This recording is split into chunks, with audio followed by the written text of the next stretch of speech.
Elizabeth and Her German Garden. By Elizabeth von Arnim. Elizabeth and Her German Garden. May 7th. I love my garden. I am riding in it now in the late afternoon loveliness, much interrupted by the mosquitoes and the temptation to look at all the glories of the new green leaves washed half an hour ago in a cold shower. 2 owls are perched near me, and are carrying on a long conversation that I enjoy as much as any warbling of nightingales. The gentleman owl says musical notes occur here in the printed text, and she answers from her tree a little way off, musical notes, beautifully assenting to and completing her lord's remark, as becomes a properly constructed German she-owl. They say the same thing over and over again so emphatically that I think it must be something nasty about me, but I shall not let myself be frightened away by the sarcasm of owls. This is less a garden than a wilderness. No one has lived in the house, much less in the garden, for 25 years, and it is such a pretty old place that the people who might have lived here and did not, deliberately preferring the horrors of a flat in a town, must have belonged to that vast number of eyeless and earless persons of whom the world seems chiefly composed. Noseless too, though it does not sound pretty, but the greater part of my spring happiness is due to the scent of the wet earth and young leaves. I am always happy, out of doors be it understood, for indoors there are servants and furniture, but in quite different ways, and my spring happiness bears no resemblance to my summer or autumn happiness, though it is not more intense, and there were days last winter when I danced for sheer joy out in my frost-bound garden, in spite of my years and children. But I did it behind a bush, having a due regard for the decencies. There are so many bird-cherries round me, great trees with branches sweeping the grass, and they are so wreathed just now with white blossoms and tenderest green that the garden looks like a wedding. I never saw such masses of them, they seem to fill the place. Even across a little stream that bounds the garden on the east, and right in the middle of the cornfield beyond, there is an immense one, a picture of grace and glory against the cold blue of the spring sky. My garden is surrounded by cornfields and meadows, and beyond are great stretches of sandy heath and pine forests, and where the forests leave off the bare heath begins again, but the forests are beautiful in their lofty, pink-stemmed vastness, far overhead the crowns of softest gray-green, and underfoot a bright green whortleberry carpet, and everywhere the breathless silence, and the bare heaths are beautiful too, for one can see across them into eternity almost, and to go out onto them with one's face towards the setting sun is like going into the very presence of God. In the middle of this plain is the oasis of bird-cherries and greenery where I spend my happy days, and in the middle of the oasis is the grey stone house with many gables where I pass my reluctant nights. The house is very old, and has been added to at various times. It was a convent before the 30 Years' War, and the vaulted chapel, with its brick floor worn by pious peasant knees, is now used as a hall. Gustavus Adolphus and his Swedes passed through more than once, as is duly recorded in archives still preserved, for we are on what was then the high road between Sweden and Brandenburg the Unfortunate.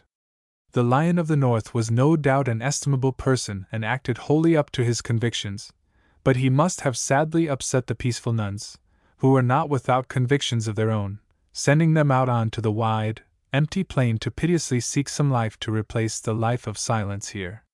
From nearly all the windows of the house I can look out across the plain, with no obstacle in the shape of a hill, right away to a blue line of distant forest, and on the west side uninterruptedly to the setting sun, nothing but a green, rolling plain, with a sharp edge against the sunset. I love those west windows better than any others, and have chosen my bedroom on that side of the house so that even times of hairbrushing may not be entirely lost, and the young woman who attends to such matters has been taught to fulfill her duties about a mistress recumbent in an easy-chair before an open window, and not to profane with chatter that sweet and solemn time. This girl is grieved at my habit of living almost in the garden, and all her ideas as to the sort of life a respectable German lady should lead have got into a sad muddle since she came to me. The people round about are persuaded that I am, to put it as kindly as possible, exceedingly eccentric, for the news has traveled that I spend the day out of doors with a book, and that no mortal eye has ever yet seen me sew or cook. But why cook when you can get someone to cook for you? And as for sewing, the maids will hem the sheets better and quicker than I could, and all forms of needlework of the fancy order are inventions of the evil one for keeping the foolish from applying their heart to wisdom. We had been married 5 years before it struck us that we might as well make use of this place by coming down and living in it. Those 5 years were spent in a flat in a town, and during their whole interminable length I was perfectly miserable and perfectly healthy, which disposes of the ugly notion that has at times disturbed me that my happiness here is less due to the garden than to a good digestion. And while we were wasting our lives there, here was this dear place with dandelions up to the very door, all the paths grass-grown and completely effaced, in winter so lonely, with nobody but the north wind taking the least notice of it, and in May, in all those 5 lovely Mays, no one to look at the wonderful bird cherries and still more wonderful masses of lilacs, everything glowing and blowing, the Virginia creeper madder every year. Until at last, in October, the very roof was wreathed with blood-red tresses, the owls and the squirrels and all the blessed little birds reigning supreme, and not a living creature ever entering the empty house except the snakes, which got into the habit during those silent years of wriggling up the south wall into the rooms on that side whenever the old housekeeper opened the windows. All that was here, peace, and happiness, and a reasonable life, and yet it never struck me to come and live in it. Looking back, I am astonished, and can in no way account for the tardiness of my discovery that here, in this faraway corner, was my kingdom of heaven. Indeed, so little did it enter my head to even use the place in summer, that I submitted to weeks of seaside life with all its horrors every year, until at last, in the early spring of last year, having come down for the opening of the village school, and wandering out afterwards into the bare and desolate garden, I don't know what smell of wet earth or rotting leaves brought back my childhood with a rush and all the happy days I had spent in the garden. Shall I ever forget that day? It was the beginning of my real life, my coming of age as it were, and entering into my kingdom. Early March, gray, quiet skies, and brown, quiet earth, leafless and sad and lonely enough out there in the damp and silence, yet there I stood feeling the same rapture of pure delight in the first breath of spring that I used to as a child, and the 5 wasted years fell from me like a cloak, and the world was full of hope, and I vowed myself then and there to nature, and have been happy ever since. My other half being indulgent, and with some faint thought perhaps that it might be as well to look after the place, consented to live in it at any rate for a time, whereupon followed 6 specially blissful weeks from the end of April into June, during which I was here alone, supposed to be superintending the painting and papering, but as a matter of fact only going into the house when the workmen had gone out of it. How happy I was! I don't remember any time quite so perfect since the days when I was too little to do lessons and was turned out with sugar on my 11 o'clock bread and butter on to a lawn closely strewn with dandelions and daisies. The sugar on the bread and butter has lost its charm, but I love the dandelions and daisies even more passionately now than then, and never would endure to see them all mown away if I were not certain that in a day or 2 they would be pushing up their little faces again as jauntily as ever. During those 6 weeks I lived in a world of dandelions and delights. The dandelions carpeted the 3 lawns. They used to be lawns, but have long since blossomed out into meadows filled with every sort of pretty weed, and under and among the groups of leafless oaks and beeches were blue hepaticas, white anemones, violets, and celandines in sheets. The celandines in particular delighted me with their clean, happy brightness, so beautifully trim and newly varnished, as though they too had had the painters at work on them. Then, when the anemones went, came a few stray periwinkles and Solomon's seal, and all the bird cherries blossomed in a burst.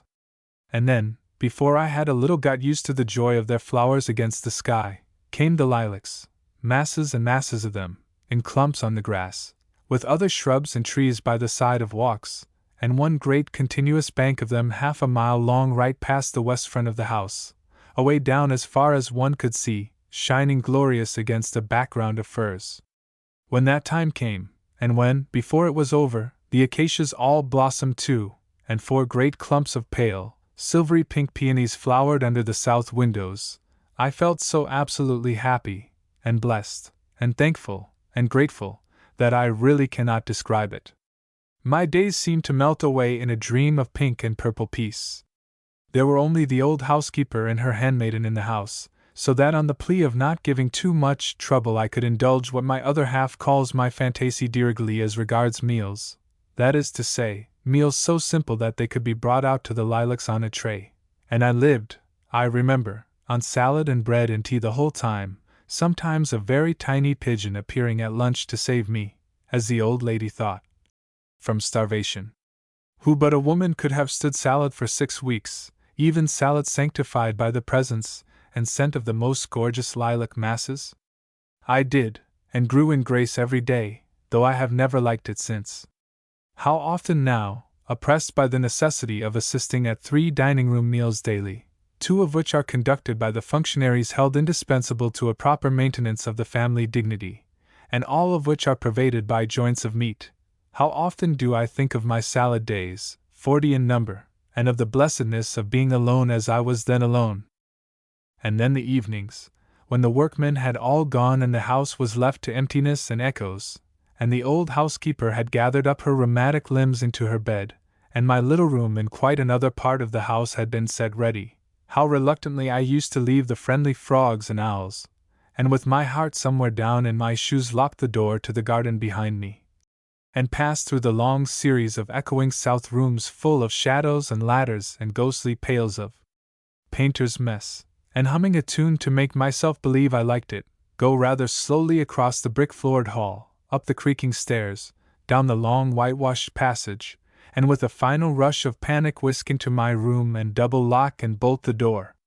There were no bells in the house, and I used to take a great dinner bell to bed with me so that at least I might be able to make a noise if frightened in the night, though what good it would have been I don't know, as there was no one to hear. The housemaid slept in another little cell opening out of mine, and we 2 were the only living creatures in the great empty west wing. She evidently did not believe in ghosts, for I could hear how she fell asleep immediately after getting into bed, nor do I believe in them. Mais j'ai les redoute, as a French lady said, who from her books appears to have been strong-minded. The dinner bell was a great solace. It was never rung, but it comforted me to see it on the chair beside my bed. As my nights were anything but placid, it was all so strange, and there were such queer creakings and other noises. I used to lie awake for hours, startled out of a light sleep by the cracking of some board, and listen to the indifferent snores of the girl in the next room. In the morning, of course, I was as brave as a lion and much amused at the cold perspirations of the night before, but even the nights seemed to me now to have been delightful, and myself like those historic boys who heard a voice in every wind and snatched a fearful joy. I would gladly shiver through them all over again for the sake of the beautiful purity of the house, empty of servants and upholstery. How pretty the bedrooms looked with nothing in them but their cheerful new papers! Sometimes I would go into those that were finished and build all sorts of castles in the air about their future and their past. Would the nuns who had lived in them know their little whitewashed cells again, all gay with delicate flower papers and clean white paint? And how astonished they would be to see cell number 14 turned into a bathroom, with a bath big enough to ensure a cleanliness of body equal to their purity of soul. They would look upon it as a snare of the tempter, and I know that in my own case I only began to be shocked at the blackness of my nails the day that I began to lose the first whiteness of my soul by falling in love at 15 with the parish organist, or rather with the glimpse of surplice and Roman nose and fiery mustache which was all I ever saw of him, and which I loved to distraction for at least 6 months, at the end of which time, going out with my governess one day, I passed him in the street, and discovered that his unofficial garb was a frock coat combined with a turn-down collar and a bowler hat, and never loved him any more. The first part of that time of blessedness was the most perfect, for I had not a thought of anything but the peace and beauty all round me. Then he appeared suddenly, who has a right to appear when and how he will, and rebuked me for never having written, and when I told him that I had been literally too happy to think of writing, he seemed to take it as a reflection on himself that I could be happy alone. I took him round the garden along the new paths I had made, and showed him the acacia and lilac glories, and he said that it was the purest selfishness to enjoy myself when neither he nor the offspring were with me, and that the lilacs wanted thoroughly pruning. I tried to appease him by offering him the whole of my salad and toast supper which stood ready at the foot of the little veranda steps when we came back, But nothing appeased that man of wrath, and he said he would go straight back to the neglected family. So he went, and the remainder of the precious time was disturbed by twinges of conscience, to which I am much subject, whenever I found myself wanting to jump for joy. I went to look at the painters every time my feet were for taking me to look at the garden. I trotted diligently up and down the passages. I criticized and suggested and commanded more in one day than I had done in all the rest of the time. I wrote regularly and sent my love, but I could not manage to fret and yearn. What are you to do if your conscience is clear and your liver in order and the sun is shining? May 10th. I knew nothing whatever last year about gardening and this year know very little more, but I have dawnings of what may be done, and have at least made one great stride, from Ipomaea to tea roses. The garden was an absolute wilderness. It is all round the house, but the principal part is on the south side and has evidently always been so. The south front is one-storied, a long series of rooms opening one into the other, and the walls are covered with Virginia creeper. There is a little veranda in the middle, leading by a flight of rickety wooden steps down into what seems to have been the only spot in the whole place that was ever cared for. This is a semicircle cut into the lawn and edged with privet, and in this semicircle are 11 beds of different sizes bordered with box and arranged round a sundial, and the sundial is very venerable and moss-grown, and greatly beloved by me. These beds were the only sign of any attempt at gardening to be seen, except a solitary crocus that came up all by itself each spring in the grass, not because it wanted to, but because it could not help it, and these I had sown with Ipomaea, the whole 11, having found a German gardening book, according to which Ipomaea in vast quantities was the one thing needful to turn the most hideous desert into a paradise.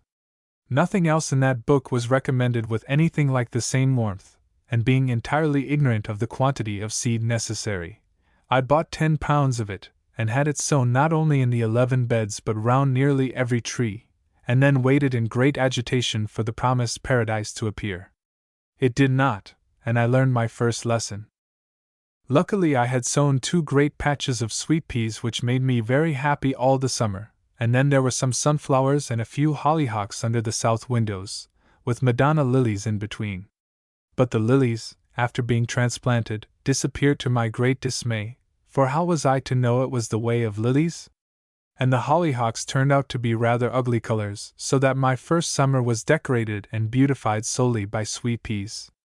At present we are only just beginning to breathe after the bustle of getting new beds and borders and paths made in time for this summer. The 11 beds round the sundial are filled with roses, but I see already that I have made mistakes with some. As I have not a living soul with whom to hold communion on this or indeed on any matter, my only way of learning is by making mistakes. All 11 were to have been carpeted with purple pansies, but finding that I had not enough and that nobody had any to sell me, only 6 have got their pansies, the others being sown with dwarf mignonette. 2 of the 11 are filled with Marie Van Hout roses, 2 with Viscountess Folkestone, 2 with Laurette Messamy, 1 with Souvenir de la Malmaison, 1 with Adam and Devoniensis, 2 with Persian yellow and bicolor, and 1 big bed behind the sundial with 3 sorts of red roses, 72 in all, Duke of Teck, Cheshunt Scarlet, and Prefet de Limburg. This bed is, I am sure, a mistake, and several of the others are, I think, but of course I must wait and see, being such an ignorant person. Then I have had 2 long beds made in the grass on either side of the semicircle, each sown with mignonette, and 1 filled with Marie Van Hout, and the other with Jules Finger and the Bride, and in a warm corner under the drawing-room windows is a bed of Madame Lambard, Madame de Watteville, and Comtesse Riza du Parc, while farther down the garden, sheltered on the north and west by a group of beeches and lilacs, is another large bed, containing Rubens, Madame Joseph Schwartz, and the hen, Edith Gifford. All these roses are dwarf.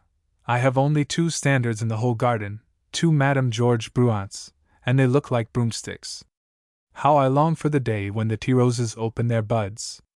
Never did I look forward so intensely to anything, and every day I go the rounds, admiring what the dear little things have achieved in the 24 hours in the way of new leaf or increase of lovely red shoot. The hollyhocks and lilies, now flourishing, are still under the south windows in a narrow border on the top of a grass slope, at the foot of which I have sown 2 long borders of sweet peas facing the rose beds, so that my roses may have something almost as sweet as themselves to look at until the autumn, when everything is to make place for more tea roses. The path leading away from this semicircle down the garden is bordered with China roses, white and pink, with here and there a Persian yellow. I wish now I had put tea roses there, and I have misgivings as to the effect of the Persian yellows among the Chinas, for the Chinas are such wee little baby things, and the Persian yellows look as though they intended to be big bushes. There is not a creature in all this part of the world who could in the least understand with what heart beatings I am looking forward to the flowering of these roses, and not a German gardening book that does not relegate all tea roses to hothouses, imprisoning them for life, and depriving them forever of the breath of God. It was no doubt because I was so ignorant that I rushed in where Teutonic angels feared to tread and made my tea roses face a northern winter, but they did face it under fir branches and leaves, and not one has suffered, and they are looking today as happy and as determined to enjoy themselves as any roses, I am sure, in Europe. May 14th. Today I am riding on the veranda with the 3 babies, more persistent than mosquitoes, raging round me, and already several of the 30 fingers have been in the ink pot, and the owners consoled when duty pointed to rebukes. But who can rebuke such penitent and drooping sunbonnets? I can see nothing but sunbonnets and pinafores and nimble black legs. These 3, their patient nurse, myself, the gardener, and the gardener's assistant, are the only people who ever go into my garden, but then neither are we ever out of it. The gardener has been here a year and has given me notice regularly on the 1st of every month, but up to now has been induced to stay on. On the 1st of this month he came as usual, and with determination written on every feature told me he intended to go in June, and that nothing should alter his decision. I don't think he knows much about gardening, but he can at least dig and water, and some of the things he sows come up, and some of the plants he plants grow, besides which he is the most unflaggingly industrious person I ever saw, and has the great merit of never appearing to take the faintest interest in what we do in the garden. So I have tried to keep him on, not knowing what the next one may be like, and when I asked him what he had to complain of, and he replied, "Nothing," I could only conclude that he has a personal objection to me because of my eccentric preference for plants in groups rather than plants in lines. Perhaps, too, he does not like the extracts from gardening books I read to him sometimes when he is planting or sowing something new. Being so helpless myself, I thought it simpler, instead of explaining, to take the book itself out to him and let him have wisdom at its very source, administering it in doses while he worked. I quite recognize that this must be annoying, and only my anxiety not to lose a whole year through some stupid mistake has given me the courage to do it. I laugh sometimes behind the book at his disgusted face, and wish we could be photographed, so that I may be reminded in 20 years' time, when the garden is a bower of loveliness and I learned in all its ways, of my first happy struggles and failures. All through April he was putting the perennials we had sown in the autumn into their permanent places, and all through April he went about with a long piece of string making parallel lines down the borders of beautiful exactitude, and arranging the poor plants like soldiers at a review. 2 long borders were done during my absence one day, and when I explained that I should like the 3rd to have plants in groups and not in lines, and that what I wanted was a natural effect with no bare spaces of earth to be seen, he looked even more gloomily hopeless than usual, and on my going out later on to see the result, I found he had planted 2 long borders down the sides of a straight walk with little lines of 5 plants in a row.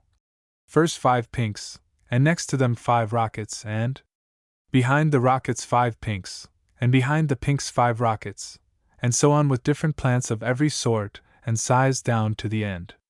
When I protested, he said he had only carried out my orders and had known it would not look well, so I gave in, and the remaining borders were done after the pattern of the first 2, and I will have patience, and see how they look this summer, before digging them up again, for it becomes beginners to be humble. If I could only dig and plant myself! How much easier, besides being so fascinating, to make your own holes exactly where you want them and put in your plants exactly as you choose instead of giving orders that can only be half understood from the moment you depart from the lines laid down by that long piece of string. In the first ecstasy of having a garden all my own, and in my burning impatience to make the waste places blossom like a rose, I did one warm Sunday in last year's April during the servants' dinner hour, doubly secure from the gardener by the day and the dinner, slink out with a spade and a rake and feverishly dig a little piece of ground and break it up and sow surreptitious ipomea, and run back very hot and guilty into the house, and get into a chair and behind a book and look languid just in time to save my reputation. And why not? It is not graceful, and it makes one hot, but it is a blessed sort of work, and if Eve had had a spade in paradise, and known what to do with it, we should not have had all that sad business of the apple. What a happy woman I am living in a garden, with books, babies, birds, and flowers, and plenty of leisure to enjoy them. Yet my town acquaintances look upon it as imprisonment, and burying, and I don't know what besides, and would rend the air with their shrieks if condemned to such a life. Sometimes I feel as if I were blessed above all my fellows in being able to find my happiness so easily. I believe I should always be good if the sun always shone, and could enjoy myself very well in Siberia on a fine day. And what can life in town offer in the way of pleasure to equal the delight of any one of the calm evenings I have had this month sitting alone at the foot of the veranda steps, with the perfume of young larches all about, and the May moon hanging low over the beeches, and the beautiful silence made only more profound in its peace by the croaking of distant frogs and hooting of owls? A cockchafer darting by close to my ear with a loud hum sends a shiver through me, partly of pleasure at the reminder of past summers, and partly of fear lest he should get caught in my hair. The man of wrath says they are pernicious creatures and should be killed. I would rather get the killing done at the end of the summer, and not crush them out of such a pretty world at the very beginning of all the fun. This has been quite an eventful afternoon.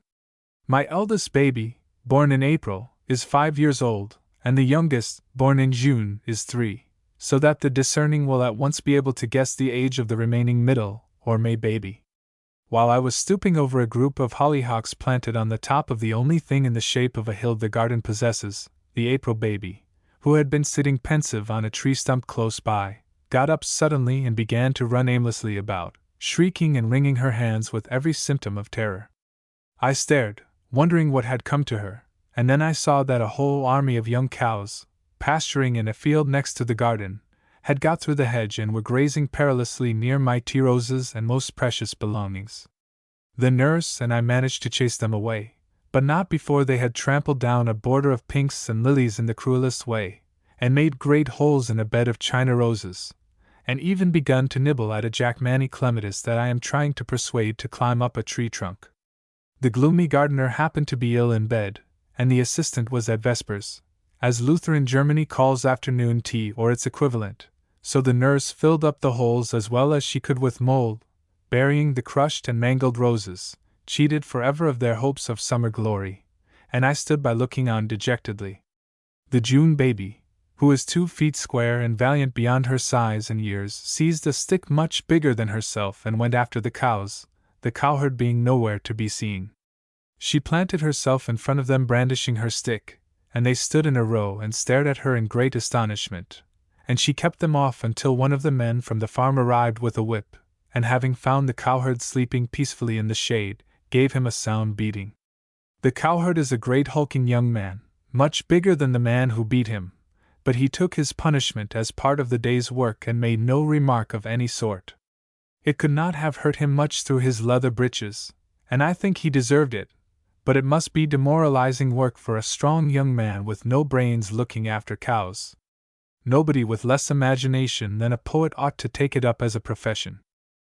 After the June baby and I had been welcomed back by the other 2 with as many hugs as though we had been restored to them from great perils, and while we were peacefully drinking tea under a beech tree, I happened to look up into its mazy green, and there, on a branch quite close to my head, sat a little baby owl. I got on the seat and caught it easily, for it could not fly, and how it had reached the branch at all is a mystery.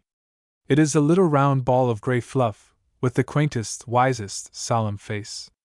Poor thing!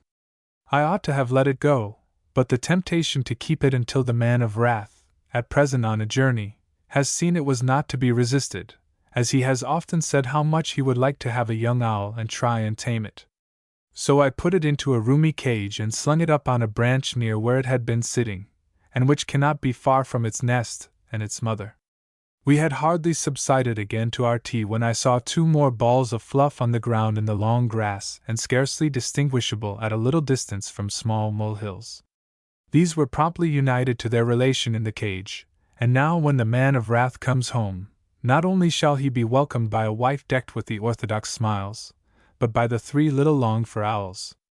Only it seems wicked to take them from their mother, and I know that I shall let them go again some day, perhaps the very next time the man of wrath goes on a journey. I put a small pot of water in the cage, though they never could have tasted water yet unless they drink the raindrops off the beech leaves. I suppose they get all the liquid they need from the bodies of the mice, and other dainties provided for them by their fond parents. But the raindrop idea is prettier. May 15th. How cruel it was of me to put those poor little owls into a cage even for one night. I cannot forgive myself, and shall never pander to the man of wrath's wishes again. This morning I got up early to see how they were getting on, and I found the door of the cage wide open and no owls to be seen. I thought of course that somebody had stolen them, some boy from the village, or perhaps the chastised cowherd.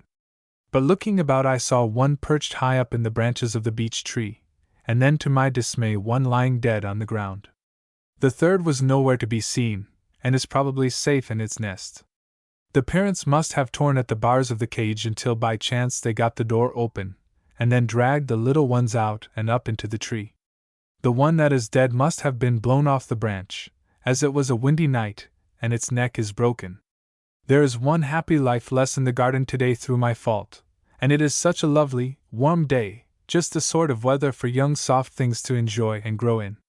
The babies are greatly distressed, and are digging a grave, and preparing funeral wreaths of dandelions.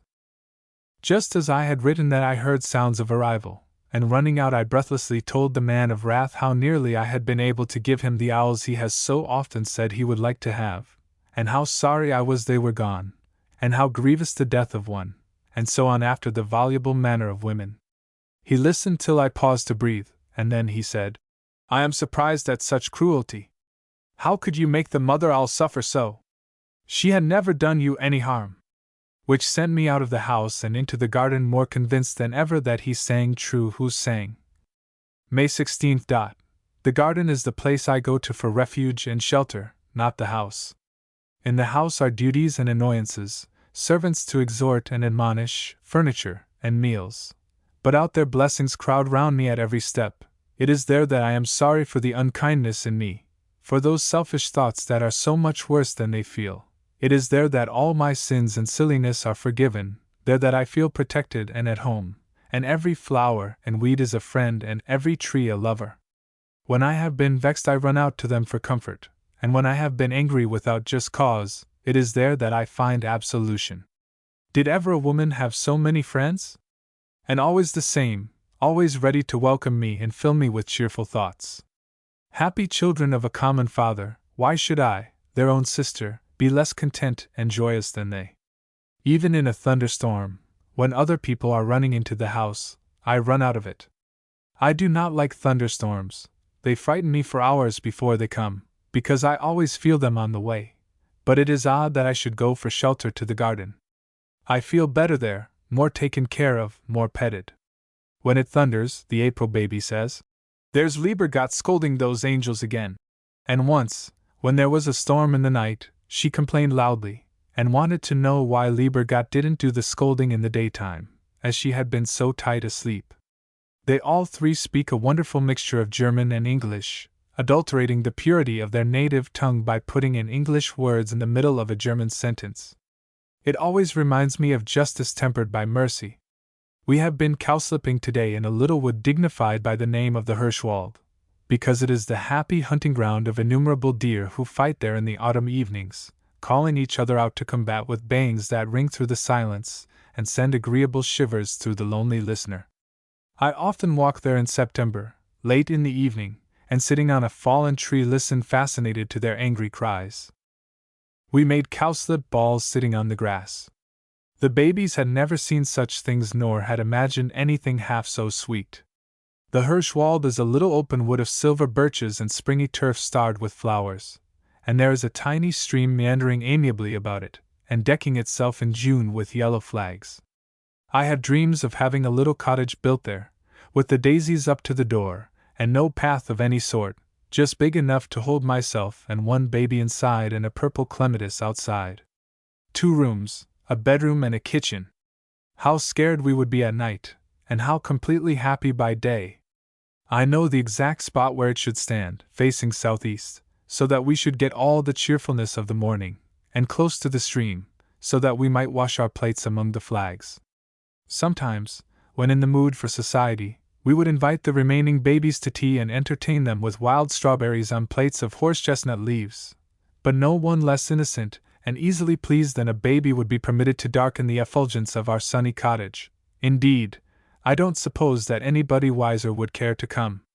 Wise people want so many things before they can even begin to enjoy themselves, and I feel perpetually apologetic when with them, for only being able to offer them that which I love best myself, apologetic, and ashamed of being so easily contented. The other day at a dinner party in the nearest town, it took us the whole afternoon to get there. The women after dinner were curious to know how I had endured the winter, cut off from everybody and snowed up sometimes for weeks. "Ah, these husbands!" sighed an ample lady, lugubriously shaking her head. "They shut up their wives because it suits them, and don't care what their sufferings are." Then the others sighed and shook their heads too, for the ample lady was a great local potentate, and one began to tell how another dreadful husband had brought his young wife into the country and had kept her there, concealing her beauty and accomplishments from the public in a most cruel manner, and how, after spending a certain number of years in alternately weeping and producing progeny, she had quite lately run away with somebody unspeakable. I think it was the footman, or the baker, or someone of that sort. "But I am quite happy," I began, as soon as I could put in a word. "Ah, a good little wife, making the best of it." And the female potentate patted my hand, but continued gloomily to shake her head. "You cannot possibly be happy in the winter entirely alone," asserted another lady, the wife of a high military authority and not accustomed to be contradicted. "But I am." "But how can you possibly be at your age?" "No, it is not possible." "But I am." "Your husband ought to bring you to town in the winter." "But I don't want to be brought to town." "And not let you waste your best years buried." "But I like being buried." "Such solitude is not right." "But I'm not solitary." "And can come to no good." She was getting quite angry. There was a chorus of no indeeds at her last remark, and renewed shaking of heads. "I enjoyed the winter immensely," I persisted when they were a little quieter. "I sleighed and skated, and then there were the children, and shelves full of—" I was going to say books, but stopped. Reading is an occupation for men, for women it is reprehensible waste of time. And how could I talk to them of the happiness I felt when the sun shone on the snow, or of the deep delight of Herefrost days? "It is entirely my doing that we have come down here," I proceeded, "and my husband only did it to please me." "Such a good little wife," repeated the patronizing potentate, again patting my hand with an air of understanding all about it. "Really an excellent little wife. But you must not let your husband have his own way too much, my dear, and take my advice and insist on his bringing you to town next winter." And then they fell to talking about their cooks, having settled to their entire satisfaction that my fate was probably lying in wait for me too, lurking perhaps at that very moment behind the apparently harmless brass buttons of the man in the hall with my cloak. I laughed on the way home, and I laughed again for sheer satisfaction when we reached the garden and drove between the quiet trees to the pretty old house, and when I went into the library, with its 4 windows open to the moonlight and the scent, and looked round at the familiar bookshelves, and could hear no sounds but sounds of peace, and knew that here I might read or dream or idle exactly as I chose with never a creature to disturb me. How grateful I felt to the kindly fate that has brought me here and given me a heart to understand my own blessedness, and rescued me from a life like that I had just seen, a life spent with the odors of other people's dinners in one's nostrils, and the noise of their wrangling servants in one's ears, and parties and tattle for all amusement. But I must confess to having felt sometimes quite crushed when some grand person, examining the details of my home through her eyeglass, and coolly dissecting all that I so much prize from the convenient distance of the open window, has finished up by expressing sympathy with my loneliness, and on my protesting that I like it, has murmured, "Sie brandspruchslos."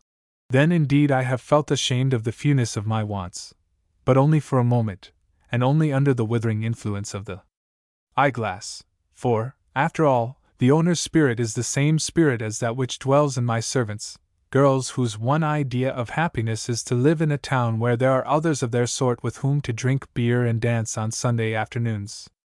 The passion for being forever with one's fellows, and the fear of being left for a few hours alone, is to me wholly incomprehensible. I can entertain myself quite well for weeks together, hardly aware, except for the pervading peace, that I have been alone at all. Not but what I like to have people staying with me for a few days, or even for a few weeks, should they be as anspruchslos as I am myself, and content with simple joys. Only, any one who comes here and would be happy must have something in him. If he be a mere blank creature, empty of head and heart, he will very probably find it dull. I should like my house to be often full if I could find people capable of enjoying themselves.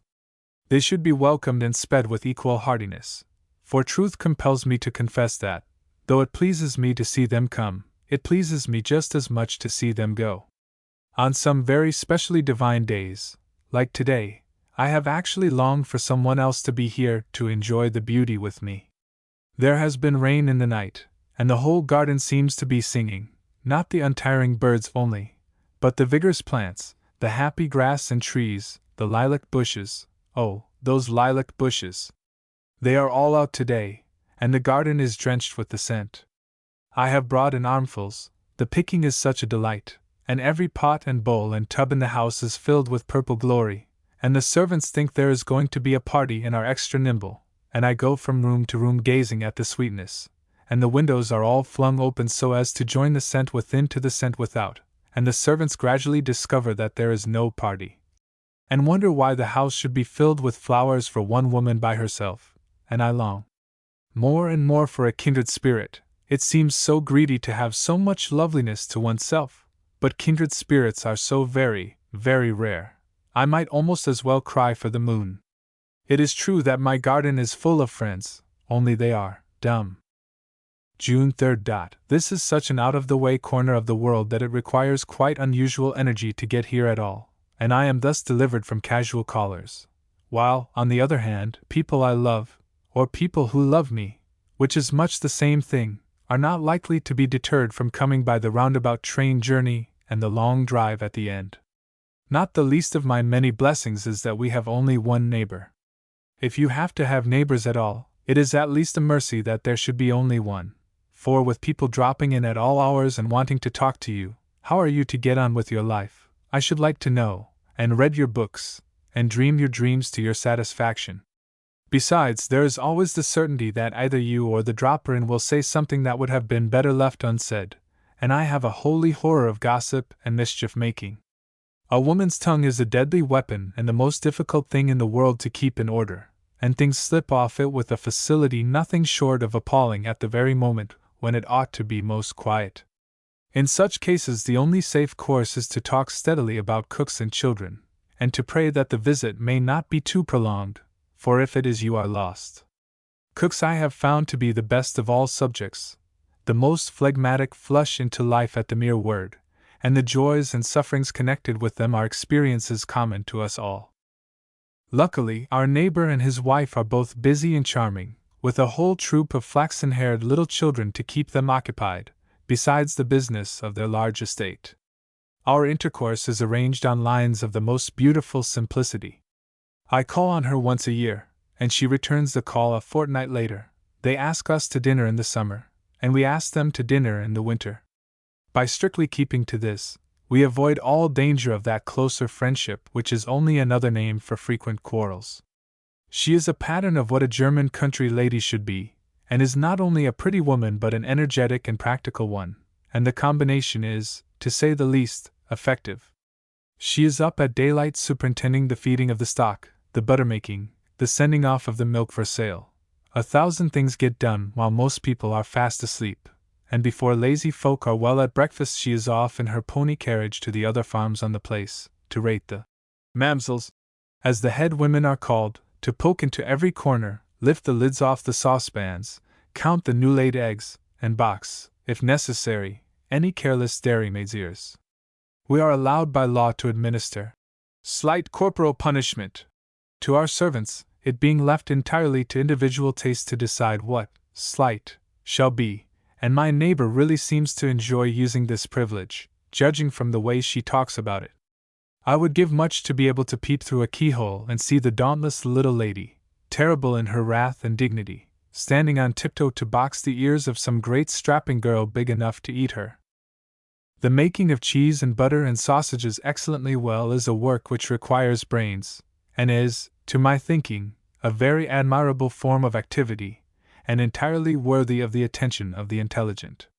That my neighbor is intelligent is at once made evident by the bright alertness of her eyes that nothing escapes, and that only gain in prettiness by being used to some good purpose. She is a recognized authority for miles around on the mysteries of sausage making, the care of calves, and the slaughtering of swine, and with all her manifold duties and daily prolonged absences from home, her children are patterns of health and neatness, and of what dear little German children, with white pigtails and fearless eyes and thick legs, should be. Who shall say that such a life is sordid and dull and unworthy of a high order of intelligence? I protest that to me it is a beautiful life, full of wholesome outdoor work, and with no room for those listless moments of depression and boredom, and of wondering what you will do next, that leave wrinkles round a pretty woman's eyes, and are not unknown even to the most brilliant.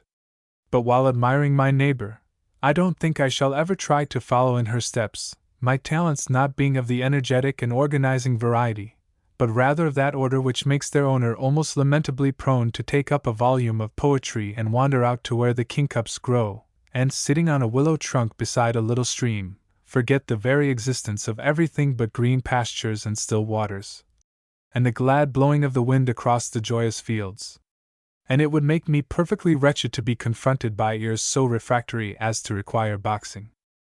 Sometimes callers from a distance invade my solitude, and it is on these occasions that I realize how absolutely alone each individual is, and how far away from his neighbor, and while they talk, generally about babies, past, present, and to come, I fall to wondering at the vast and impassable distance that separates one's own soul from the soul of the person sitting in the next chair.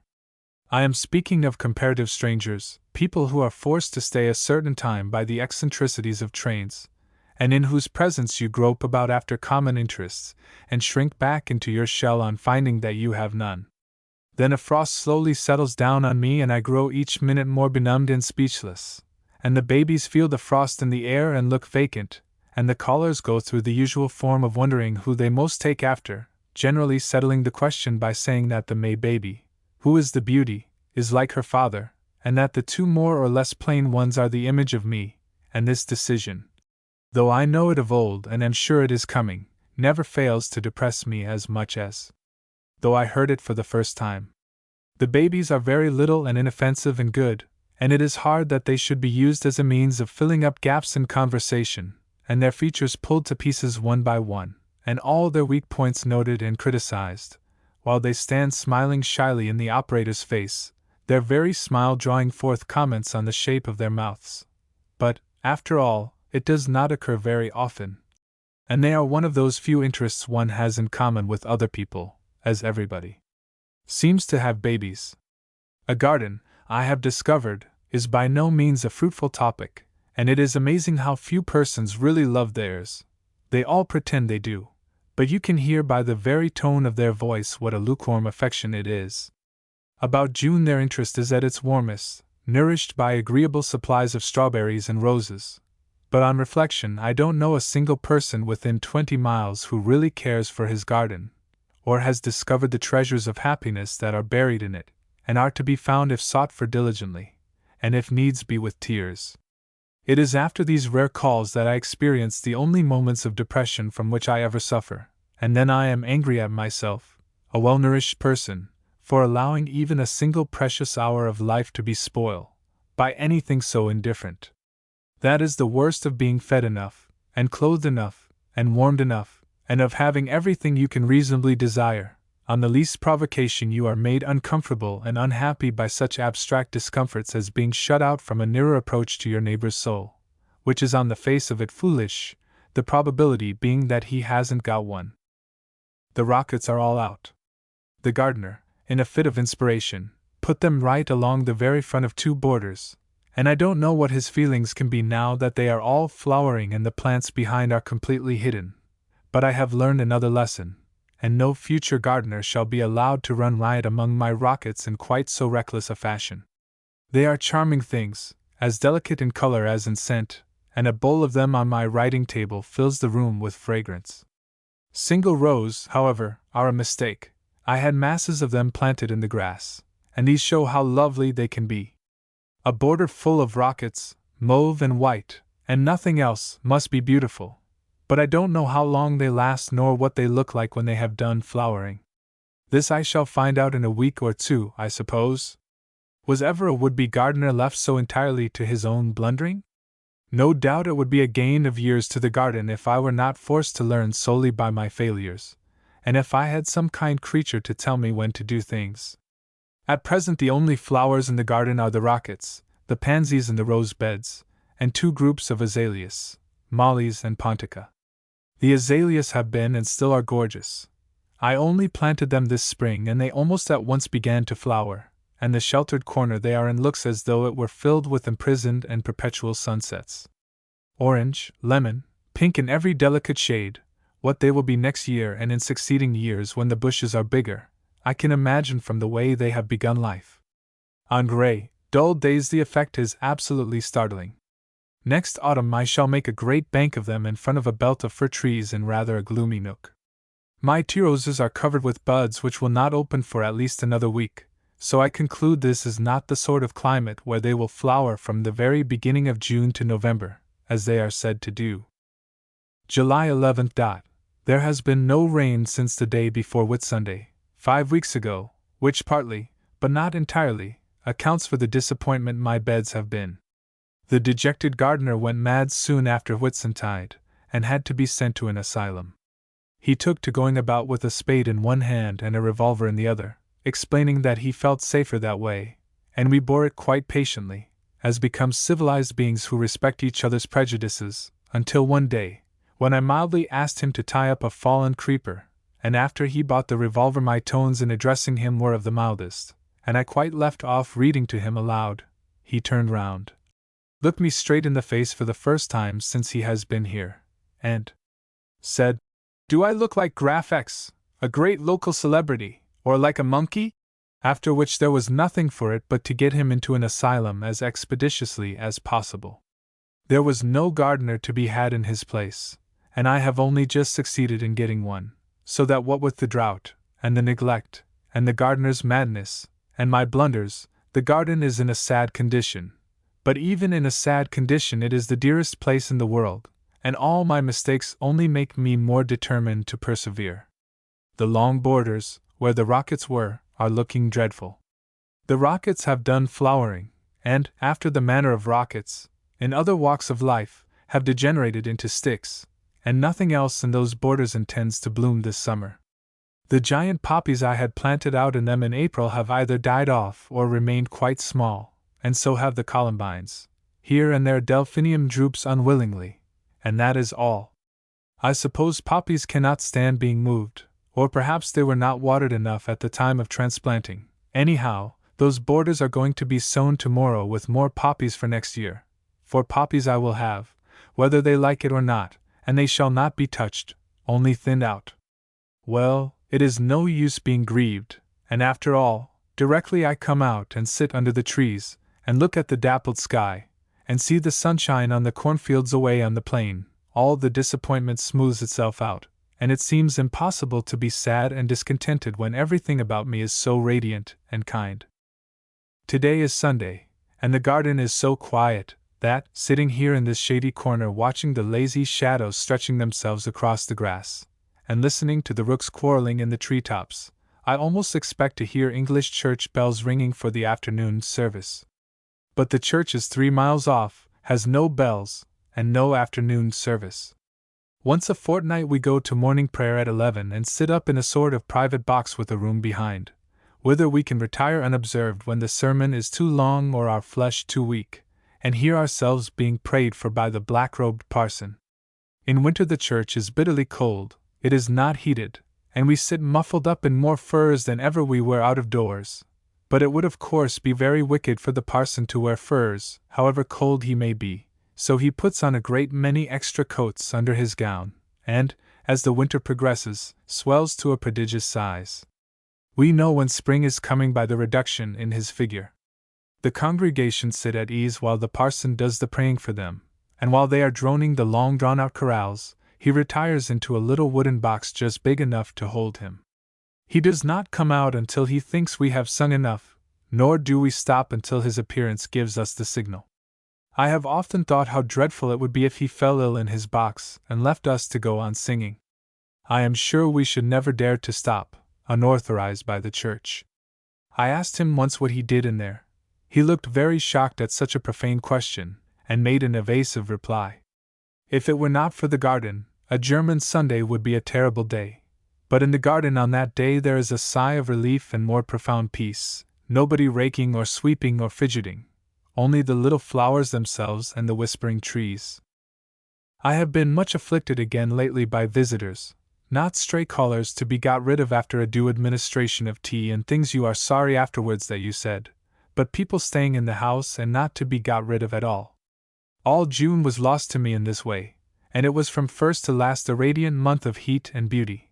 But a garden where you meet the people you saw at breakfast, and will see again at lunch and dinner, is not a place to be happy in.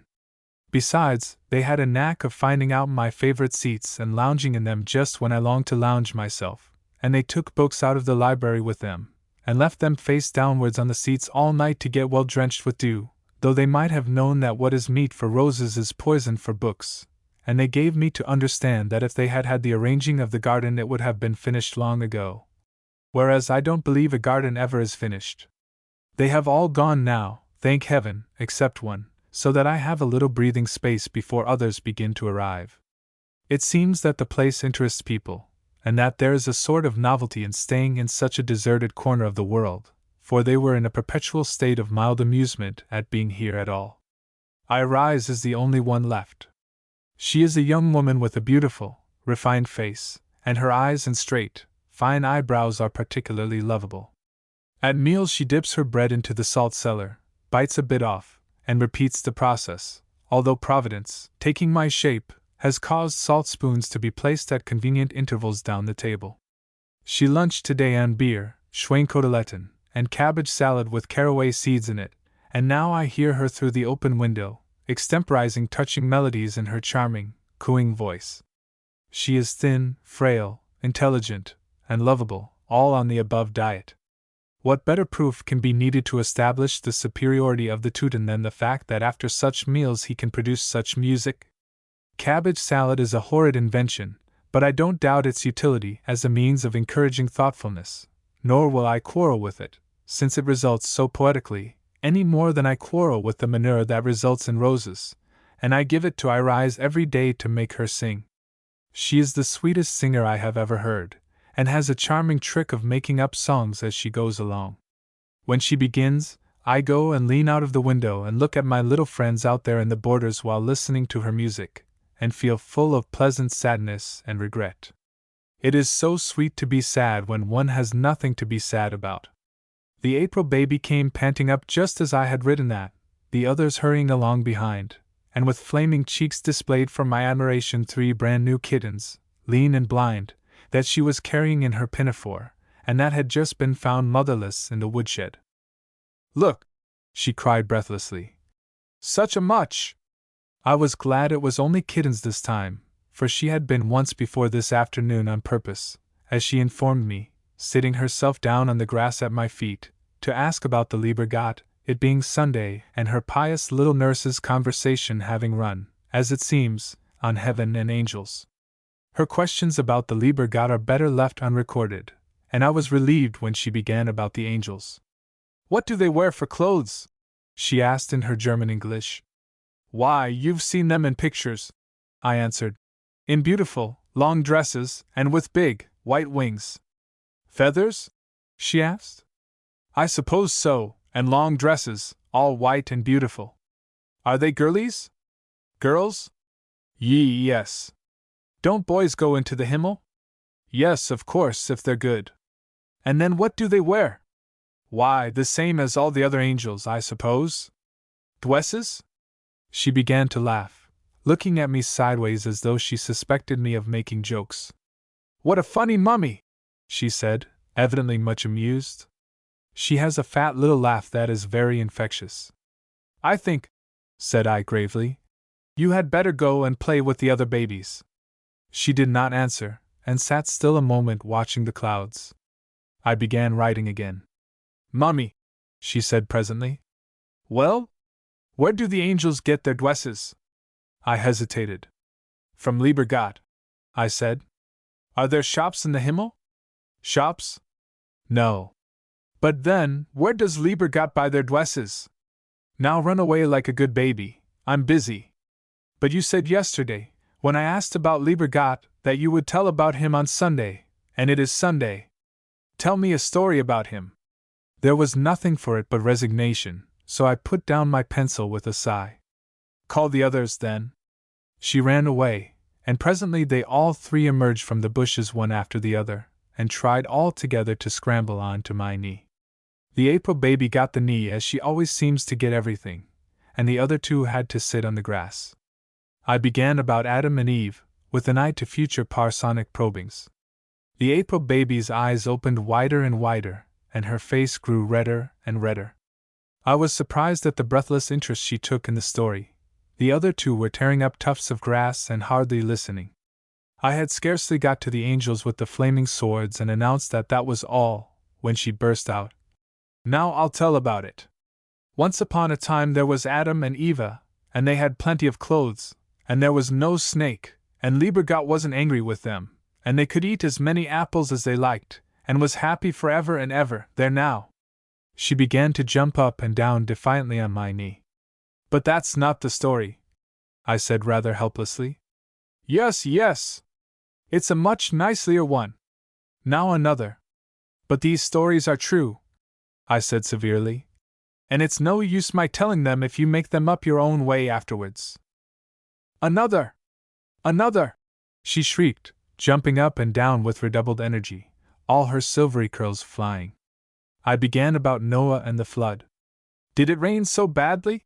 She asked with a face of the deepest concern and interest.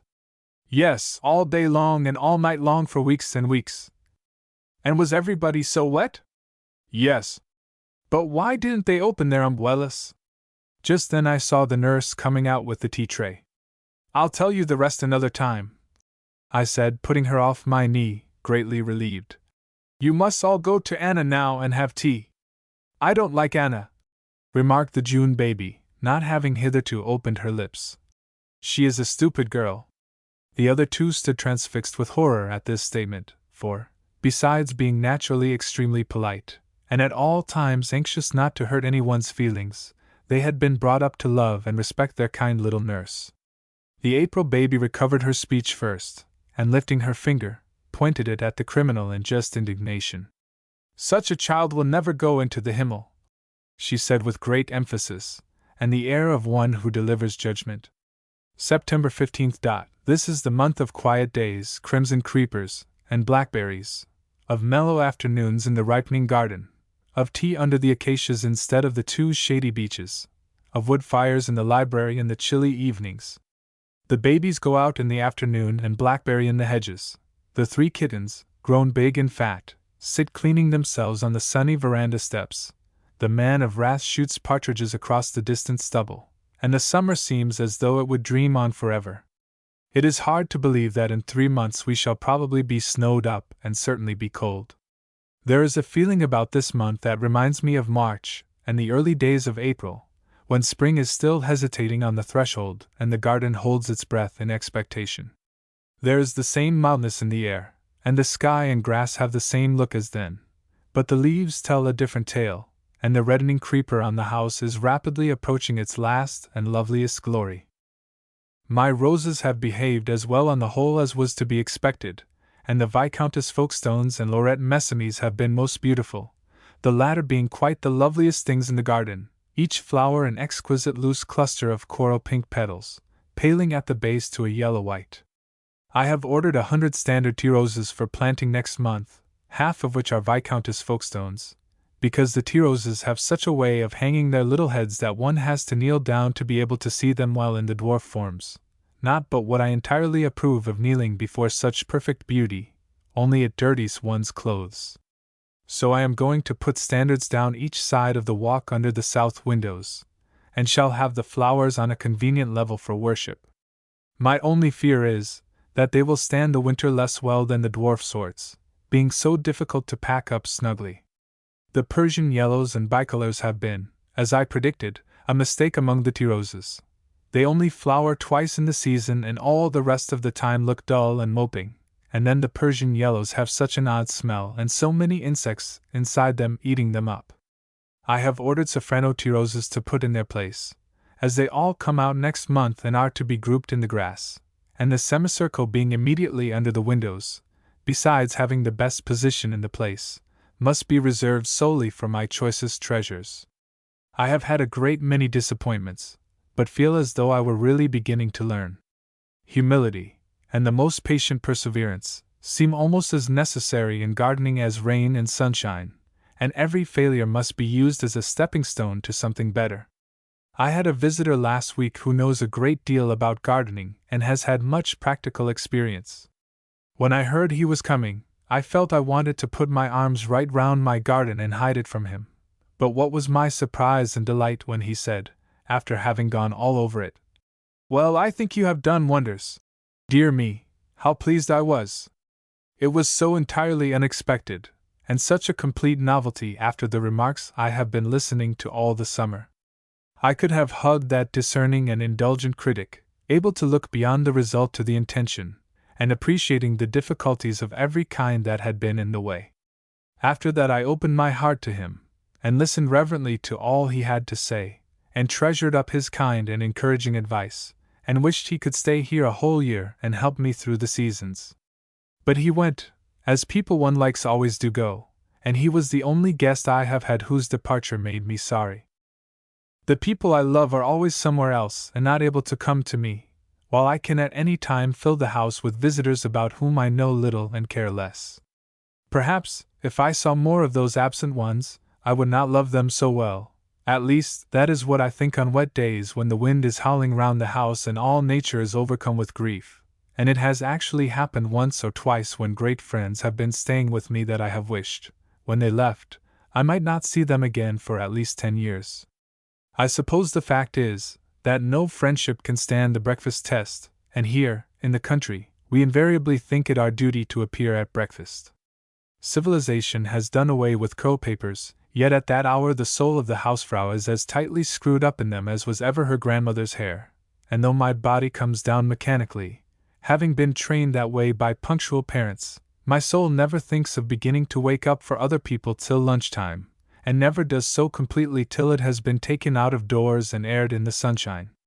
Who can begin conventional amiability the first thing in the morning? It is the hour of savage instincts and natural tendencies. It is the triumph of the disagreeable and the cross. I am convinced that the Muses and the Graces never thought of having breakfast anywhere but in bed. November 11th. When the grey November weather came, and hung its soft dark clouds low and unbroken over the brown of the ploughed fields and the vivid emerald of the stretches of winter corn, the heavy stillness weighed my heart down to a forlorn yearning after the pleasant things of childhood, the petting, the comforting, the warming faith in the unfailing wisdom of elders. A great need of something to lean on, and a great weariness of independence and responsibility took possession of my soul, and looking round for support and comfort in that transitory mood, the emptiness of the present and the blankness of the future sent me back to the past with all its ghosts.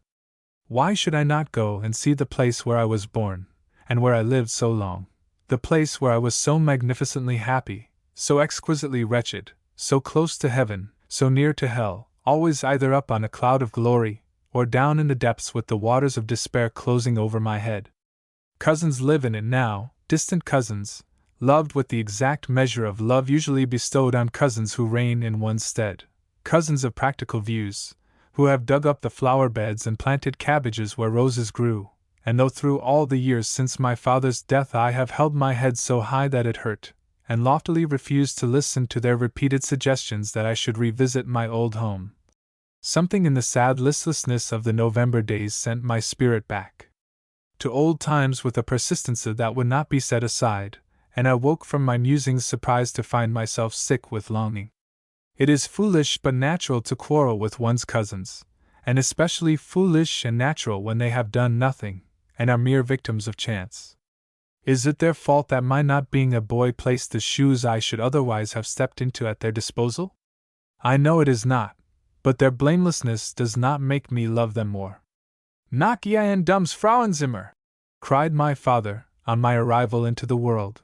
He had 3 of them already, and I was his last hope, and a Dumms Frauenzimmer I have remained ever since, and that is why for years I would have no dealings with the cousins in possession, and that is why, the other day, overcome by the tender influence of the weather, the purely sentimental longing to join hands again with my childhood was enough to send all my pride to the winds, and to start me off without warning and without invitation on my pilgrimage. I have always had a liking for pilgrimages, and if I had lived in the Middle Ages would have spent most of my time on the way to Rome. The pilgrims, leaving all their cares at home, the anxieties of their riches or their debts, the wife that worried and the children that disturbed, took only their sins with them, and turning their backs on their obligations, set out with that sole burden, and perhaps a cheerful heart. How cheerful my heart would have been, starting on a fine morning, with the smell of the spring in my nostrils, fortified by the approval of those left behind, accompanied by the pious blessings of my family, with every step getting farther from the suffocation of daily duties, out into the wide fresh world, out into the glorious free world, so poor, so penitent, and so happy. My dream, even now, is to walk for weeks with some friend that I love, leisurely wandering from place to place, with no route arranged and no object in view, with liberty to go on all day or to linger all day, as we choose. But the question of luggage, unknown to the simple pilgrim, is one of the rocks on which my plans have been shipwrecked, and the other is the certain censure of relatives, who, not fond of walking themselves, and having no taste for noonday naps under hedges, would be sure to paralyze my plans before they had grown to maturity by the honest horror of their cry. "How very unpleasant if you were to meet anyone you know!" the relative of 500 years back would simply have said. "How holy!"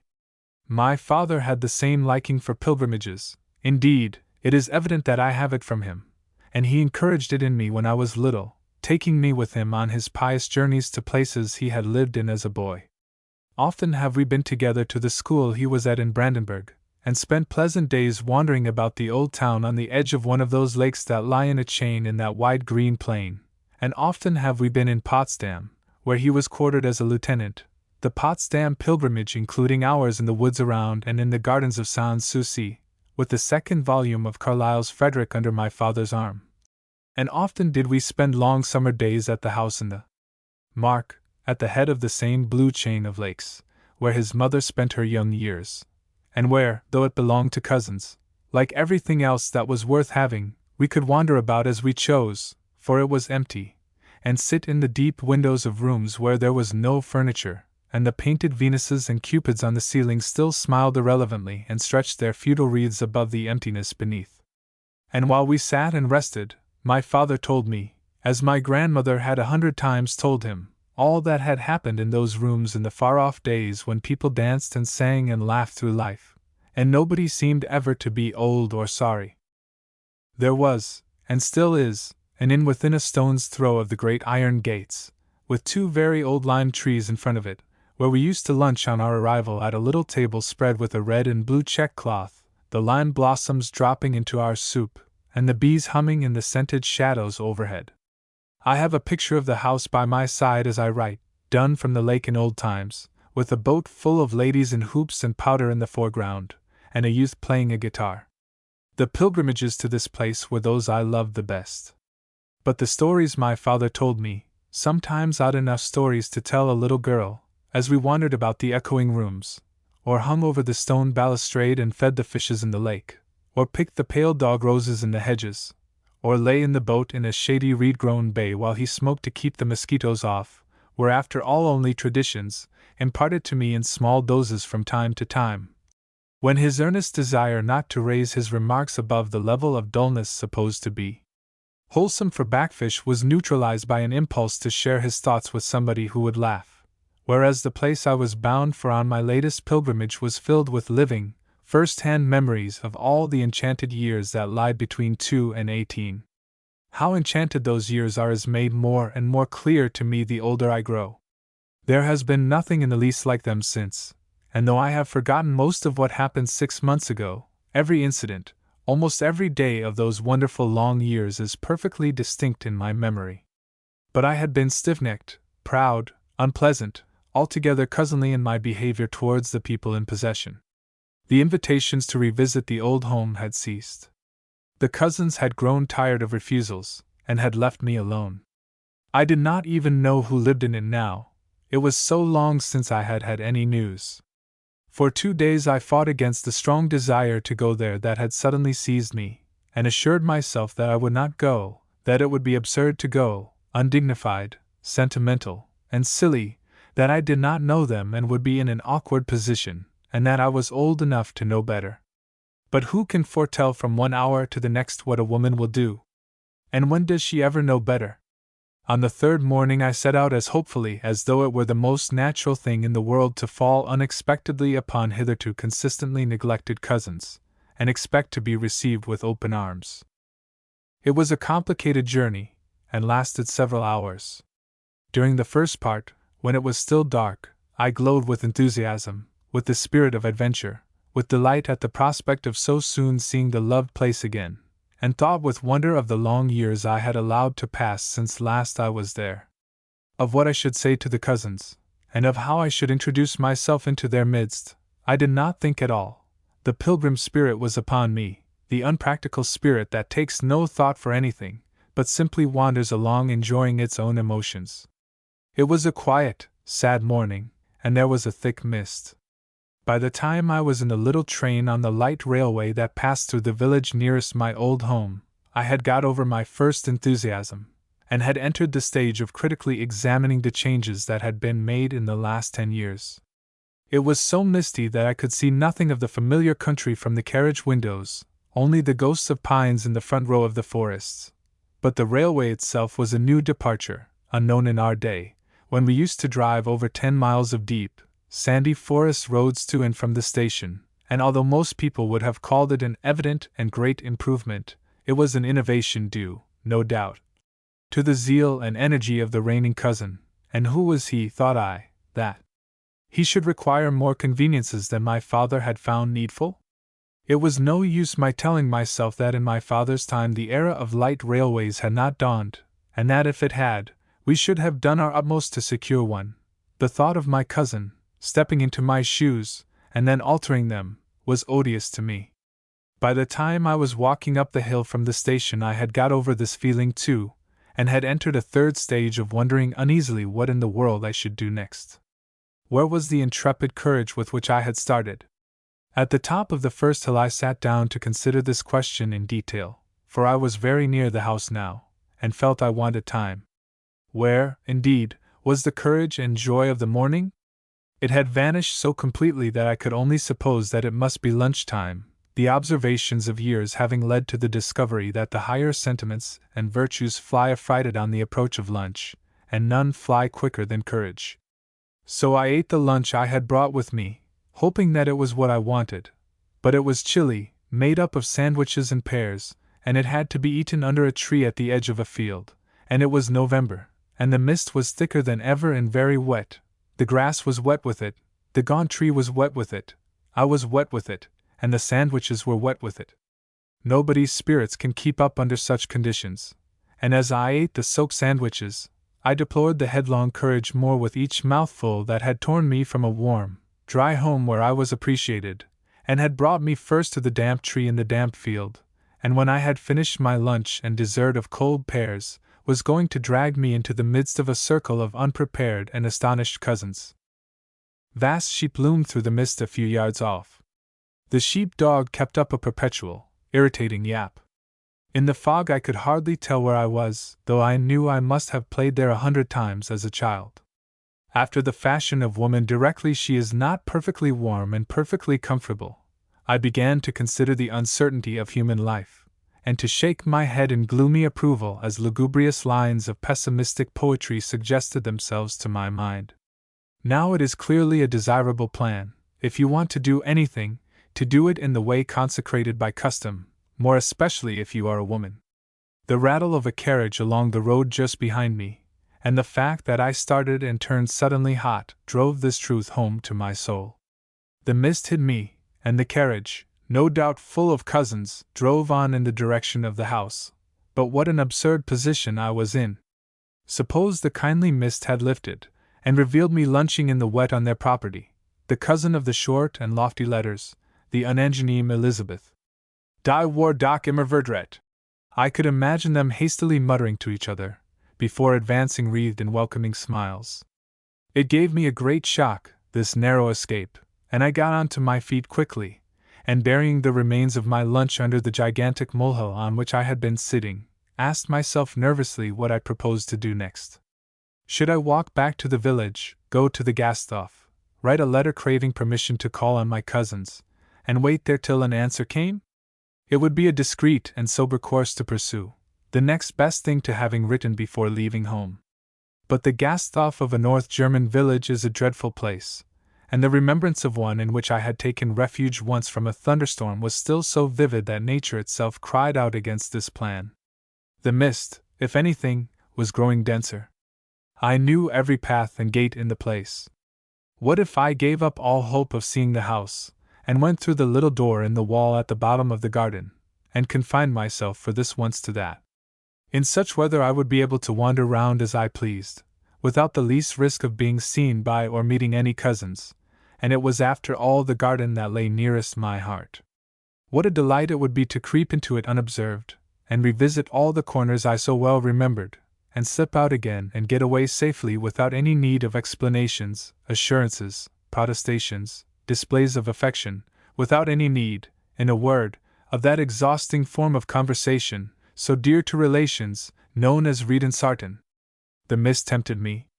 I think if it had been a fine day I would have gone soberly to the Gasthof and written the conciliatory letter. But the temptation was too great, it was altogether irresistible, and in 10 minutes I had found the gate, opened it with some difficulty, and was standing with a beating heart in the garden of my childhood. Now I wonder whether I shall ever again feel thrills of the same potency as those that ran through me at that moment. First of all I was trespassing, which is in itself thrilling, but how much more thrilling when you are trespassing on what might just as well have been your own ground, on what actually was for years your own ground, and when you are in deadly peril of seeing the rightful owners, whom you have never met, but with whom you have quarreled, appear round the corner, and of hearing them remark with an inquiring and awful politeness, "I do not think I have the pleasure?" Then the place was unchanged. I was standing in the same mysterious tangle of damp little paths that had always been just there. They curled away on either side among the shrubs, with the brown tracks of recent footsteps in the center of their green stains, just as they did in my day. The overgrown lilac bushes still met above my head. The moisture dripped from the same ledge in the wall onto the sodden leaves beneath, as it had done all through the afternoons of all those past Novembers.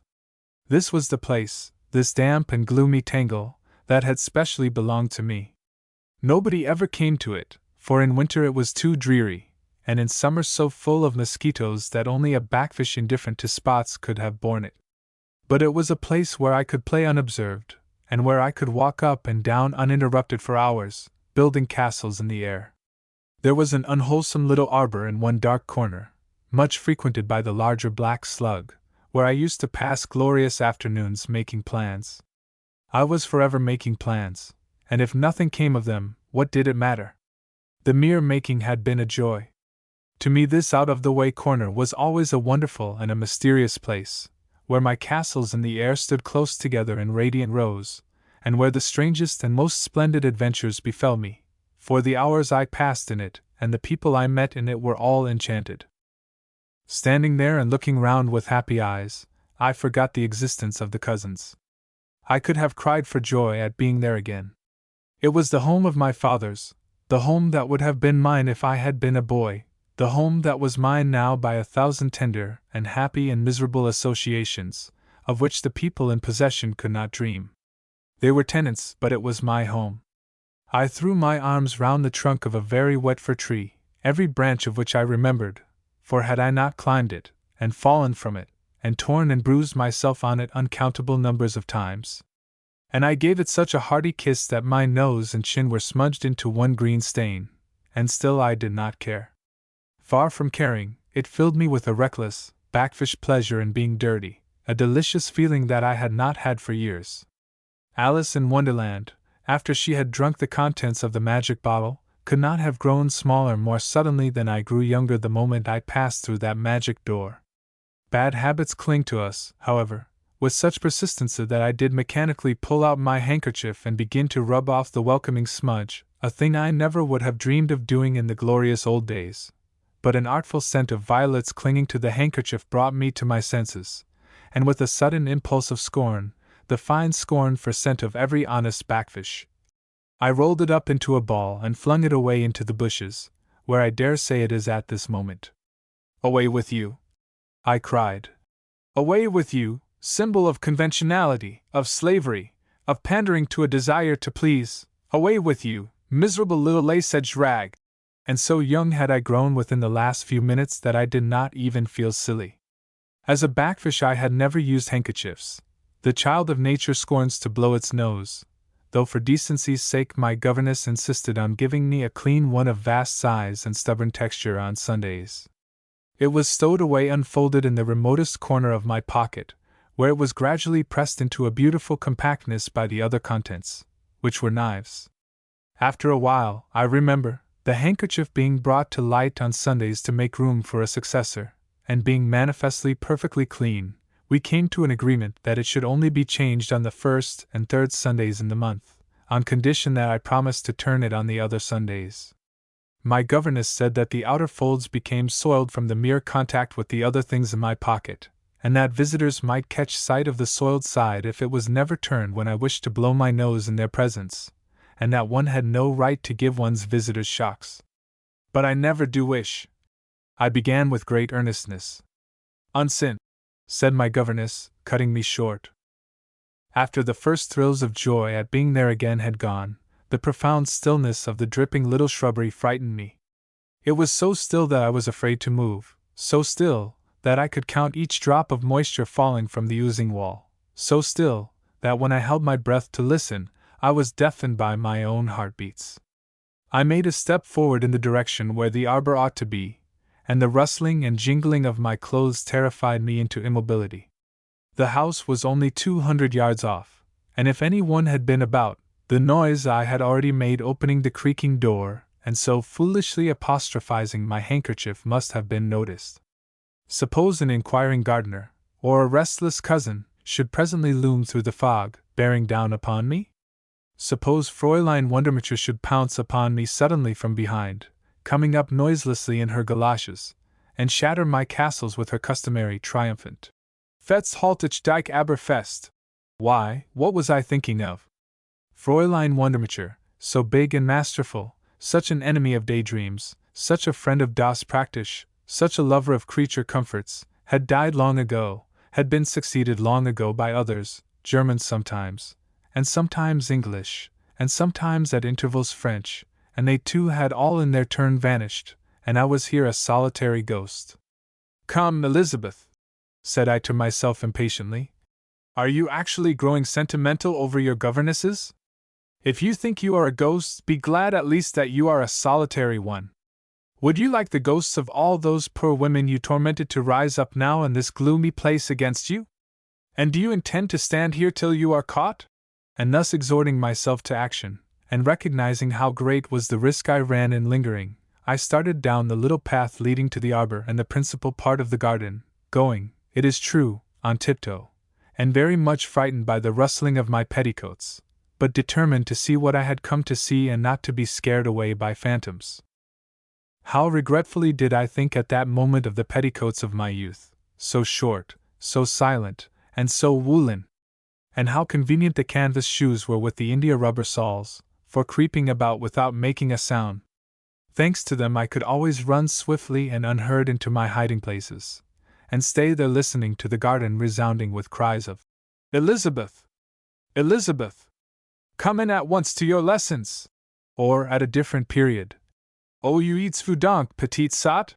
Or, at yet another period, "Wartner, when ich dich erst have." As the voices came round one corner, I whisked in my noiseless clothes round the next, and it was only Fräulein Wundermacher, a person of resource, who discovered that all she needed for my successful circumvention was galoshes. She purchased a pair, wasted no breath calling me, and would come up silently, as I stood lapped in a false security lost in the contemplation of a squirrel or a robin, and seized me by the shoulders from behind, to the grievous unhinging of my nerves. Stealing along in the fog, I looked back uneasily once or twice, so vivid was this disquieting memory, and could hardly be reassured by putting up my hand to the elaborate twists and curls that compose what my maid calls my frizer, and that mark the gulf lying between the present and the past, for it had happened once or twice, awful to relate and to remember, that Fräulein Wundermacher, sooner than let me slip through her fingers, had actually caught me by the long plait of hair to whose other end I was attached, and whose English name I had been told was Pigtail, just at the instant when I was springing away from her into the bushes, and so had led me home triumphant, holding on tight to the rope of hair, and muttering with a broad smile of special satisfaction, "Dies mal worst du mir aber nicht entschlupfen." Fräulein Wundermacher, now I came to think of it, must have been a humorist. She was certainly a clever and a capable woman. But I wished at that moment that she would not haunt me so persistently, and that I could get rid of the feeling that she was just behind in her galoshes, with her hand stretched out to seize me. Passing the arbor, and peering into its damp recesses, I started back with my heart in my mouth. I thought I saw my grandfather's stern eyes shining in the darkness. It was evident that my anxiety lest the cousins should catch me had quite upset my nerves, for I am not by nature inclined to see eyes where eyes are not. "Don't be foolish, Elizabeth," murmured my soul in rather a faint voice. "Go in, and make sure." "But I don't like going in and making sure," I replied. I did go in, however, with a sufficient show of courage, and fortunately the eyes vanished. What I should have done if they had not I am altogether unable to imagine. Ghosts are things that I laugh at in the daytime and fear at night, but I think if I were to meet one I should die. The arbor had fallen into great decay, and was in the last stage of moldiness. My grandfather had had it made, and like other buildings, it enjoyed a period of prosperity before being left to the ravages of slugs and children, when he came down every afternoon in summer and drank his coffee there and read his Kreutzeitung and dozed, while the rest of us went about on tiptoe, and only the birds dared sing. Even the mosquitoes that infested the place were too much in awe of him to sting him. They certainly never did sting him, and I naturally concluded it must be because he had forbidden such familiarities. Although I had played there for so many years since his death, my memory skipped them all, and went back to the days when it was exclusively his. Standing on the spot where his armchair used to be, I felt how well I knew him now from the impressions he made then on my child's mind, though I was not conscious of them for more than 20 years. Nobody told me about him, and he died when I was 6. And yet within the last year or two, that strange Indian summer of remembrance that comes to us in the leisure times when the children have been born, and we have time to think, has made me know him perfectly well. It is rather an uncomfortable thought for the grown-up, and especially for the parent, but of a salutary and restraining nature, that though children may not understand what is said and done before them, and have no interest in it at the time, and though they may forget it at once and for years, yet these things that they have seen and heard and not noticed have after all impressed themselves forever on their minds. And when they are men and women come crowding back with surprising and often painful distinctness, and away frisk all the cherished little illusions in flocks. I had an awful reverence for my grandfather. He never petted, and he often frowned, and such people are generally reverenced. Besides, he was a just man, everybody said, a just man who might have been a great man if he had chosen, and risen to almost any pinnacle of worldly glory. That he had not so chosen was held to be a convincing proof of his greatness, for he was plainly too great to be great in the vulgar sense, and shrouded himself in the dignity of privacy and potentialities. This, at least, as time passed and he still did nothing, was the belief of the simple people around. People must believe in somebody, and having pinned their faith on my grandfather in the promising years that lie round 30, it was more convenient to let it remain there. He pervaded our family life till my 6th year, and saw to it that we all behaved ourselves, and then he died, and we were glad that he should be in heaven. He was a good German, and when Germans are good they are very good, who kept the commandments, voted for the government, grew prize potatoes and bred innumerable sheep, drove to Berlin once a year with the wool in a procession of wagons behind him and sold it at the annual woolmarkt, rioted soberly for a few days there, and then carried most of the proceeds home, hunted as often as possible, helped his friends, punished his children, read his Bible, said his prayers, and was genuinely astonished when his wife had the affectation to die of a broken heart. I cannot pretend to explain this conduct. She ought, of course, to have been happy in the possession of so good a man, but good men are sometimes oppressive, and to have one in the house with you and to live in the daily glare of his goodness must be a tremendous business. After bearing him 7 sons and 3 daughters, therefore, my grandmother died in the way described, and afforded, said my grandfather, another and a very curious proof of the impossibility of ever being sure of your ground with women. The incident faded more quickly from his mind than it might otherwise have done for its having occurred simultaneously with the production of a new kind of potato, of which he was justly proud. He called it Trost and Trauer, and quoted the text of Scripture Aug Amog Zabnum Zan, after which he did not again allude to his wife's decease. In his last years, when my father managed the estate, and he only lived with us and criticized, he came to have the reputation of an oracle. The neighbors sent him their sons at the beginning of any important phase in their lives, and he received them in this very arbor, administering eloquent and minute advice in the deep voice that rolled round the shrubbery, and filled me with a vague sense of guilt as I played. Sitting among the bushes playing muffled games for fear of disturbing him, I supposed he must be reading aloud, so unbroken was the monotony of that majestic roll. The young men used to come out again bathed in perspiration, much stung by mosquitoes, and looking bewildered, and when they had got over the impression made by my grandfather's speech and presence, no doubt forgot all he had said with wholesome quickness, and set themselves to the interesting and necessary work of gaining their own experience. Once, indeed, a dreadful thing happened, whose immediate consequence was the abrupt end to the long and close friendship between us and our nearest neighbor. His son was brought to the arbor and left there in the usual way, and either he must have happened on the critical half-hour after the coffee and before the Kreutzeitung, when my grandfather was accustomed to sleep, or he was more courageous than the others and tried to talk, for very shortly, playing as usual near at hand, I heard my grandfather's voice, raised to an extent that made me stop in my game and quake, saying with deliberate anger, "He be Dykeweg von mir, Sohn des Satans," which was all the advice this particular young man got, and which he hastened to take, for out he came through the bushes, and though his face was very pale, there was an odd twist about the corners of his mouth that reassured me. This must have happened quite at the end of my grandfather's life, for almost immediately afterwards, as it now seems to me, he died before he need have done because he would eat crab, a dish that never agreed with him, in the face of his doctor's warning that if he did he would surely die. "What? Am I to be conquered by crabs?" he demanded indignantly of the doctor, for apart from loving them with all his heart, he had never yet been conquered by anything. "Nay, sir, the combat is too unequal. Do not, I pray you, try it again," replied the doctor. But my grandfather ordered crabs that very night for supper, and went into table with the shining eyes of one who is determined to conquer or die, and the crabs conquered, and he died.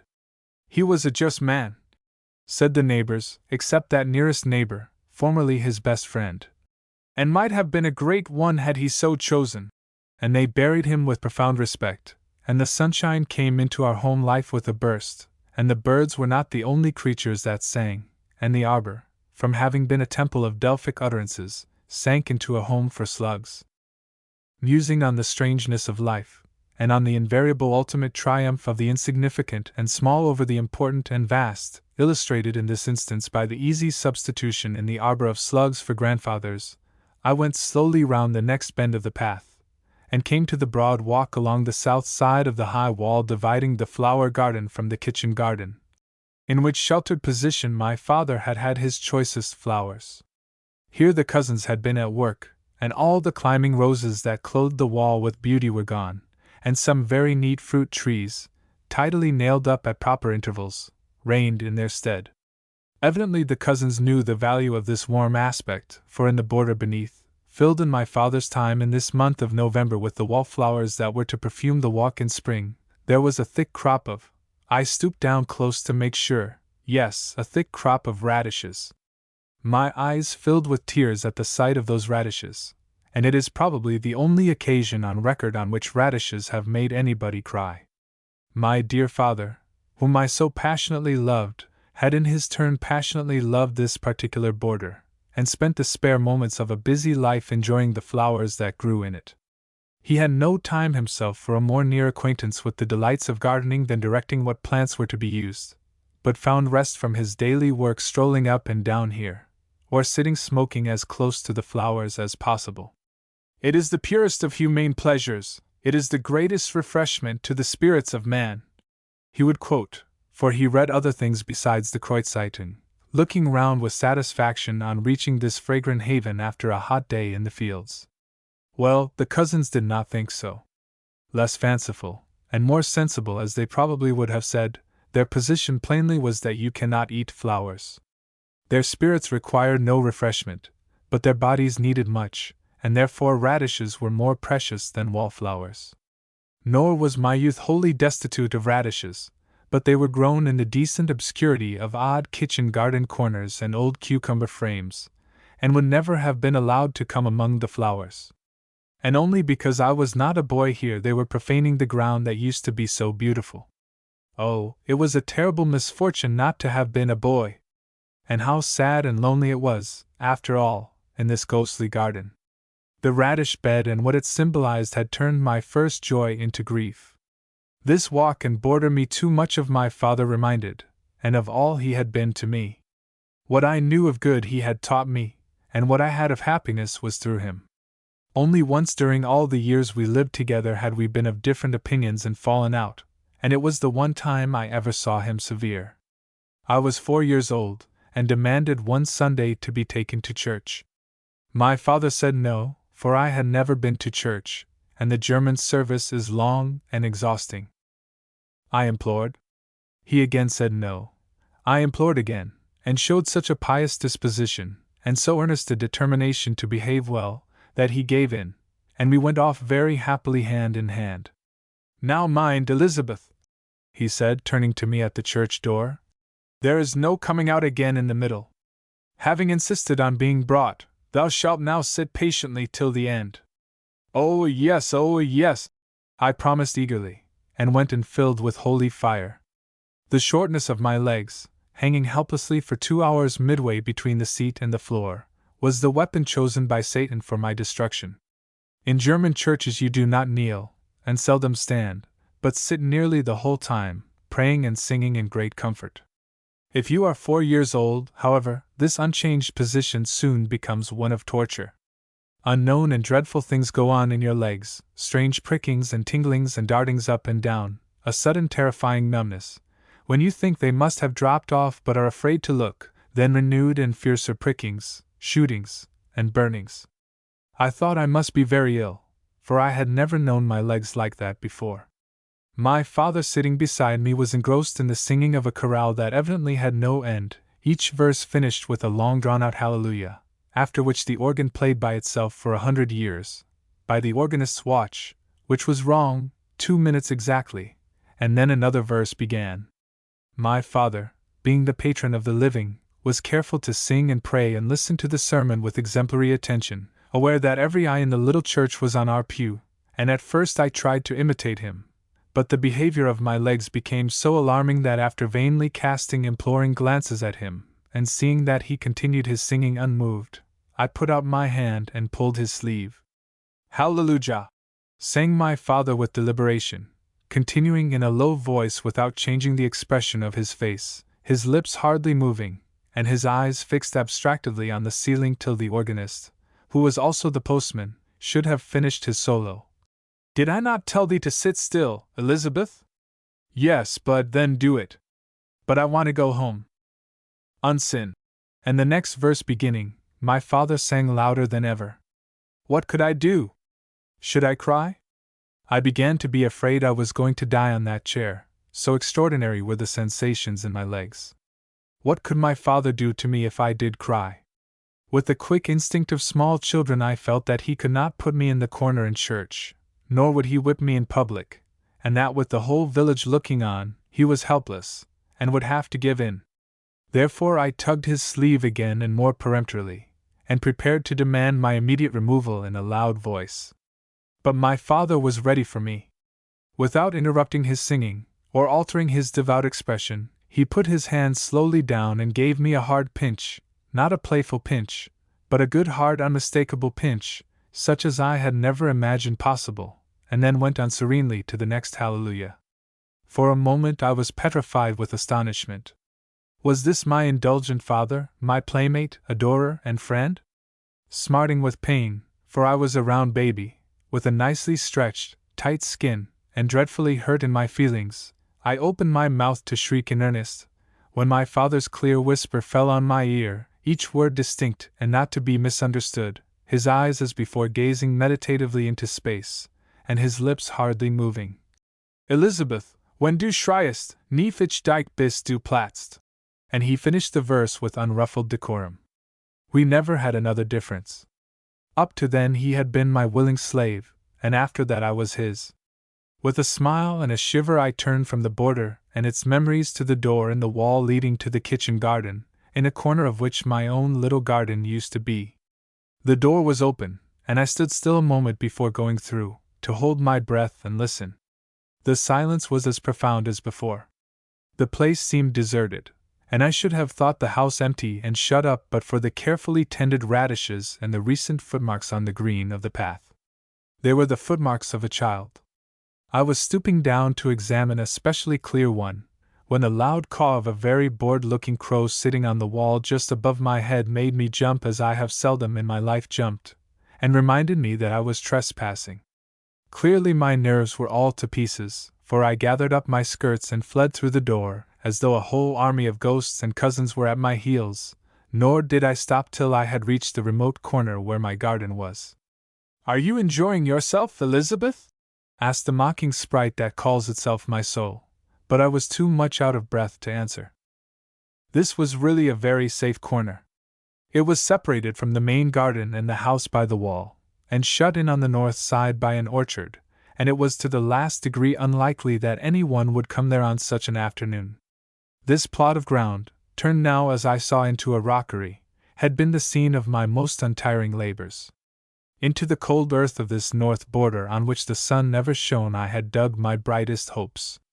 All my pocket money had been spent on it, and as bulbs were dear and my weekly allowance small, in a fatal hour I had borrowed from Fräulein Wundermacher, selling her my independence, passing utterly into her power, forced as a result till my next birthday should come round to an unnatural suavity of speech and manner in her company, against which my very soul revolted. And after all, nothing came up.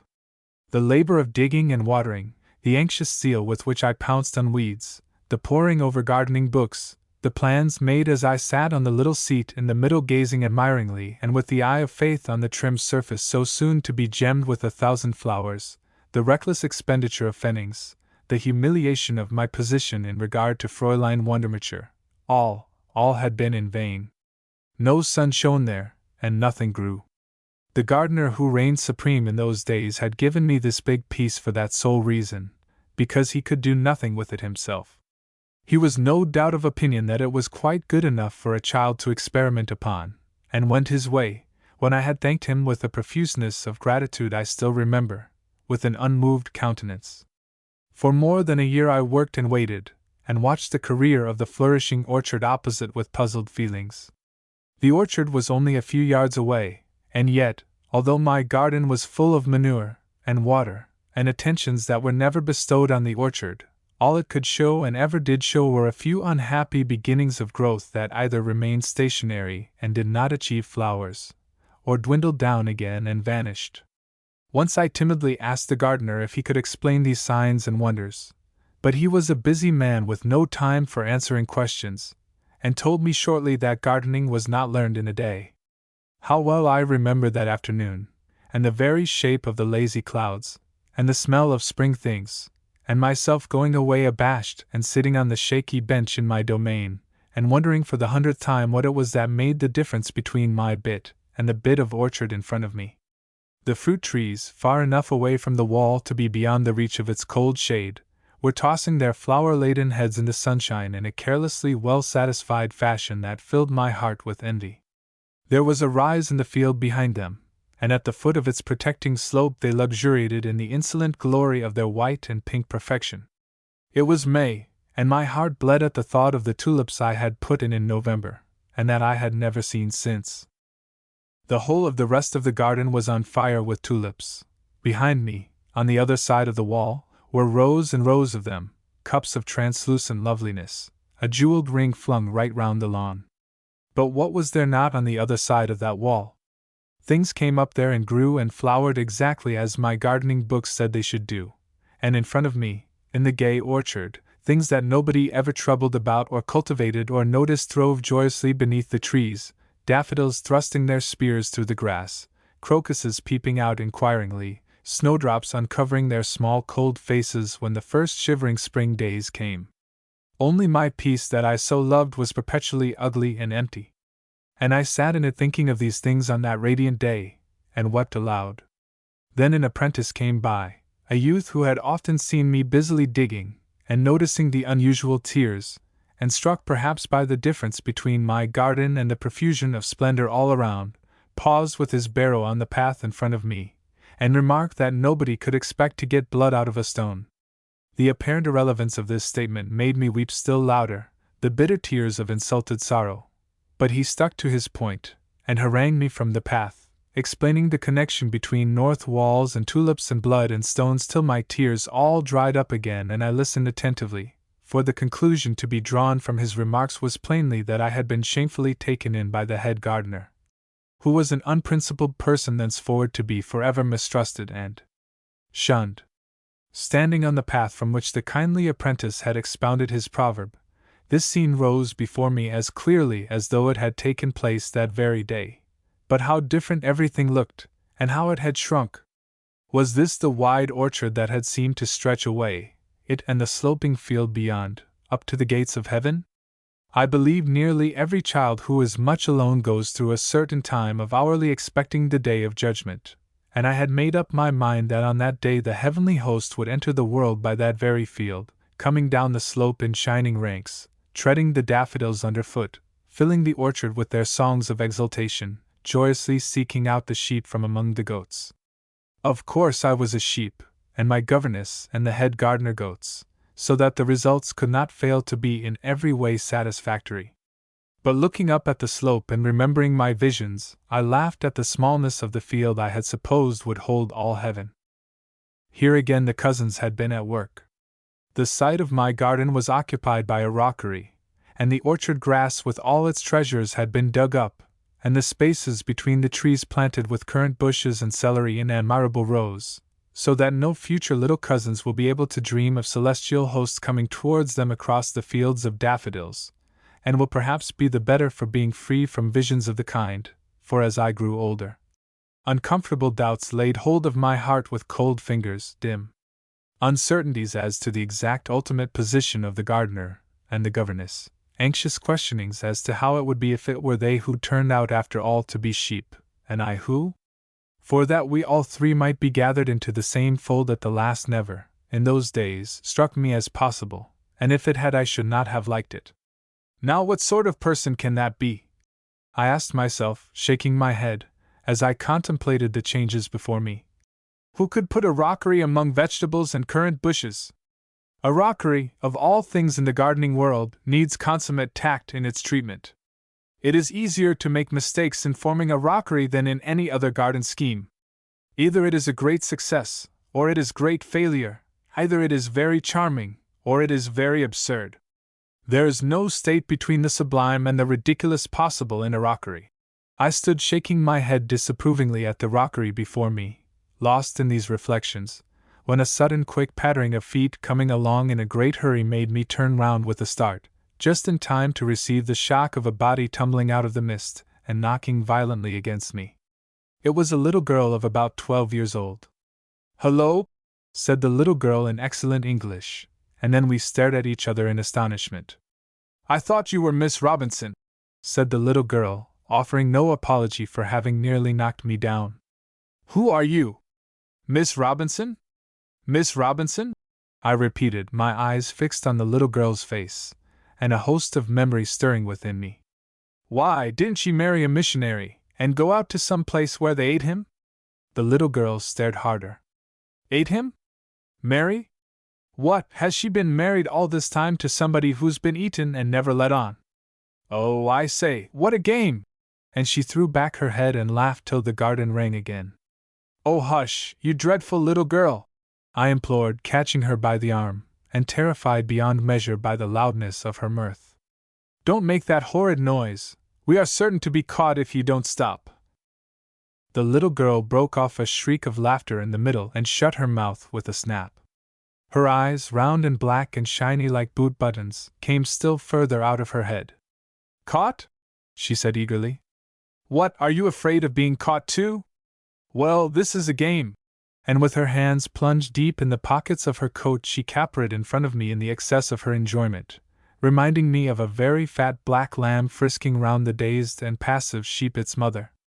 It was clear that the time had come for me to get down to the gate at the end of the garden as quickly as possible, and I began to move away in that direction. The little girl at once stopped capering and planted herself squarely in front of me.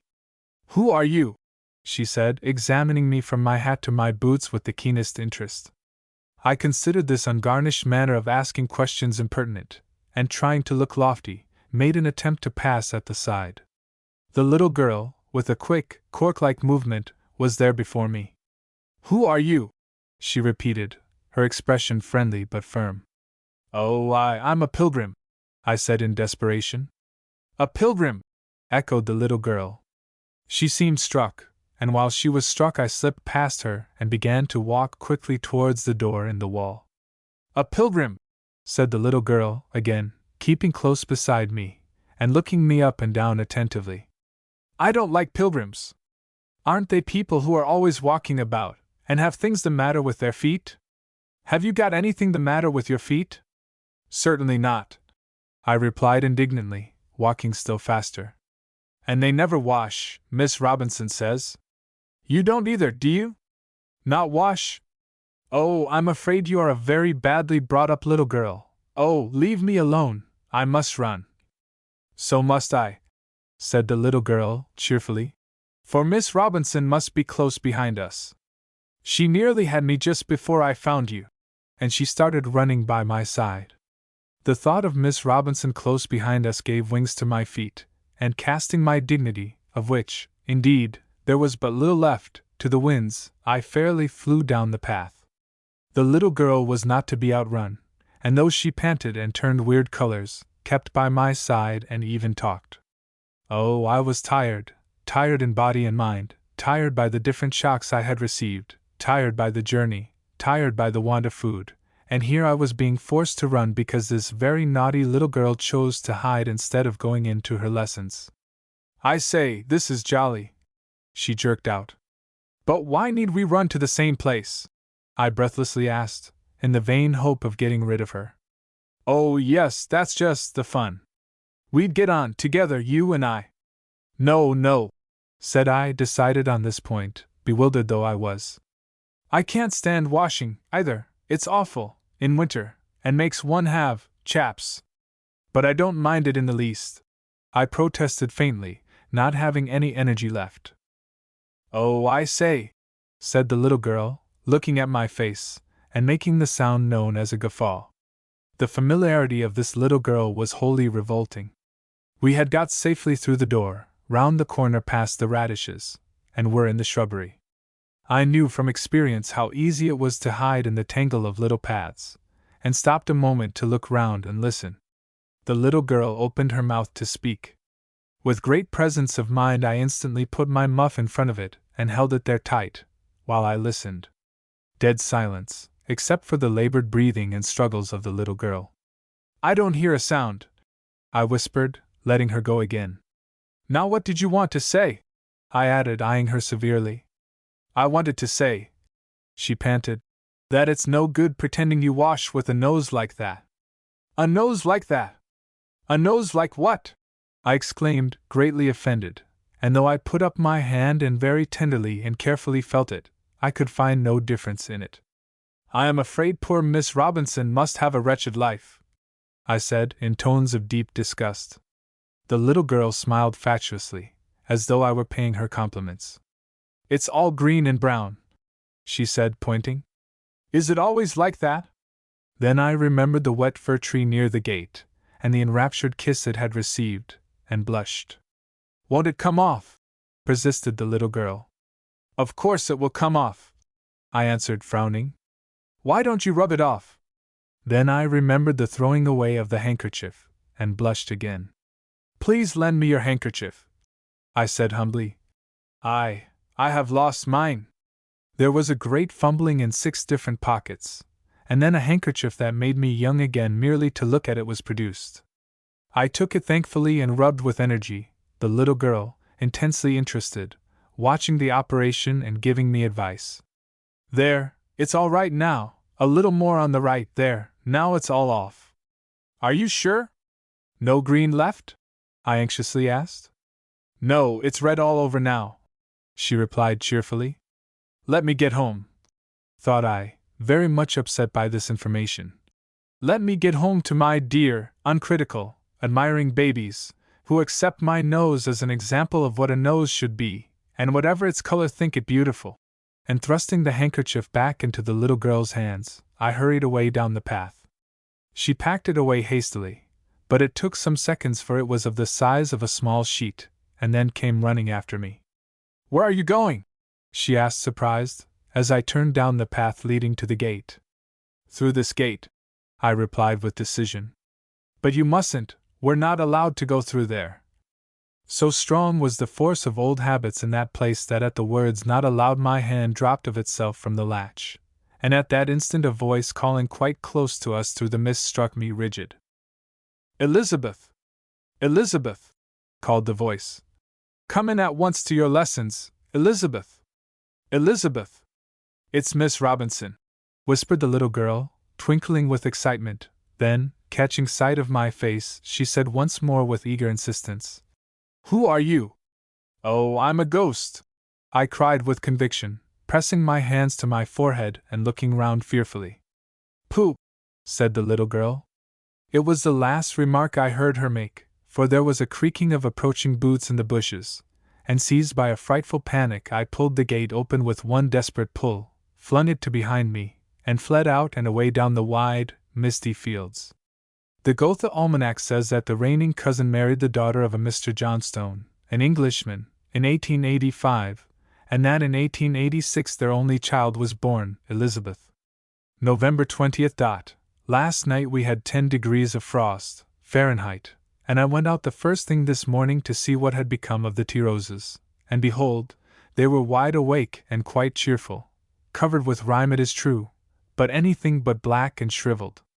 Even those in boxes on each side of the veranda steps were perfectly alive and full of buds, and one in particular, a bouquet d'or, is a mass of buds, and would flower if it could get the least encouragement. I am beginning to think that the tenderness of tea roses is much exaggerated, and am certainly very glad I had the courage to try them in this northern garden. But I must not fly too boldly in the face of Providence, and have ordered those in the boxes to be taken into the greenhouse for the winter, and hope the bouquet d'or, in a sunny place near the glass, may be induced to open some of those buds. The greenhouse is only used as a refuge, and kept at a temperature just above freezing, and is reserved entirely for such plants as cannot stand the very coldest part of the winter out of doors. I don't use it for growing anything, because I don't love things that will only bear the garden for 3 or 4 months in the year and require coaxing and petting for the rest of it. Give me a garden full of strong, healthy creatures, able to stand roughness and cold without dismally giving in and dying. I never could see that delicacy of constitution is pretty, either in plants or women. No doubt there are many lovely flowers to be had by heat and constant coaxing, but then for each of these there are 50 others still lovelier that will gratefully grow in God's wholesome air and are blessed in return with a far greater intensity of scent and color. We have been very busy till now getting the permanent beds into order and planting the new tea roses, and I am looking forward to next summer with more hope than ever in spite of my many failures. I wish the years would pass quickly that will bring my garden to perfection. The Persian yellows have gone into their new quarters, and their place is occupied by the tea rose safrano. All the rose beds are carpeted with pansies sown in July and transplanted in October, each bed having a separate color. The purple ones are the most charming and go well with every rose, but I have white ones with Lorette Messamy, and yellow ones with safrano, and a new red sort in the big center bed of red roses. Round the semicircle on the south side of the little privet hedge 2 rows of annual larkspurs in all their delicate shades have been sown, and just beyond the larkspurs, on the grass, is a semicircle of standard tea and pillar roses. In front of the house the long borders have been stocked with larkspurs, annual and perennial, columbines, giant poppies, pinks, Madonna lilies, wallflowers, hollyhocks, perennial phloxes, peonies, lavender, starworts, cornflowers, Lychnis chalcedonica, and bulbs packed in wherever bulbs could go. These are the borders that were so hardly used by the other gardener. The spring boxes for the veranda steps have been filled with pink and white and yellow tulips. I love tulips better than any other spring flower. They are the embodiment of alert cheerfulness and tidy grace, and next to a hyacinth look like a wholesome, freshly tubbed young girl beside a stout lady whose every movement weighs down the air with patchouli. Their faint, delicate scent is refinement itself, and is there anything in the world more charming than the sprightly way they hold up their little faces to the sun? I have heard them called bold and flaunting, but to me they seem modest grace itself, only always on the alert to enjoy life as much as they can and not afraid of looking the sun or anything else above them in the face. On the grass there are 2 beds of them carpeted with forget-me-nots, and in the grass, in scattered groups, are daffodils and narcissus. Down the wilder shrubbery walks foxgloves and mullins will, I hope, shine majestic, and one cool corner, backed by a group of firs, is graced by Madonna lilies, white foxgloves, and columbines. In a distant glade I have made a spring garden round an oak tree that stands alone in the sun, groups of crocuses, daffodils, narcissus, hyacinths, and tulips, among such flowering shrubs and trees as Pyrus malus spectabilis, Floribunda, and Coronaria, Prunus juliana, Mahalub, Seratina, Triloba, and Passardi, Sidonias and Weigelias in every color, and several kinds of Crataegus and other May lovelinesses. If the weather behaves itself nicely, and we get gentle rains in due season, I think this little corner will be beautiful. But what a big, if it is!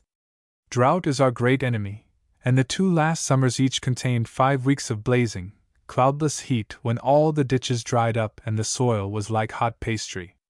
At such times the watering is naturally quite beyond the strength of 2 men, but as a garden is a place to be happy in, and not one where you want to meet a dozen curious eyes at every turn, I should not like to have more than these 2, or rather 1.5, the assistant having stork-like proclivities and going home in the autumn to his native Russia, returning in the spring with the first warm winds. I want to keep him over the winter, as there is much to be done even then, and I sounded him on the point the other day. He is the most abject-looking of human beings, lame, and afflicted with a hideous eye disease, but he is a good worker and plods along unwearyingly from sunrise to dusk. "Pray, my good stork," said I, or German words to that effect, "why don't you stay here altogether, instead of going home and rioting away all you have earned?" "I would stay," he answered, "but I have my wife there in Russia." "Your wife!" I exclaimed, stupidly surprised that the poor deformed creature should have found a mate, as though there were not a superfluity of mates in the world. "I didn't know you were married?"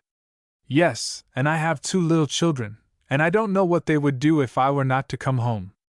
But it is a very expensive journey to Russia, and costs me every time 7 marks. 7 marks! Yes, it is a great sum. I wondered whether I should be able to get to Russia for 7 marks, supposing I were to be seized with an unnatural craving to go there. All the laborers who work here from March to December are Russians and Poles, or a mixture of both. We send a man over who can speak their language, to fetch as many as he can early in the year, and they arrive with their bundles, men and women and babies, and as soon as they have got here and had their fares paid, they disappear in the night if they get the chance, sometimes 50 of them at a time, to go and work singly or in couples for the peasants, who pay them a pfennig or 2 more a day than we do, and let them eat with the family. From us they get 1.5 marks to 2 marks a day, and as many potatoes as they can eat. The women get less, not because they work less, but because they are women and must not be encouraged. The overseer lives with them, and has a loaded revolver in his pocket, and a savage dog at his heels. For the first week or 2 after their arrival, the foresters and other permanent officials keep guard at night over the houses they are put into. I suppose they find it sleepy work. For certain it is that spring after spring the same thing happens, 50 of them getting away in spite of all our precautions, and we are left with our mouths open and much out of pocket. This spring, by some mistake, they arrived without their bundles, which had gone astray on the road, and, as they travel in their best clothes, they refused utterly to work until their luggage came. Nearly a week was lost waiting, to the despair of all in authority. Nor will any persuasions induce them to do anything on saints' days, and there surely never was a church so full of them as the Russian church. In the spring, when every hour is of vital importance, the work is constantly being interrupted by them, and the workers lie sleeping in the sun the whole day, agreeably conscious that they are pleasing themselves and the church at one and the same time, a state of perfection as rare as it is desirable. Reason unaided by faith is of course exasperated at this waste of precious time, and I confess that during the first mild days after the long winter frost, when it is possible to begin to work the ground, I have sympathized with the gloom of the man of wrath, confronted in 1 week by 2 or 3 empty days on which no man will labor, and have listened in silence to his remarks about distant Russian saints. I suppose it was my own superfluous amount of civilization that made me pity these people when first I came to live among them. They herd together like animals and do the work of animals. But in spite of the armed overseer, the dirt and the rags, the meals of potatoes washed down by weak vinegar and water, I am beginning to believe that they would strongly object to soap. I am sure they would not wear new clothes, and I hear them coming home from their work at dusk singing. They are like little children or animals in their utter inability to grasp the idea of a future, and after all, if you work all day in God's sunshine, when evening comes you are pleasantly tired and ready for rest, and not much inclined to find fault with your lot. I have not yet persuaded myself, however, that the women are happy. They have to work as hard as the men and get less for it. They have to produce offspring, quite regardless of times and seasons and the general fitness of things. They have to do this as expeditiously as possible, so that they may not unduly interrupt the work in hand. Nobody helps them, notices them, or cares about them, least of all the husband. It is quite a usual thing to see them working in the fields in the morning, and working again in the afternoon, having in the interval produced a baby. The baby is left to an old woman whose duty it is to look after babies collectively. When I expressed my horror at the poor creatures working immediately afterwards as though nothing had happened, the man of wrath informed me that they did not suffer because they had never worn corsets, nor had their mothers and grandmothers. We were riding together at the time, and had just passed a batch of workers, and my husband was speaking to the overseer, when a woman arrived alone, and taking up a spade, began to dig. She grinned cheerfully at us as she made a courtesy, and the overseer remarked that she had just been back to the house and had a baby. Poor woman! I cried, as we rode on, feeling for some occult reason very angry with the man of wrath. And her wretched husband doesn't care a rap, and will probably beat her tonight if his supper isn't right. What nonsense it is to talk about the equality of the sexes when the women have the babies. Quite so, my dear, replied the man of wrath, smiling condescendingly. You have got to the very root of the matter. Nature, while imposing this agreeable duty on the woman, weakens her and disables her for any serious competition with man. How can a person who is constantly losing a year of the best part of her life compete with a young man who never loses any time at all? He has the brute force, and his last word on any subject could always be his fist. I said nothing. It was a dull, gray afternoon in the beginning of November, and the leaves dropped slowly and silently at our horses' feet as we rode towards the Hirschwald. "It is a universal custom," proceeded the man of wrath, "amongst these Russians, and I believe amongst the lower classes everywhere, and certainly commendable on the score of simplicity, to silence a woman's objections and aspirations by knocking her down. I have heard it said that this apparently brutal action has anything but the maddening effect tenderly nurtured persons might suppose, and that the patient is soothed and satisfied with a rapidity and completeness unattainable by other and more polite methods. Do you suppose," he went on, flicking a twig off a tree with his whip as we passed, "that the intellectual husband, wrestling intellectually with the chaotic yearnings of his intellectual wife, ever achieves the result aimed at? He may and does go on wrestling till he is tired, but never does he in the very least convince her of her folly, while his brother in the ragged coat has got through the whole business in less time than it takes me to speak about it. There is no doubt that these poor women fulfill their vocation far more thoroughly than the women in our class, and, as the truest happiness consists in finding one's vocation quickly and continuing in it all one's days, I consider they are to be envied rather than not, since they are early taught, by the impossibility of argument with marital muscle, the impotence of female endeavor, and the blessings of content." "Pray go on," I said politely. "These women accept their beatings with a simplicity worthy of all praise, and far from considering themselves insulted, admire the strength and energy of the man who can administer such eloquent rebukes.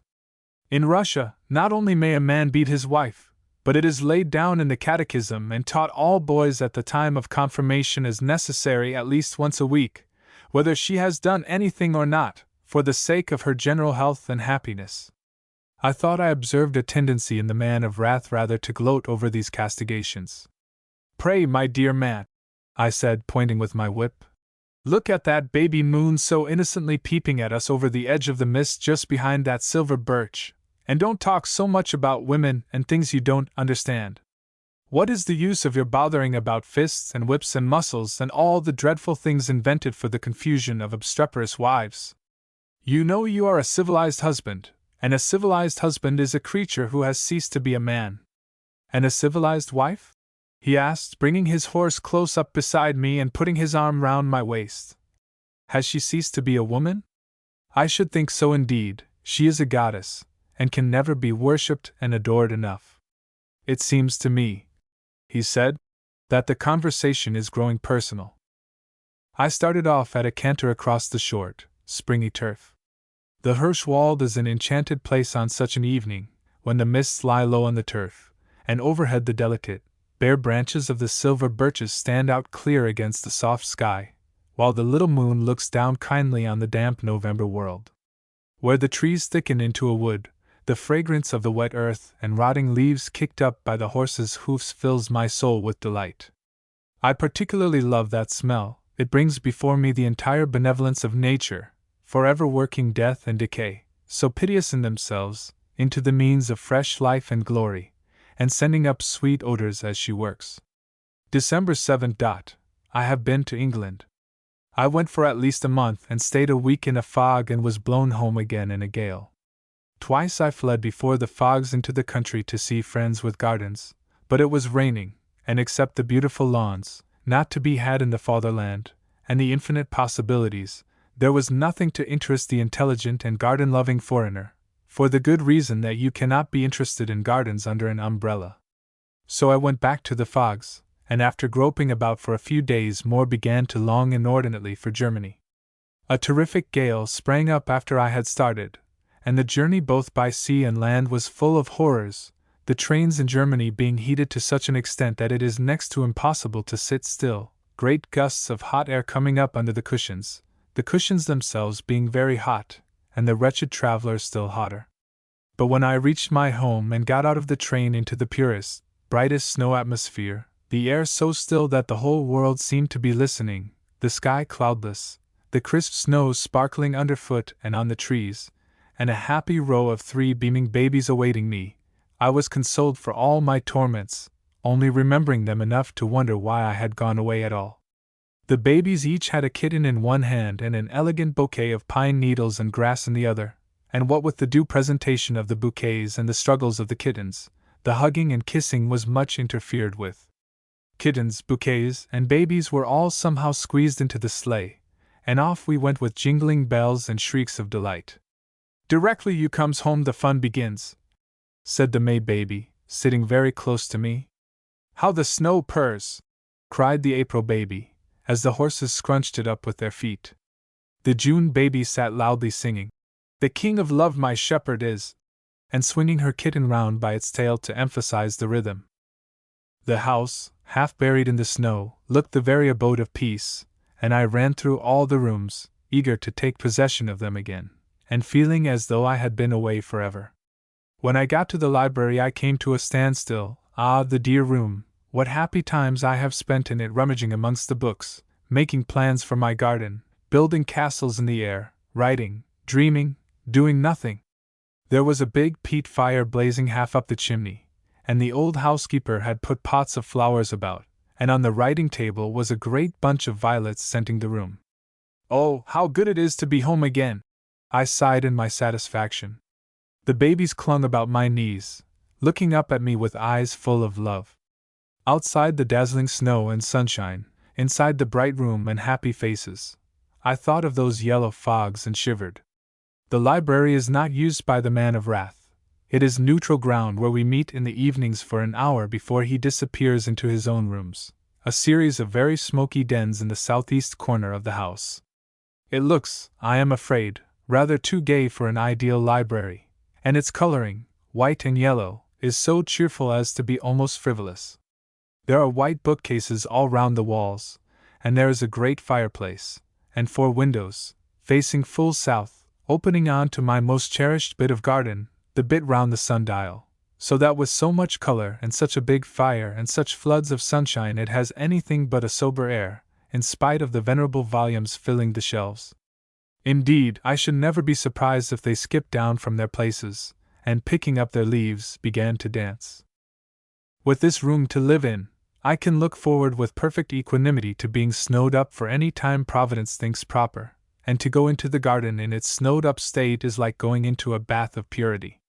The first breath on opening the door is so ineffably pure that it makes me gasp, and I feel a black and sinful object in the midst of all the spotlessness. Yesterday I sat out of doors near the sundial the whole afternoon, with the thermometer so many degrees below freezing that it will be weeks finding its way up again. But there was no wind, and beautiful sunshine, and I was well wrapped up in furs. I even had tea brought out there, to the astonishment of the menials, and sat till long after the sun had set, enjoying the frosty air. I had to drink the tea very quickly, for it showed a strong inclination to begin to freeze. After the sun had gone down, the rooks came home to their nests in the garden with a great fuss and fluttering, and many hesitations and squabbles before they settled on their respective trees. They flew over my head in hundreds with a mighty swish of wings, and when they had arranged themselves comfortably, an intense hush fell upon the garden, and the house began to look like a Christmas card, with its white roof against the clear, pale green of the western sky, and lamplight shining in the windows. I had been reading a life of Luther, lent me by our parson, in the intervals between looking round me and being happy.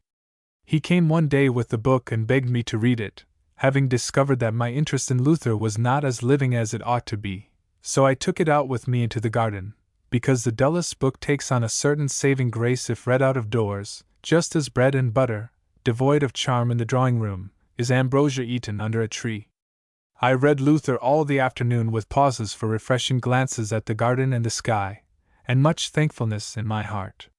His struggles with devils amazed me, and I wondered whether such a day as that, full of grace and the forgiveness of sins, never struck him as something to make him relent even towards devils. He apparently never allowed himself just to be happy. He was a wonderful man, but I am glad I was not his wife.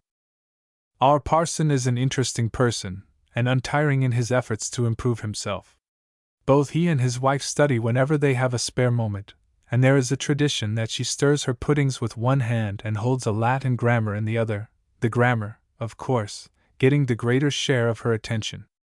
To most German hausfraus the dinners and the puddings are of paramount importance, and they pride themselves on keeping those parts of their houses that are seen in a state of perpetual and spotless perfection, and this is exceedingly praiseworthy.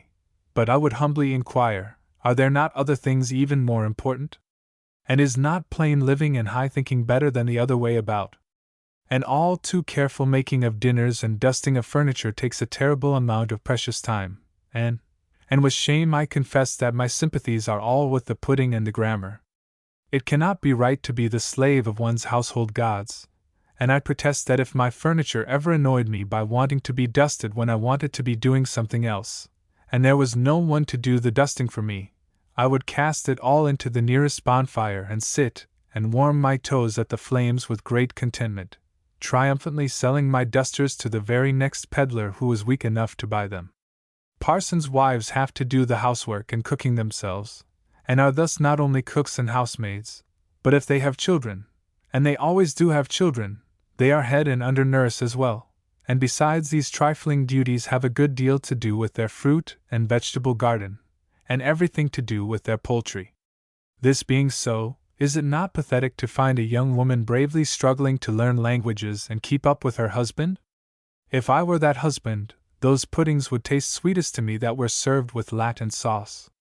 They are both severely pious, and are forever engaged in desperate efforts to practice what they preach, than which, as we all know, nothing is more difficult. He works in his parish with the most noble self-devotion, and never loses courage, although his efforts have been several times rewarded by disgusting libels pasted up on the street corners, thrown under doors, and even fastened to his own garden wall. The peasant hereabouts is past belief low and animal, and a sensitive, intellectual parson among them is really a pearl before swine.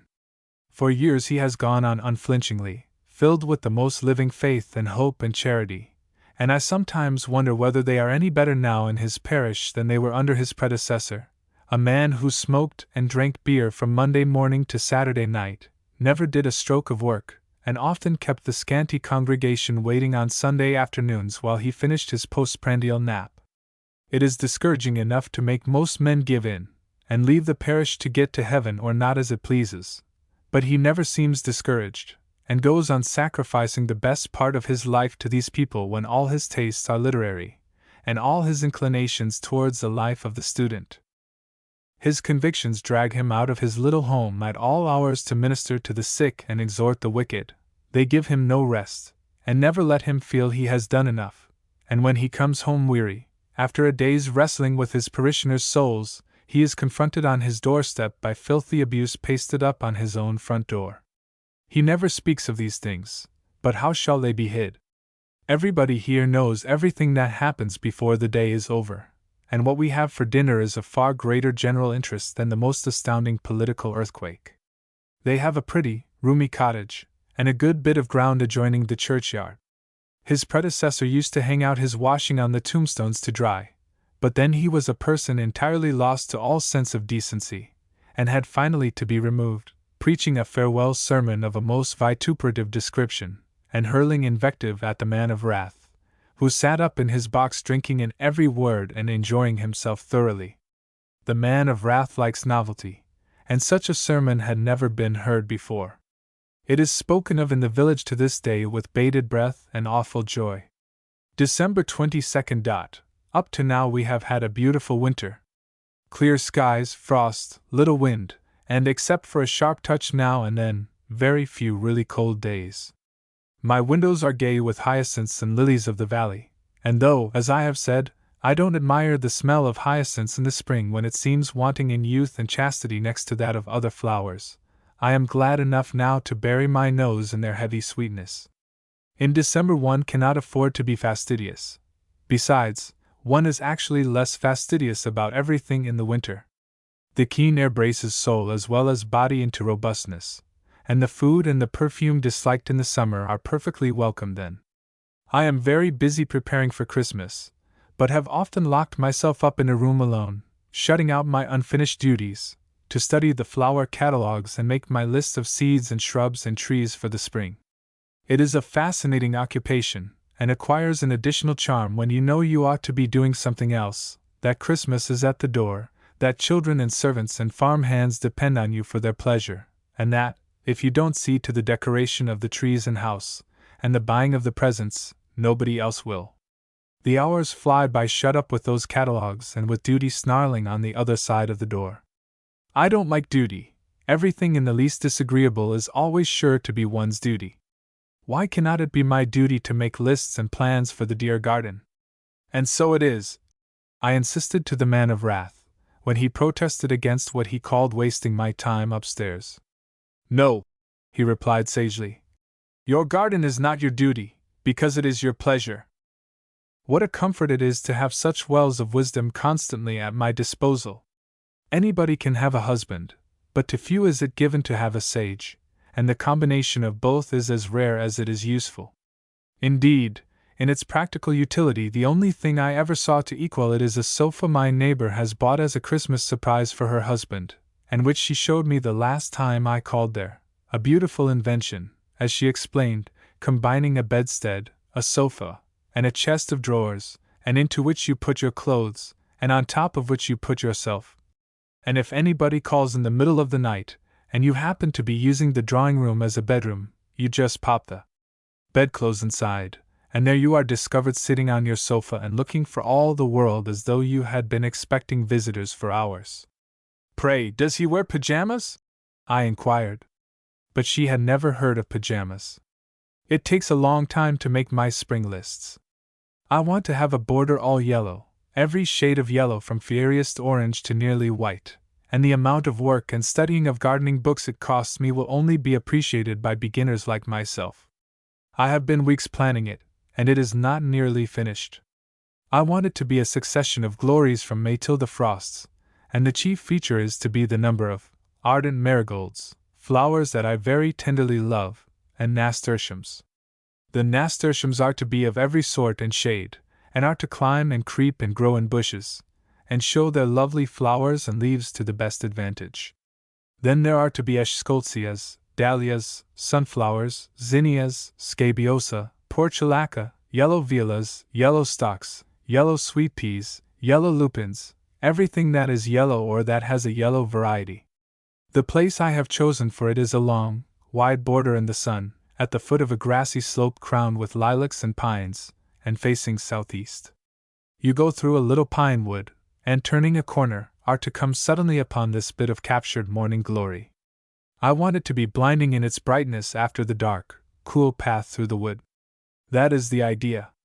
Depression seizes me when I reflect upon the probable difference between the idea and its realization. I am ignorant, and the gardener is, I do believe, still more so, for he was forcing some tulips, and they have all shriveled up and died, and he says he cannot imagine why. Besides, he is in love with the cook, and is going to marry her after Christmas, and refuses to enter into any of my plans with the enthusiasm they deserve, but sits with vacant eye dreamily chopping wood from morning till night to keep the beloved one's kitchen fire well supplied.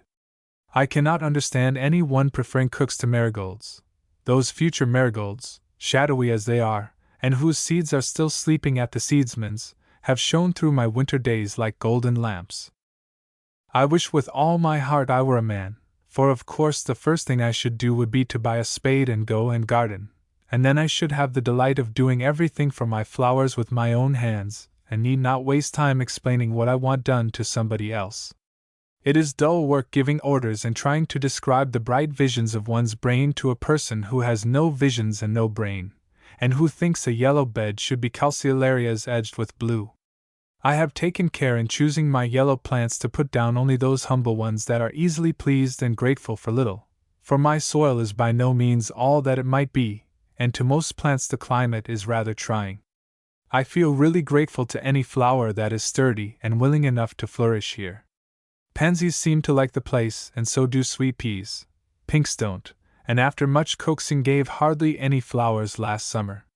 Nearly all the roses were a success, in spite of the sandy soil, except the tea rose Adam, which was covered with buds ready to open, when they suddenly turned brown and died, and 3 standard Dr. Grills which stood in a row and simply sulked.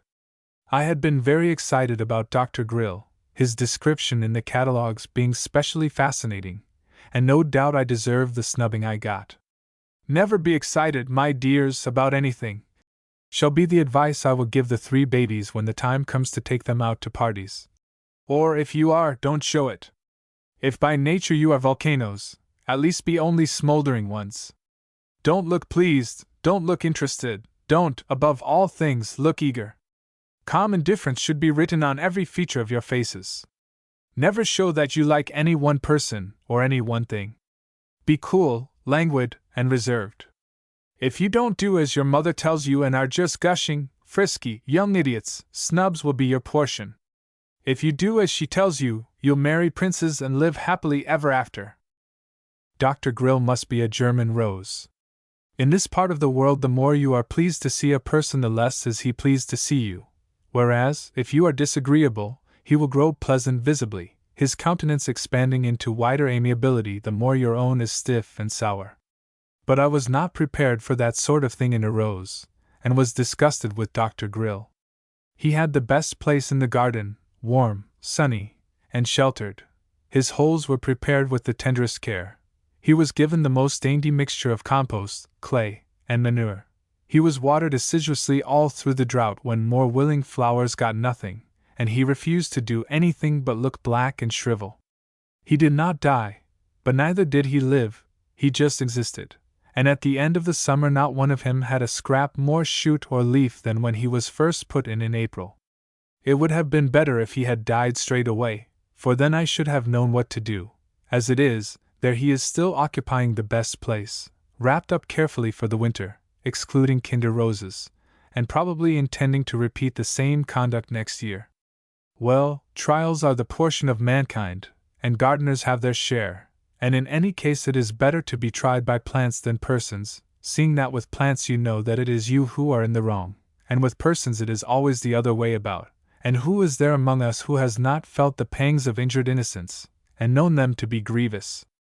I have 2 visitors staying with me, though I have done nothing to provoke such an infliction, and had been looking forward to a happy little Christmas alone with the man of wrath and the babies. Fate decreed otherwise. Quite regularly, if I look forward to anything, fate steps in and decrees otherwise. I don't know why it should, but it does. I had not even invited these good ladies. Like greatness on the modest, they were thrust upon me. One is Irise, the sweet singer of the summer, whom I love as she deserves, but of whom I certainly thought I had seen the last for at least a year, when she wrote and asked if I would have her over Christmas, as her husband was out of sorts, and she didn't like him in that state. Neither do I like sick husbands, so, full of sympathy, I begged her to come, and here she is. And the other is Minora. Why I have to have Minora I don't know, for I was not even aware of her existence a fortnight ago. Then coming down cheerfully one morning to breakfast, it was the very day after my return from England, I found a letter from an English friend, who up till then had been perfectly innocuous, asking me to befriend Minora. I read the letter aloud for the benefit of the man of wrath, who was eating spick-gans, a delicacy much sought after in these parts. "Do, my dear Elizabeth," wrote my friend, "take some notice of the poor thing. She is studying art in Dresden, and has nowhere literally to go for Christmas. She is very ambitious and hard-working." "Then," interrupted the man of wrath, "she is not pretty. Only ugly girls work hard. And she is really very clever." "I do not like clever girls, they are so stupid," again interrupted the man of wrath. "And unless some kind creature like yourself takes pity on her, she will be very lonely." "Then let her be lonely. Her mother is my oldest friend, and would be greatly distressed to think that her daughter should be alone in a foreign town at such a season." "I do not mind the distress of the mother." "Oh, dear me!" I exclaimed impatiently. "I shall have to ask her to come. If you should be inclined," the letter went on, "to play the Good Samaritan, dear Elizabeth, I am positive you would find Minora a bright, intelligent companion." "Minora?" questioned the man of wrath. The April baby, who has had a nursery governess of an altogether alarmingly zealous type attached to her person for the last 6 weeks, looked up from her bread and milk. It sounds like islands, she remarked pensively. The governess coughed. Majora, Minora, Alderney, and Sark, explained her pupil. I looked at her severely. If you are not careful, April, I said, you'll be a genius when you grow up and disgrace your parents.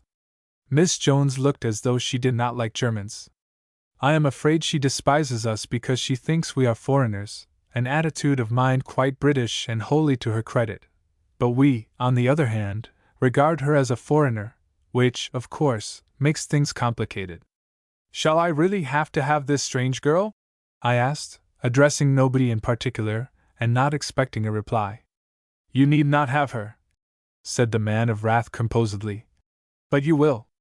You will write today and cordially invite her, and when she has been here 24 hours you will quarrel with her.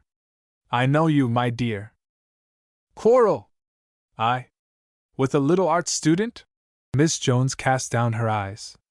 She is perpetually scenting a scene, and is always ready to bring whole batteries of discretion and tact and good taste to bear on us, and seems to know we are disputing in an unseemly manner when we would never dream it ourselves but for the warning of her downcast eyes. I would take my courage in both hands and ask her to go, for besides this superfluity of discreet behavior she is, although only nursery, much too zealous, and inclined to be always teaching and never playing. But, unfortunately, the April baby adores her, and is sure there never was any one so beautiful before. She comes every day with fresh accounts of the splendors of her wardrobe, and feeling descriptions of her umbrellas and hats, and Miss Jones looks offended and purses up her lips. In common with most governesses, she has a little dark down on her upper lip, and the April baby appeared one day at dinner with her own decorated in faithful imitation, having achieved it after much struggling, with the aid of a lead pencil and unbounded love. Miss Jones put her in the corner for impertinence. I wonder why governesses are so unpleasant. The man of wrath says it is because they are not married. Without venturing to differ entirely from the opinion of experience, I would add that the strain of continually having to set an example must surely be very great. It is much easier, and often more pleasant, to be a warning than an example, and governesses are but women, and women are sometimes foolish, and when you want to be foolish it must be annoying to have to be wise. Minora and Irise arrived yesterday together, or rather, when the carriage drove up, Irise got out of it alone, and informed me that there was a strange girl on a bicycle a little way behind. I sent back the carriage to pick her up, for it was dusk and the roads are terrible. But why do you have strange girls here at all? Asked Irise rather peevishly, taking off her hat in the library before the fire, and otherwise making herself very much at home. I don't like them. I'm not sure that they're not worse than husbands who are out of order. Who is she? She would bicycle from the station, and is, I am sure, the first woman who has done it. The little boys threw stones at her. Oh, my dear, that only shows the ignorance of the little boys. Never mind her. Let us have tea in peace before she comes. But we should be much happier without her, she grumbled. Weren't we happy enough in the summer, Elizabeth, just you and I? Yes, indeed we were, I answered heartily, putting my arms round her. The flame of my affection for Irise burns very brightly on the day of her arrival. Besides, this time I have prudently provided against her sinning with the salt cellars by ordering them to be handed round like vegetable dishes. We had finished tea and she had gone up to her room to dress before Minora and her bicycle were got here. I hurried out to meet her, feeling sorry for her, plunged into a circle of strangers at such a very personal season as Christmas. But she was not very shy. Indeed, she was less shy than I was, and lingered in the hall, giving the servants directions to wipe the snow off the tires of her machine before she lent an attentive ear to my welcoming remarks. I couldn't make your man understand me at the station, she said at last, when her mind was at rest about her bicycle. I asked him how far it was, and what the roads were like, and he only smiled. Is he German? But of course he is. How odd that he didn't understand. You speak English very well indeed, do you know? By this time we were in the library, and she stood on the hearthrug warming her back while I poured her out some tea. What a quaint room, she remarked, looking round. And the hall is so curious too. Very old, isn't it? There's a lot of copy here. The man of wrath, who had been in the hall on her arrival and had come in with us, began to look about on the carpet. Copy? He inquired. Where's copy? Oh, material, you know, for a book. I'm just jotting down what strikes me in your country, and when I have time shall throw it into book form. She spoke very loud, as English people always do to foreigners. My dear, I said breathlessly to Irise when I had got into her room and shut the door and Minora was safely in hers. What do you think? She writes books. What, the bicycling girl? Yes, Minora, imagine it. We stood and looked at each other with awestruck faces. How dreadful, murmured Irise. I never met a young girl who did that before. She says this place is full of copy. Full of what? That's what you make books with. Oh, my dear, this is worse than I expected. A strange girl is always a bore among good friends, but one can generally manage her. But a girl who writes books, why, it isn't respectable. And you can't snub that sort of people, they're unsnubbable. Oh, but we'll try, I cried, with such heartiness that we both laughed. The hall and the library struck Minora most. Indeed, she lingered so long after dinner in the hall, which is cold, that the man of wrath put on his fur coat by way of a gentle hint. His hints are always gentle. She wanted to hear the whole story about the chapel and the nuns and Gustavus Adolphus, and pulling out a fat notebook began to take down what I said. I at once relapsed into silence. Well, she said. That's all. Oh, but you've only just begun. It doesn't go any further. Won't you come into the library? In the library she again took up her stand before the fire and warmed herself, and we sat in a row and were cold. She has a wonderfully good profile, which is irritating. The wind, however, is tempered to the shorn lamb by her eyes being set too closely together. Irise lit a cigarette, and leaning back in her chair, contemplated her critically beneath her long eyelashes. You are writing a book? She asked presently. Well, yes, I suppose I may say that I am. Just my impressions, you know, of your country. Anything that strikes me as curious or amusing, I jot it down, and when I have time shall work it up into something, I dare say. Are you not studying painting? Yes, but I can't study that forever. We have an English proverb, life is short and art is long, too long, I sometimes think, and writing is a great relaxation when I am tired. What shall you call it? Oh, I thought of calling it Journeyings in Germany. It sounds well, and would be correct. Or Jottings from German Journeyings, I haven't quite decided yet which. By the author of Prowls in Pomerania, you might add, suggested Irise. And Drivel from Dresden, said I. And Bosch from Berlin, added Irise. Minora stared. I don't think those two last ones would do, she said, because it is not to be a facetious book. But your first one is rather a good title, she added, looking at Irise and drawing out her notebook. I think I'll just jot that down. If you jot down all we say and then publish it, will it still be your book? Asked Irise. But Minora was so busy scribbling that she did not hear. And have you no suggestions to make, Sage? Asked Irise, turning to the man of wrath, who was blowing out clouds of smoke in silence. Oh, do you call him Sage? Cried Minora. And always in English? Irise and I looked at each other. We knew what we did call him, and were afraid Minora would in time ferret it out and enter it in her notebook. The man of wrath looked none too well pleased to be alluded to under his very nose by our new guest as him. Husbands are always sages, said I gravely. Though sages are not always husbands, said Irise with equal gravity. Sages and husbands, sage and husbands, she went on musingly. What does that remind you of, Miss Minora? Oh, I know, how stupid of me, cried Minora eagerly, her pencil in midair and her brain clutching at the elusive recollection. Sage and why, yes, no, yes, of course, oh, disappointedly. But that's vulgar, I can't put it in. What is vulgar? I asked. She thinks sage and onions is vulgar, said Irise languidly. But it isn't, it is very good. She got up and walked to the piano, and sitting down, began, after a little wandering over the keys, to sing. Do you play? I asked Minora. Yes, but I am afraid I am rather out of practice. I said no more. I know what that sort of playing is. When we were lighting our bedroom candles, Minora began suddenly to speak in an unknown tongue. We stared. What is the matter with her? Murmured Irise. I thought, perhaps, said Minora in English, you might prefer to talk German, and as it is all the same to me what I talk, oh, pray don't trouble, said Irise. We like airing our English, don't we, Elizabeth? I don't want my German to get rusty, though, said Minora. I shouldn't like to forget it. Oh, but isn't there an English song? Said Irise, twisting round her neck as she preceded us upstairs. 'Tis folly to remember, 'tis wisdom to forget. You are not nervous sleeping alone, I hope, I said hastily. What room is she in? Asked Irise. Number 12. Oh, do you believe in ghosts?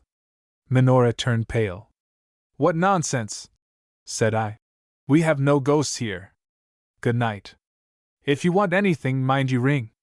And if you see anything curious in that room, called Irise from her bedroom door, mind you jot it down. December 27th. It is the fashion, I believe, to regard Christmas as a bore of rather a gross description, and as a time when you are invited to overeat yourself, and pretend to be merry without just cause.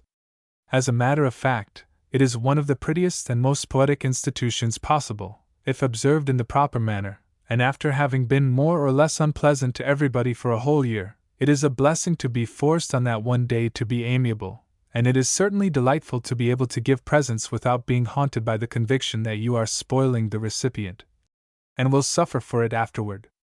Servants are only big children, and are made just as happy as children by little presents and nice things to eat, and for days beforehand, every time the 3 babies go into the garden, they expect to meet the Christ child with his arms full of gifts.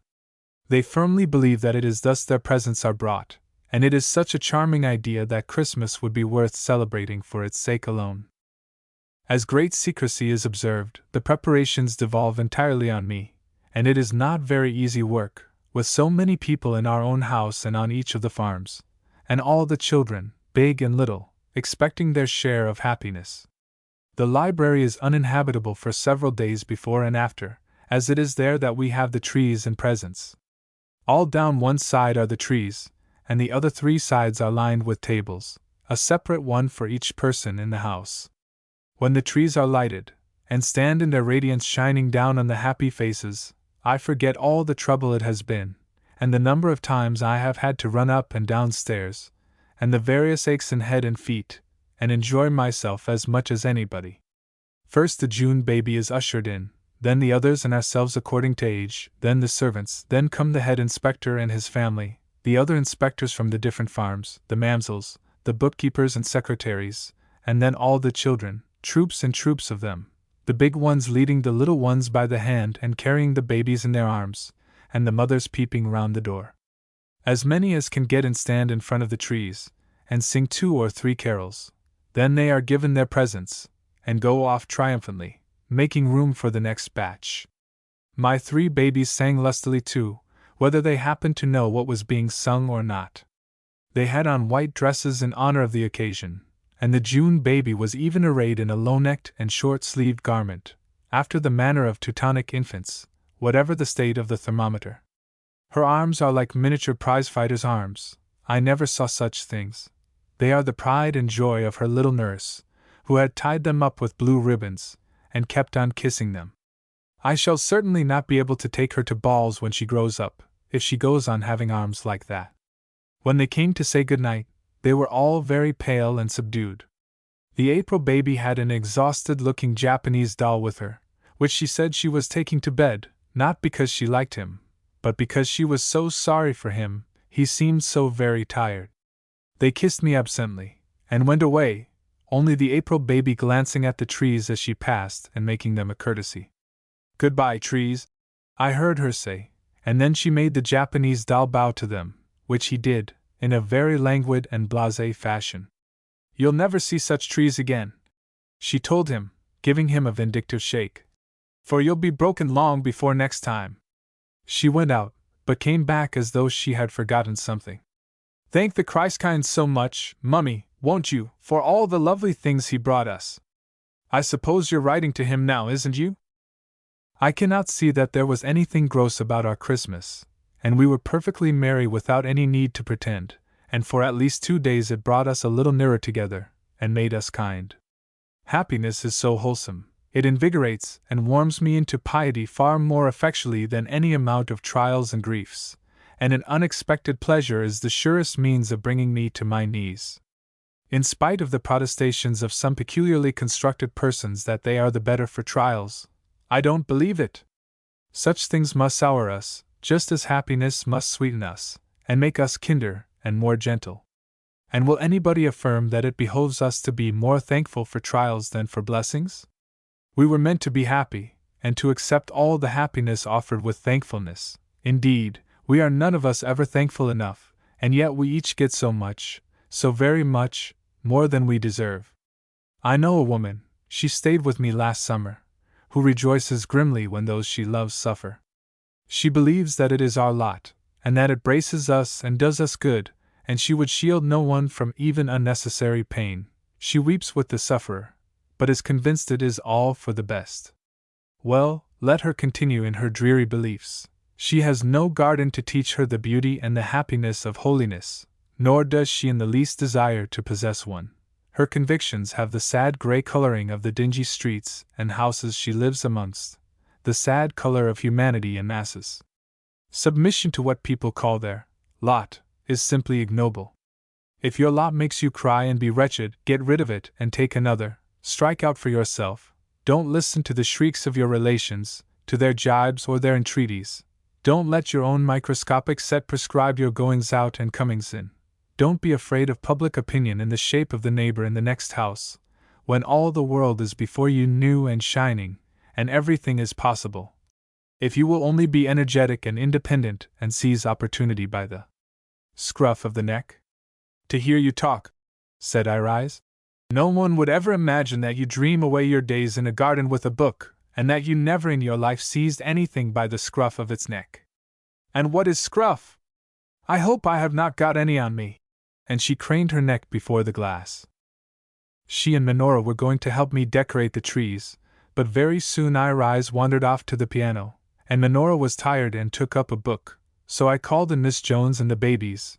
It was Miss Jones's last public appearance, as I shall relate, and after working for the best part of 2 days they were finished, and looked like lovely ladies in wide-spreading, sparkling petticoats, holding up their skirts with glittering fingers.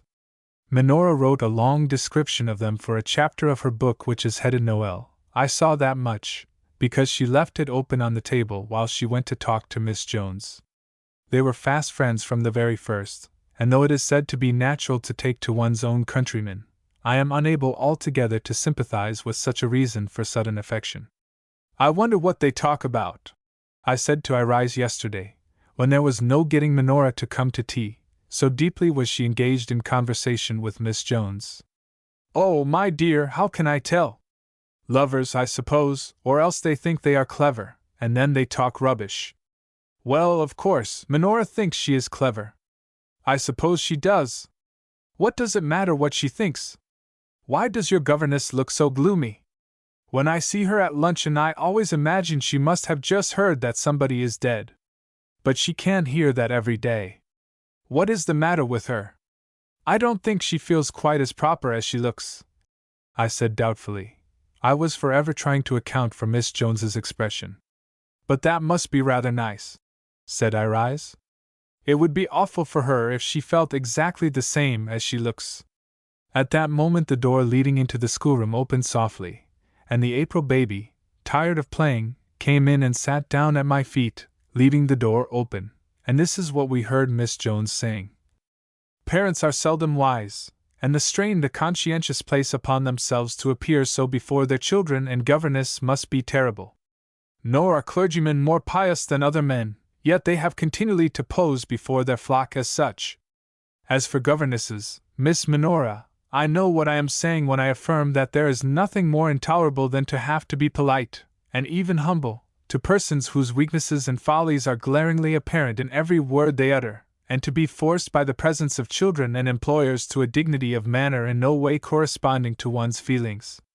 The grave father of a family, who was probably one of the least respectable of bachelors, is an interesting study at his own table, where he is constrained to assume airs of infallibility merely because his children are looking at him. The fact of his being a parent does not endow him with any supreme and sudden virtue, and I can assure you that among the eyes fixed upon him, not the least critical and amused are those of the humble person who fills the post of governess. "Oh, Miss Jones, how lovely!" we heard Minora say in accents of rapture, while we sat transfixed with horror at these sentiments. "Do you mind if I put that down in my book? You say it all so beautifully." "Without a few hours of relaxation," continued Miss Jones, "of private indemnification for the toilsome virtues displayed in public, who could wade through days of correct behavior? There would be no reaction, no room for better impulses, no place for repentance. Parents, priests, and governesses would be in the situation of a stout lady who never has a quiet moment in which she can take off her corsets." "My dear, what a firebrand!" whispered Irise. I got up and went in. They were sitting on the sofa, Minora with clasped hands, gazing admiringly into Miss Jones's face, which wore a very different expression from the one of sour and unwilling propriety I have been used to seeing. "May I ask you to come to tea?" I said to Minora. "And I should like to have the children a little while." She got up very reluctantly, but I waited with the door open until she had gone in and the two babies had followed. They had been playing at stuffing each other's ears with pieces of newspaper while Miss Jones provided Minora with noble thoughts for her work, and had to be tortured afterward with tweezers. I said nothing to Minora, but kept her with us till dinner time, and this morning we went for a long sleigh drive. When we came in to lunch there was no Miss Jones. "Is Miss Jones ill?" asked Minora. "She is gone," I said. "Gone? Did you never hear of such things as sick mothers?" asked Irise blandly, and we talked resolutely of something else. All the afternoon Minora has moped. She had found a kindred spirit, and it has been ruthlessly torn from her arms as kindred spirits so often are.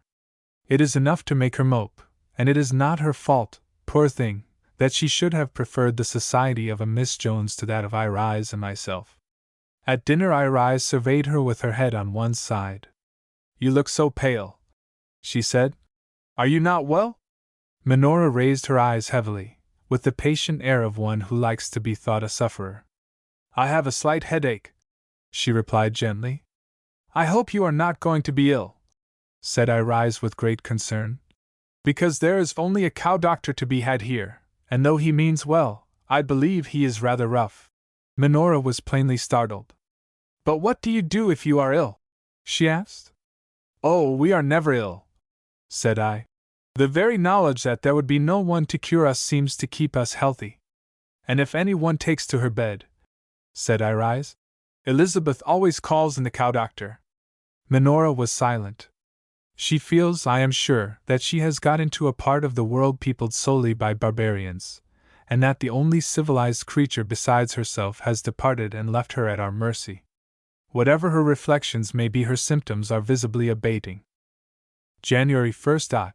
The service on New Year's Eve is the only one in the whole year that in the least impresses me in our little church, and then the very bareness and ugliness of the place and the ceremonial produce an effect that a snug service in a well-lit church never would. Last night we took Irise and Minora, and drove the 3 lonely miles in a sleigh. It was pitch dark, and blowing great guns. We sat wrapped up to our eyes in furs, and as mute as a funeral procession. "We are going to the burial of our last year's sins," said Irise as we started, and there certainly was a funereal sort of feeling in the air. Up in our gallery pew we tried to decipher our chorales by the light of the spluttering tallow candles stuck in holes in the woodwork, the flames wildly blown about by the draughts. The wind banged against the windows in great gusts, screaming louder than the organ, and threatening to blow out the agitated lights together. The parson in his gloomy pulpit, surrounded by a framework of dusty carved angels, took on an awful appearance of menacing authority, as he raised his voice to make himself heard above the clatter. Sitting there in the dark, I felt very small, and solitary, and defenseless, alone in a great big black world. The church was as cold as a tomb. Some of the candles guttered and went out. The parson in his black robe spoke of death and judgment. I thought I heard a child's voice screaming, and could hardly believe it was only the wind, and felt uneasy and full of forebodings. All my faith and philosophy deserted me, and I had a horrid feeling that I should probably be well punished, though for what I had no precise idea. If it had not been so dark, and if the wind had not howled so despairingly, I should have paid little attention to the threats issuing from the pulpit. But, as it was, I fell to making good resolutions. This is always a bad sign. Only those who break them make them, and if you simply do as a matter of course that which is right as it comes, any preparatory resolving to do so becomes completely superfluous. I have for some years past left off making them on New Year's Eve, and only the gale happening as it did reduce me to doing so last night, for I have long since discovered that, though the year and the resolutions may be new, I myself am not, and it is worse than useless putting new wine into old bottles. But I am not an old bottle, said Irise indignantly, when I held forth to her to the above effect a few hours later in the library, restored to all my philosophy by the warmth and light. And I find my resolutions carry me very nicely into the spring. I revise them at the end of each month, and strike out the unnecessary ones. By the end of April they have been so severely revised that there are none left. There, you see I am right. If you were not an old bottle, your new contents would gradually arrange themselves amiably as a part of you, and the practice of your resolutions would lose its bitterness by becoming a habit. She shook her head. Such things never lose their bitterness, she said, and that is why I don't let them cling to me right into the summer. When May comes, I give myself up to jollity with all the rest of the world, and am too busy being happy to bother about anything I may have resolved when the days were cold and dark. And that is just why I love you, I thought. She often says what I feel. I wonder, she went on after a pause, whether men ever make resolutions? I don't think they do. Only women indulge in such luxuries. It is a nice sort of feeling, when you have nothing else to do, giving way to endless grief and penitence, and steeping yourself to the eyes in contrition, but it is silly. Why cry over things that are done? Why do naughty things at all, if you are going to repent afterward? Nobody is naughty unless they like being naughty, and nobody ever really repents unless they are afraid they are going to be found out. By nobody, of course, you mean women, said Irise. Naturally, the terms are synonymous. Besides, men generally have the courage of their opinions. I hope you are listening, Miss Minora, said Irise in the amiably polite tone she assumes whenever she speaks to that young person. It was getting on towards midnight, and we were sitting round the fire, waiting for the new year, and sipping glub wine, prepared at a small table by the man of wrath. It was hot, and sweet, and rather nasty, but it is proper to drink it on this one night, so of course we did. Minora does not like either Irise or myself. We very soon discovered that, and laugh about it when we are alone together. I can understand her disliking Irise, but she must be a perverse creature not to like me. Irise has poked fun at her, and I have been, I hope, very kind, yet we are bracketed together in her black books. It is also apparent that she looks upon the man of wrath as an interesting example of an ill-used and misunderstood husband, and she is disposed to take him under her wing, and defend him on all occasions against us. He never speaks to her. He is at all times a man of few words, but, as far as Minora is concerned, he might have no tongue at all, and sits sphinx-like and impenetrable while she takes us to task about some remark of a profane nature that we may have addressed to him. One night, some days after her arrival, she developed a skittishness of manner which has since disappeared, and tried to be playful with him. But you might as well try to be playful with a graven image. The wife of one of the servants had just produced a boy, the first after a series of 5 daughters, and at dinner we drank the health of all parties concerned, the man of wrath making the happy father drink a glass off at one gulp, his heels well together in military fashion. Minora thought the incident typical of German manners, and not only made notes about it, but joined heartily in the health-drinking, and afterward grew skittish. She proposed, first of all, to teach us a dance called, I think, the Washington Post, and which was, she said, much danced in England, and to induce us to learn, she played the tune to us on the piano. We remained untouched by its beauties, each buried in an easy chair toasting our toes at the fire. Amongst those toes were those of the man of wrath, who sat peaceably reading a book and smoking. Minora volunteered to show us the steps, and as we still did not move, danced solitary behind our chairs. Irise did not even turn her head to look, and I was the only one amiable or polite enough to do so. Do I deserve to be placed in Minora's list of disagreeable people side by side with Irise? Certainly not. Yet I most surely am. It wants the music, of course, observed Minora breathlessly, darting in and out between the chairs, apparently addressing me, but glancing at the man of wrath. No answer from anybody. It is such a pretty dance, she panted again, after a few more gyrations. No answer. And is all the rage at home? No answer. Do let me teach you. Won't you try her, sage? She went up to him and dropped him a little courtesy. It is thus she always addresses him, entirely oblivious to the fact, so patent to everyone else, that he resents it. Oh, come, put away that tiresome old book, she went on gaily, as he did not move. I am certain it is only some dry agricultural work that you just nod over. Dancing is much better for you. Irise and I looked at one another quite frightened.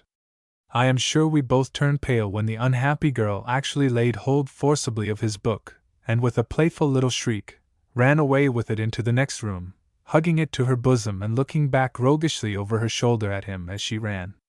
There was an awful pause. We hardly dared raise our eyes. Then the Mall of Wrath got up slowly, knocked the ashes off the end of his cigar, looked at his watch, and went out at the opposite door into his own rooms, where he stayed for the rest of the evening. She has never, I must say, been skittish since. I hope you are listening, Miss Minora, said Irise, because this sort of conversation is likely to do you good. I always listen when people talk sensibly, replied Minora, stirring her grog. Irise glanced at her with slightly doubtful eyebrows. Do you agree with our hostess's description of women? She asked after a pause. As nobodies? No, of course I do not. Yet she is right. In the eye of the law we are literally nobodies in our country. Did you know that women are forbidden to go to political meetings here? Really? Out came the notebook. The law expressly forbids the attendance at such meetings of women, children, and idiots. Children and idiots, I understand that, said Minora. But women, and classed with children and idiots? Classed with children and idiots, repeated Irise, gravely nodding her head. Did you know that the law forbids females of any age to ride on the top of omnibuses or tramcars? Not really? Do you know why? I can't imagine. Because in going up and down the stairs those inside might perhaps catch a glimpse of the stocking covering their ankles. But what? Did you know that the morals of the German public are in such a shaky condition that a glimpse of that sort would be fatal to them? But I don't see how a stocking, with stripes round it, said Irise, and darns in it, I added, could possibly be pernicious? The pernicious stocking, or thoughts on the ethics of petticoats, said Irise. Put that down as the name of your next book on Germany. I never know, complained Minora, letting her notebook fall, whether you are in earnest or not. Don't you? Said Irise sweetly. Is it true? Appealed Minora to the man of wrath, busy with his lemons in the background. That your law classes women with children and idiots? Certainly, he answered promptly. And a very proper classification, too. We all looked blank. That's rude, said I at last. Truth is always rude, my dear, he replied complacently.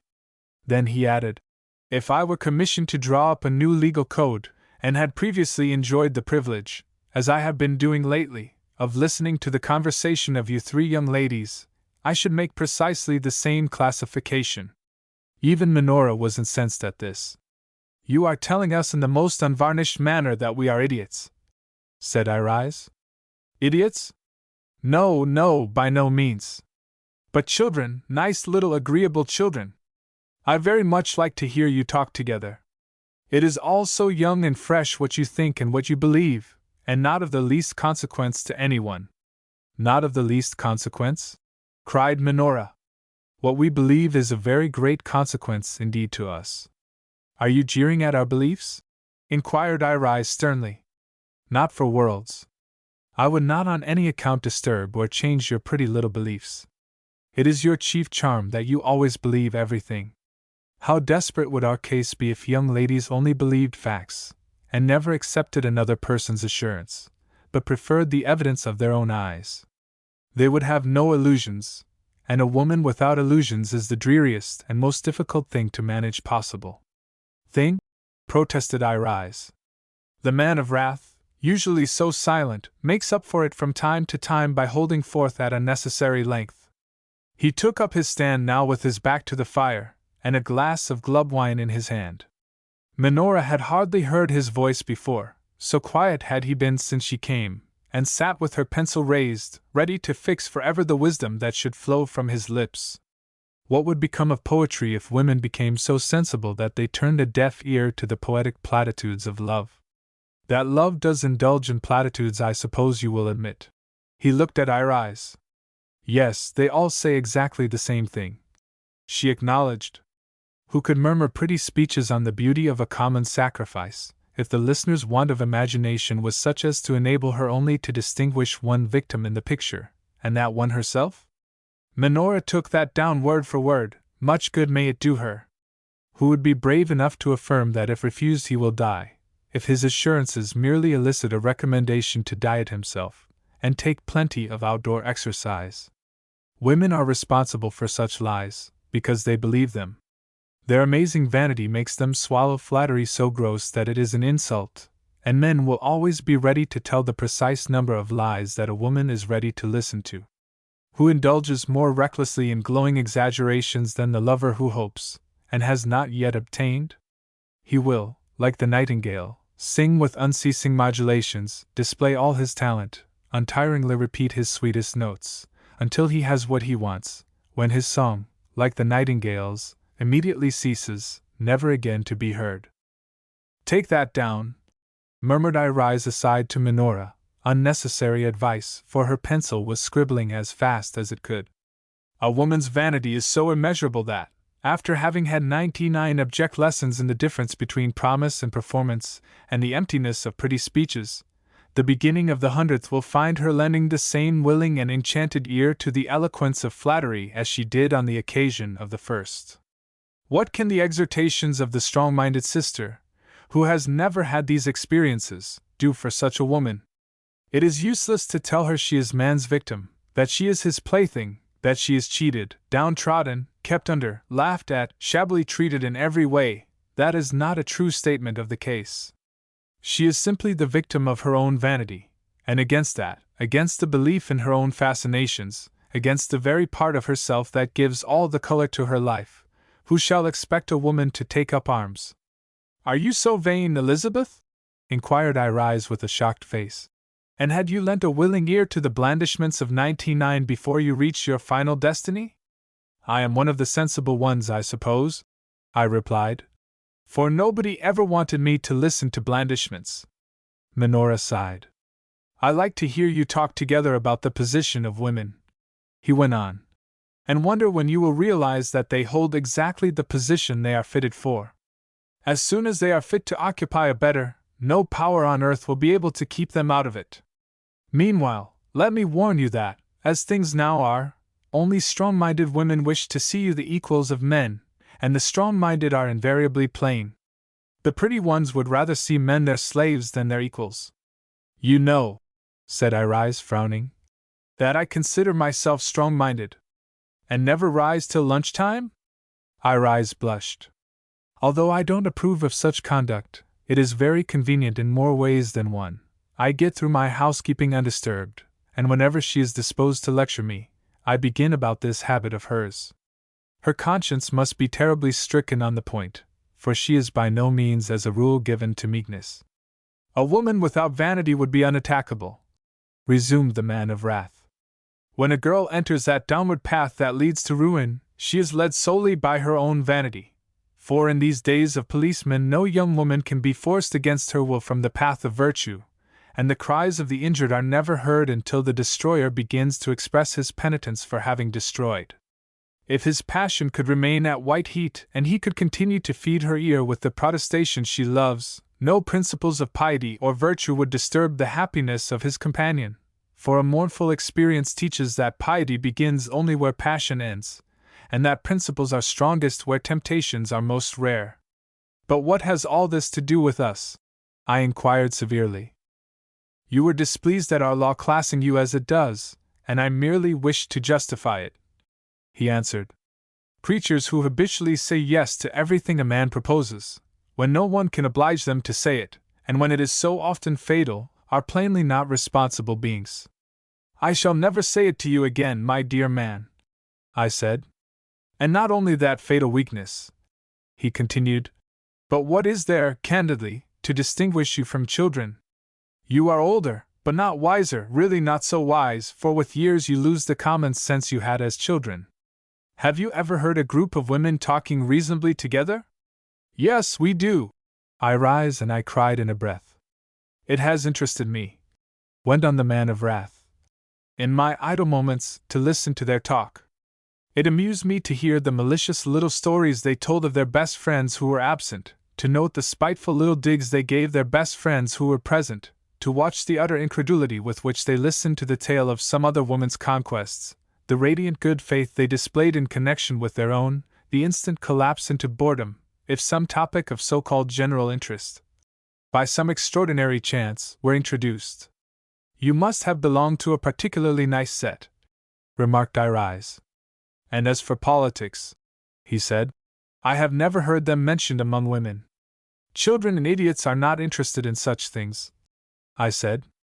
And we are much too frightened of being put in prison, said Irise. In prison? Echoed Minora. Don't you know, said Irise, turning to her, that if you talk about such things here you run a great risk of being imprisoned? But why? But why?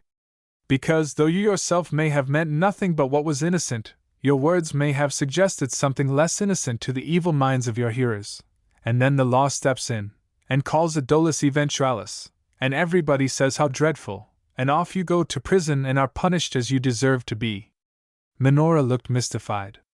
That is not, however, your real reason for not discussing them, said the man of wrath. They simply do not interest you. Or it may be that you do not consider your female friends' opinions worth listening to, for you certainly display an astonishing thirst for information when male politicians are present. I have seen a pretty young woman, hardly in her 20s, sitting a whole evening drinking in the doubtful wisdom of an elderly political star, with every appearance of eager interest. He was a bimetallic star, and was giving her whole pamphlets full of information. She wanted to make up to him for some reason, said Irise, and got him to explain his hobby to her, and he was silly enough to be taken in. Now which was the sillier in that case? She threw herself back in her chair and looked up defiantly, beating her foot impatiently on the carpet. She wanted to be thought clever, said the man of wrath. What puzzled me, he went on musingly, was that she went away apparently as serene and happy as when she came. The explanation of the principles of bimetallism produce, as a rule, a contrary effect. Why, she hadn't been listening, cried Irise, and your simple star had been making a fine goose of himself the whole evening. No doubt she had understood very little, said the man of wrath, taking no notice of this effusion. And no doubt the gentleman hadn't understood much either. Irise was plainly irritated. Your opinion of woman, said Minora in a very small voice, is not a high one. But in the sick chamber, I suppose you agree that no one could take her place? If you are thinking of hospital nurses, I said, I must tell you that I believe he married chiefly that he might have a wife instead of a strange woman to nurse him when he is sick. But, said Minora, bewildered at the way her illusions were being knocked about, the sick room is surely the very place of all others in which a woman's gentleness and tact are most valuable. Gentleness and tact? Repeated the man of wrath. I have never met those qualities in the professional nurse. According to my experience, she is a disagreeable person who finds in private nursing exquisite opportunities for asserting her superiority over ordinary, and prostrate mankind. I know of no more humiliating position for a man than to be in bed having his feverish brow soothed by a sprucely dressed strange woman, bristling with starch and spotlessness. He would give half his income for his clothes, and probably the other half if she would leave him alone, and go away altogether. He feels her superiority through every pore. He never before realized how absolutely inferior he is. He is abjectly polite, and contemptibly conciliatory. If a friend comes to see him, he eagerly praises her in case she should be listening behind the screen. He cannot call his soul his own, and what is far more intolerable, either is he sure that his body really belongs to him. He has read of ministering angels and the light touch of a woman's hand, but the day on which he can ring for his servant and put on his socks in private fills him with the same sort of wildness of joy that he felt as a homesick schoolboy at the end of his first term. Minora was silent. Iriza's foot was livelier than ever. The man of wrath stood smiling blandly down upon us. You can't argue with a person so utterly convinced of his infallibility that he won't even get angry with you, so we sat round and said nothing. If, he went on, addressing Iriz, who looked rebellious, you doubt the truth of my remarks, and still cling to the old poetic notion of noble, self-sacrificing women tenderly helping the patient over the rough places on the road to death or recovery, let me beg you to try for yourself, next time anyone in your house is ill, whether the actual fact in any way corresponds to the picturesque belief. The angel who is to alleviate our sufferings comes in such a questionable shape, that to the unimaginative she appears merely as an extremely self-confident young woman, wisely concerned first of all in securing her personal comfort, much given to complaints about her food and to helplessness where she should be helpful, possessing an extraordinary capacity for fancying herself slighted, or not regarded as the superior being she knows herself to be, morbidly anxious lest the servants should, by some mistake, treat her with offensive cordiality, pettish if the patient gives more trouble than she had expected, intensely injured and disagreeable if he is made so courageous by his wretchedness as to wake her during the night, an act of desperation of which I was guilty once, and once only. Oh, these good women! What sane man wants to have to do with angels? And especially do we object to having them about us when we are sick and sorry, when we feel in every fibre what poor things we are, and when all our fortitude is needed to enable us to bear our temporary inferiority patiently, without being forced besides to assume an attitude of eager and groveling politeness towards the angel in the house. There was a pause. I didn't know you could talk so much, Sage, said Iriz at length. What would you have women do, then? Asked Minora meekly. Iriz began to beat her foot up and down again. What did it matter what men of wrath would have us do? There are not, continued Minora, blushing, husbands enough for everyone, and the rest must do something. Certainly, replied the oracle. Study the art of pleasing by dress and manner as long as you are of an age to interest us, and above all, let all women, pretty and plain, married and single, study the art of cookery. If you are an artist in the kitchen you will always be esteemed. I sat very still. Every German woman, even the wayward Iriz, has learned to cook. I seem to have been the only one who was naughty and wouldn't. Only be careful, he went on, in studying both arts, never to forget the great truth that dinner precedes blandishments, and not blandishments dinner. A man must be made comfortable before he will make love to you, and though it is true that if you offered him a choice between spitgans and kisses, he would say he would take both, yet he would invariably begin with the spitgans, and allow the kisses to wait. At this I got up, and Iriz followed my example. Your cynicism is disgusting, I said icily. You two are always exceptions to anything I may say, he said, smiling amiably. He stooped and kissed Iriz's hand. She is inordinately vain of her hands, and says her husband married her for their sake, which I can quite believe. I am glad they are on her and not on Minora, for if Minora had had them I should have been annoyed. Minoras are bony, with chilly-looking knuckles, ignored nails, and too much wrist. I feel very well disposed towards her when my eye falls on them. She put one forward now, evidently thinking it would be kissed too. Did you know, said Iriz, seeing the movement, that it is the custom here to kiss women's hands? But only married women's. I added, not desiring her to feel out of it. Never young girls. She drew it in again. It is a pretty custom, she said with a sigh, and pensively inscribed it in her book. January 15th. The bills for my roses and bulbs and other last year's horticultural indulgences were all on the table when I came down to breakfast this morning. They rather frightened me. Gardening is expensive, I find, when it has to be paid for out of one's own private pin money. The man of wrath does not in the least want roses, or flowering shrubs, or plantations, or new paths, and therefore, he asks, why should he pay for them? So he does not, and I do, and I have to make up for it by not indulging all too riotously in new clothes, which is no doubt very chastening. I certainly prefer buying new rose trees to new dresses, if I cannot comfortably have both, and I see a time coming when the passion for my garden will have taken such a hold on me that I shall not only entirely cease buying more clothes, but begin to sell those that I already have. The garden is so big that everything has to be bought wholesale, and I fear I shall not be able to go on much longer with only one man and a stork, because the more I plant the more there will be to water in the inevitable drought, and the watering is a serious consideration when it means going backwards and forwards all day long to a pump near the house, with a little water cart.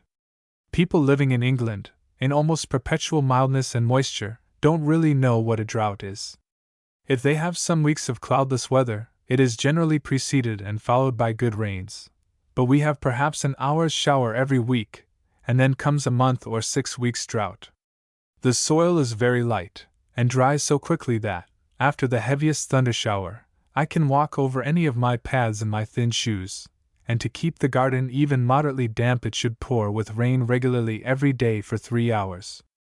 My only means of getting water is to go to the pump near the house, or to the little stream that forms my eastern boundary, and the little stream dries up too unless there has been rain, and is at the best of times difficult to get at, having steep banks covered with forget-me-nots. I possess one moist, peaty bit of ground, and that is to be planted with silver birches in imitation of the Hirschwald, and is to be carpeted between the birches with flaming azaleas. All the rest of my soil is sandy, the soil for pines and acacias, but not the soil for roses. Yet see what love will do. There are more roses in my garden than any other flower.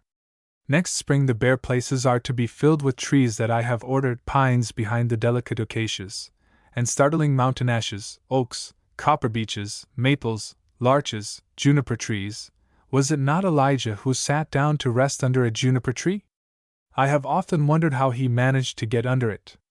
It is a compact little tree, not more than 2 to 3 yards high here, and all closely squeezed up together. Perhaps they grew more aggressively where he was.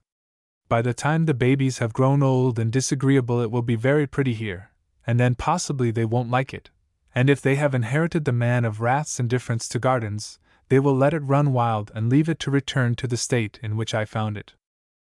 Or perhaps their 3 husbands will refuse to live in it, or to come to such a lonely place at all, and then of course its fate is sealed. My only comfort is that husbands don't flourish in the desert, and that the 3 will have to wait a long time before enough are found to go round. Mothers tell me that it is a dreadful business finding one husband. How much more painful then to have to look for 3 at once. The babies are so nearly the same age that they only just escaped being twins. But I won't look. I can imagine nothing more uncomfortable than a son-in-law, and besides I don't think a husband is at all a good thing for a girl to have. I shall do my best in the years at my disposal to train them so to love the garden, and outdoor life, and even farming, that, if they have a spark of their mother in them, they will want and ask for nothing better. My hope of success is however exceedingly small, and there is probably a fearful period in store for me when I shall be taken every day during the winter to the distant towns to balls, a poor old mother shivering in broad daylight in her party gown, and being made to start after an early lunch and not getting home till breakfast time next morning. Indeed, they have already developed an alarming desire to go to partings, as they call them, the April baby announcing her intention of beginning to do so when she is 12. "Are you 12, Mummy?" she asked. The gardener is leaving on the 1st of April, and I am trying to find another. It is grievous changing so often.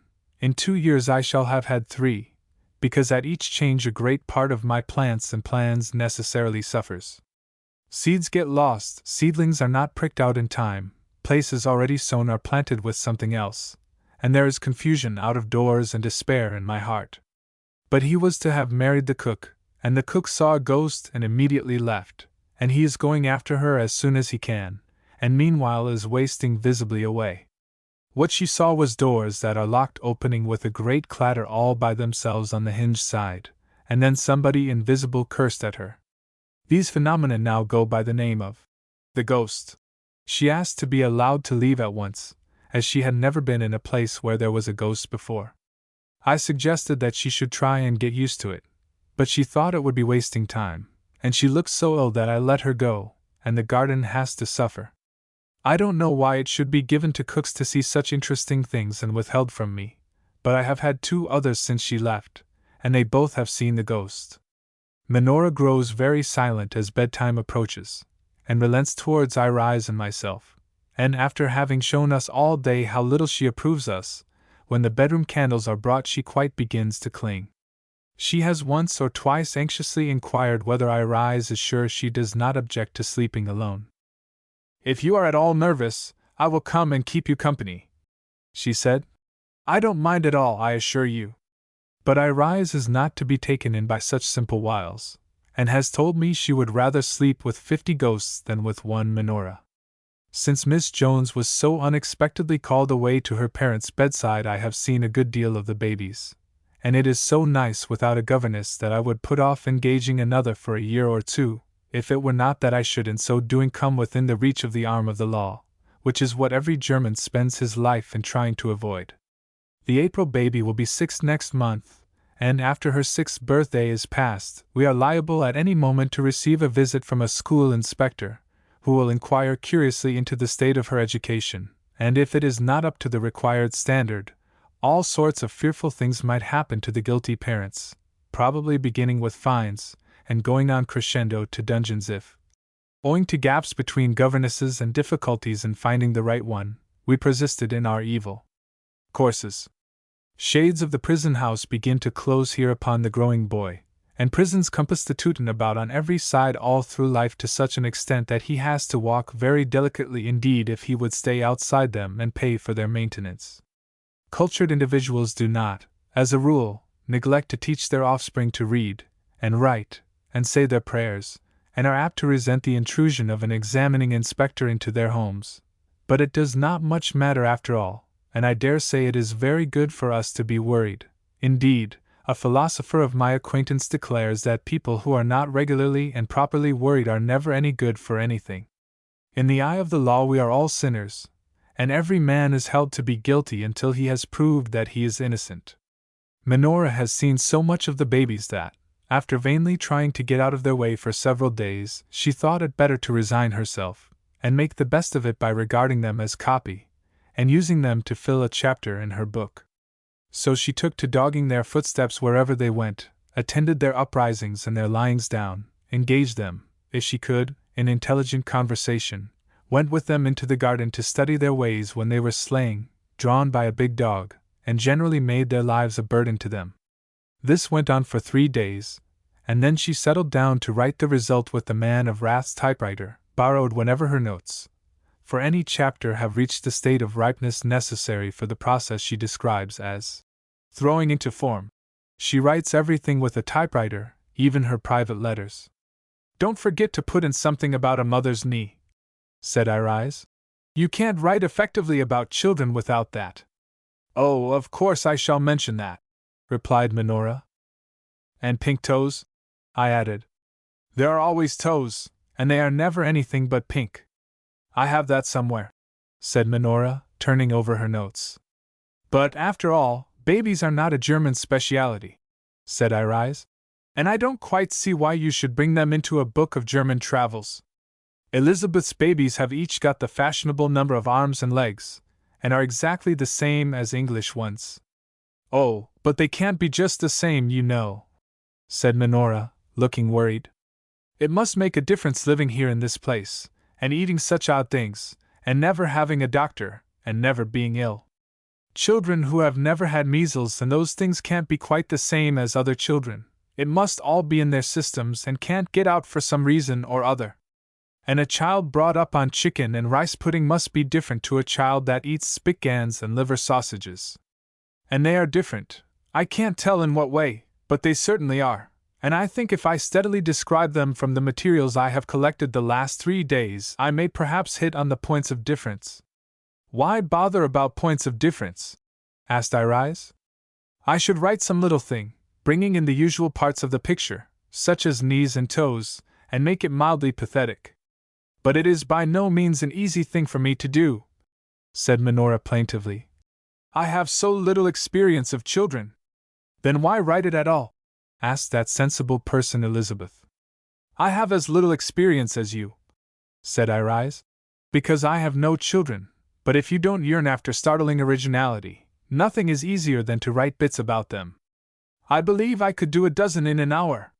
She sat down at the writing table, took up an old letter, and scribbled for about 5 minutes. There, she said, throwing it to Minora.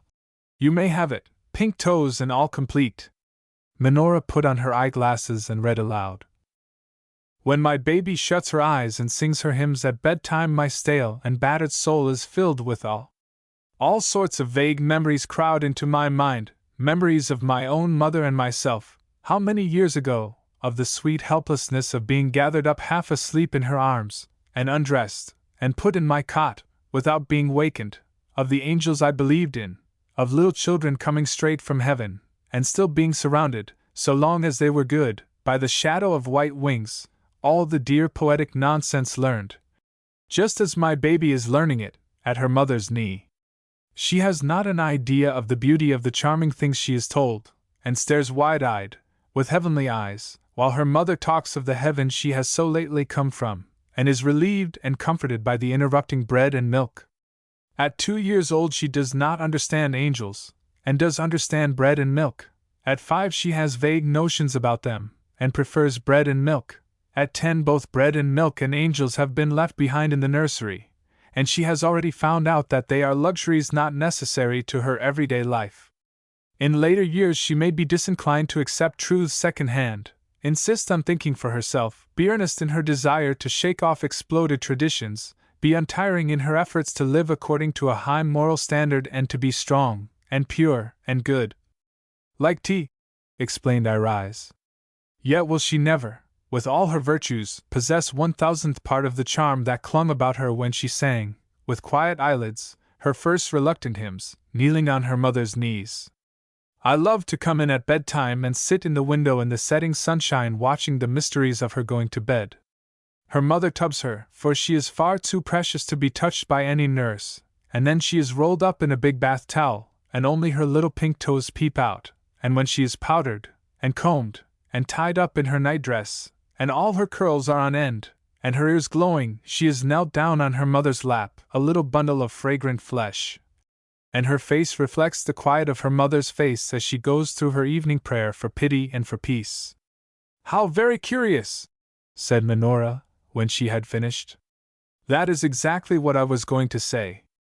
Oh, then I have saved you the trouble of putting it together. You can copy that if you like. But have you a stale soul, Miss Minora? I asked. Well, do you know, I rather think that is a good touch, she replied. It will make people really think a man wrote the book. You know I am going to take a man's name. That is precisely what I imagined, said Irise. You will call yourself John Jones, or George Potts, or some such sternly commonplace name, to emphasize your uncompromising attitude towards all feminine weaknesses, and no one will be taken in. I really think, Elizabeth, said Irise to me later, when the click of Minora's typewriter was heard hesitating in the next room, that you and I are writing her book for her. She takes down everything we say. Why does she copy all that about the baby? I wonder why mothers' knees are supposed to be touching? I never learned anything at them, did you? But then in my case they were only stepmothers, and nobody ever sings their praises. My mother was always at parties, I said, and the nurse made me say my prayers in French. And as for tubs and powder, went on Irise, when I was a baby such things were not the fashion. There were never any bathrooms, and no tubs. Our faces and hands were washed, and there was a foot bath in the room, and in the summer we had a bath and were put to bed afterwards for fear we might catch cold. My stepmother didn't worry much. She used to wear pink dresses all over lace, and the older she got the prettier the dresses got. When is she going? Who? Minora? I haven't asked her that. Then I will. It is really bad for her art to be neglected like this. She has been here an unconscionable time, it must be nearly 3 weeks. Yes, she came the same day you did, I said pleasantly. Irise was silent. I hope she was reflecting that it is not worse to neglect one's art than one's husband, and her husband is lying all this time stretched on a bed of sickness, while she is spending her days so agreeably with me. She has a way of forgetting that she has a home, or any other business in the world than just to stay on chatting with me, and reading, and singing, and laughing at any one there is to laugh at, and kissing the babies, and tilting with the man of wrath. Naturally I love her. She is so pretty that anybody with eyes in his head must love her, but too much of anything is bad, and next month the passages and offices are to be whitewashed, and people who have ever whitewashed their houses inside know what nice places they are to live in while it is being done, and there will be no dinner for Irise, and none of those succulent salads full of caraway seeds that she so devotedly loves. I shall begin to lead her thoughts gently back to her duties by inquiring every day anxiously after her husband's health. She is not very fond of him, because he does not run and hold the door open for her every time she gets up to leave the room, and though she has asked him to do so, and told him how much she wishes he would, he still won't. She stayed once in a house where there was an Englishman, and his nimbleness in regard to doors and chairs so impressed her that her husband has had no peace since, and each time she has to go out of a room she is reminded of her disregarded wishes, so that a shut door is to her symbolic of the failure of her married life, and the very sight of one makes her wonder why she was born. At least, that is what she told me once, in a burst of confidence. He is quite a nice, harmless little man, pleasant to talk to, good-tempered, and full of fun, but he thinks he is too old to begin to learn new and uncomfortable ways, and he has that horror of being made better by his wife that distinguishes so many righteous men, and is shared by the man of wrath, who persists in holding his glass in his left hand at meals, because if he did not, and I don't believe he particularly likes doing it, his relations might say that marriage has improved him, and thus drive the iron into his soul. This habit occasions an almost daily argument between one or other of the babies and myself. April, hold your glass in your right hand. But Papa doesn't. When you are as old as Papa you can do as you like. Which was embellished only yesterday by Minora adding impressively, and only think how strange it would look if everybody held their glasses so. April was greatly struck by the force of this proposition. January 28th. It is very cold, 15 degrees of frost roamer, but perfectly delicious, still, bright weather, and one feels jolly and energetic and amiably disposed towards everybody. The 2 young ladies are still here, but the air is so buoyant that even they don't weigh on me any longer, and besides, they have both announced their approaching departure, so that after all I shall get my whitewashing done in peace, and the house will have on its clean pinafore in time to welcome the spring. Minora has painted my portrait, and is going to present it as a parting gift to the man of wrath, and the fact that I let her do it, and sat meekly times innumerable, proves conclusively, I hope, that I am not vain. When Irise first saw it she laughed till she cried, and at once commissioned her to paint hers, so that she may take it away with her and give it to her husband on his birthday, which happens to be early in February. Indeed, if it were not for this birthday, I really think she would have forgotten to go at all. But birthdays are great and solemn festivals with us, never allowed to slip by unnoticed, and always celebrated in the presence of a sympathetic crowd of relations, gathered from far and near to tell you how well you are wearing, and that nobody would ever dream, and that really it is wonderful, who stand round a sort of sacrificial altar, on which your years are offered up as a burnt offering to the gods in the shape of lighted pink and white candles, stuck in a very large, flat, jammy cake. The cake with its candles is the chief feature, and on the table round it lie the gifts each person present is more or less bound to give. As my birthday falls in the winter, I get mittens as well as blotting books and photograph frames, and if it were in the summer, I should get photograph frames and blotting books and no mittens. But whatever the present may be, and by whomsoever given, it has to be welcomed with the noisiest gratitude, and loudest exclamations of joy, and such words as entzückend, reizend, herrlich, wonderful, and thus repeated over and over again, until the unfortunate Geburtstagskind feels indeed that another year has gone, and that she has grown older, and wiser, and more tired of folly and of vain repetitions. A flag is hoisted, and all the morning the rites are celebrated, the cake eaten, healths drunk, speeches made, and hands nearly shaken off. The neighboring parsons drive up, and when nobody is looking, their wives count the candles in the cake. The active lady in the next Schloss spares time to send a pot of flowers, and to look up my age in the Gotha almanac. A deputation comes from the farms headed by the chief inspector in white kid gloves, who invokes heaven's blessings on the gracious lady's head, and the babies are enchanted, and sit in a corner trying on all the mittens.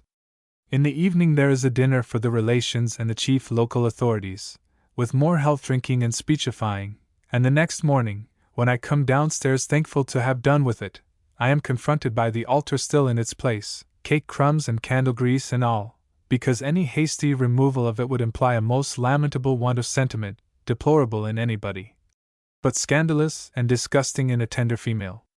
All birthdays are observed in this fashion, and not a few wise persons go for a short trip just about the time theirs is due, and I think I shall imitate them next year. Only trips to the country or seaside in December are not usually pleasant, and if I go to a town there are sure to be relations in it, and then the cake will spring up mushroom-like from the teeming soil of their affection. I hope it has been made evident in these pages how superior I rise and myself are to the ordinary weaknesses of mankind.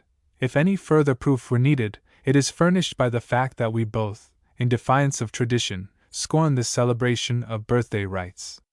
Years ago, when first I knew her, and long before we were either of us married, I sent her a little brass candlestick on her birthday, and when mine followed a few months later, she sent me a notebook.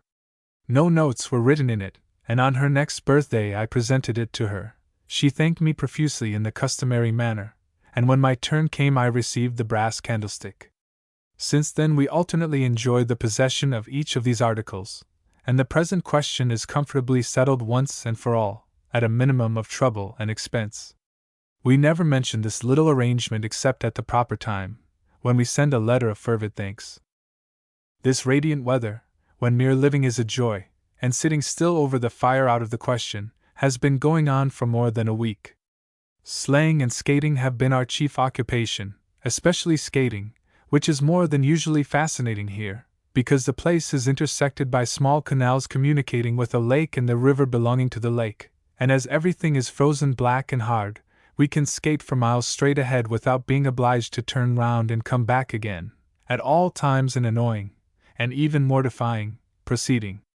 I rise skates beautifully. Modesty is the only obstacle to my saying the same of myself, but I may remark that all Germans skate well, for the simple reason that every year of their lives, for 3 or 4 months, they may do it as much as they like. Minora was astonished and disconcerted by finding herself left behind, and arriving at the place where tea meets us half an hour after we had finished. In some places the banks of the canals are so high that only our heads appear level with the fields, and it is, as Minora noted in her book, a curious sight to see 3 female heads skimming along apparently by themselves, and enjoying it tremendously. When the banks are low, we appear to be gliding deliciously over the roughest plowed fields, with or without legs according to circumstances. Before we start, I fix on the place where tea and a sleigh are to meet us, and we drive home again, because skating against the wind is as detestable as skating with it is delightful, and an unkind nature arranges its blowing without the smallest regard for our convenience. Yesterday, by way of a change, we went for a picnic to the shores of the Baltic, icebound at this season, and utterly desolate at our nearest point.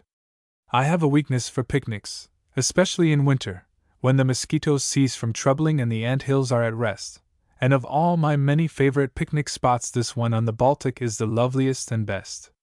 As it is a 3 hours' drive, the man of wrath is loud in his lamentations when the special sort of weather comes which means, as experience has taught him, this particular excursion. There must be deep snow, hard frost, no wind, and a cloudless sky, and when, on waking up, I see these conditions fulfilled, then it would need some very potent reason to keep me from having out a sleigh and going off.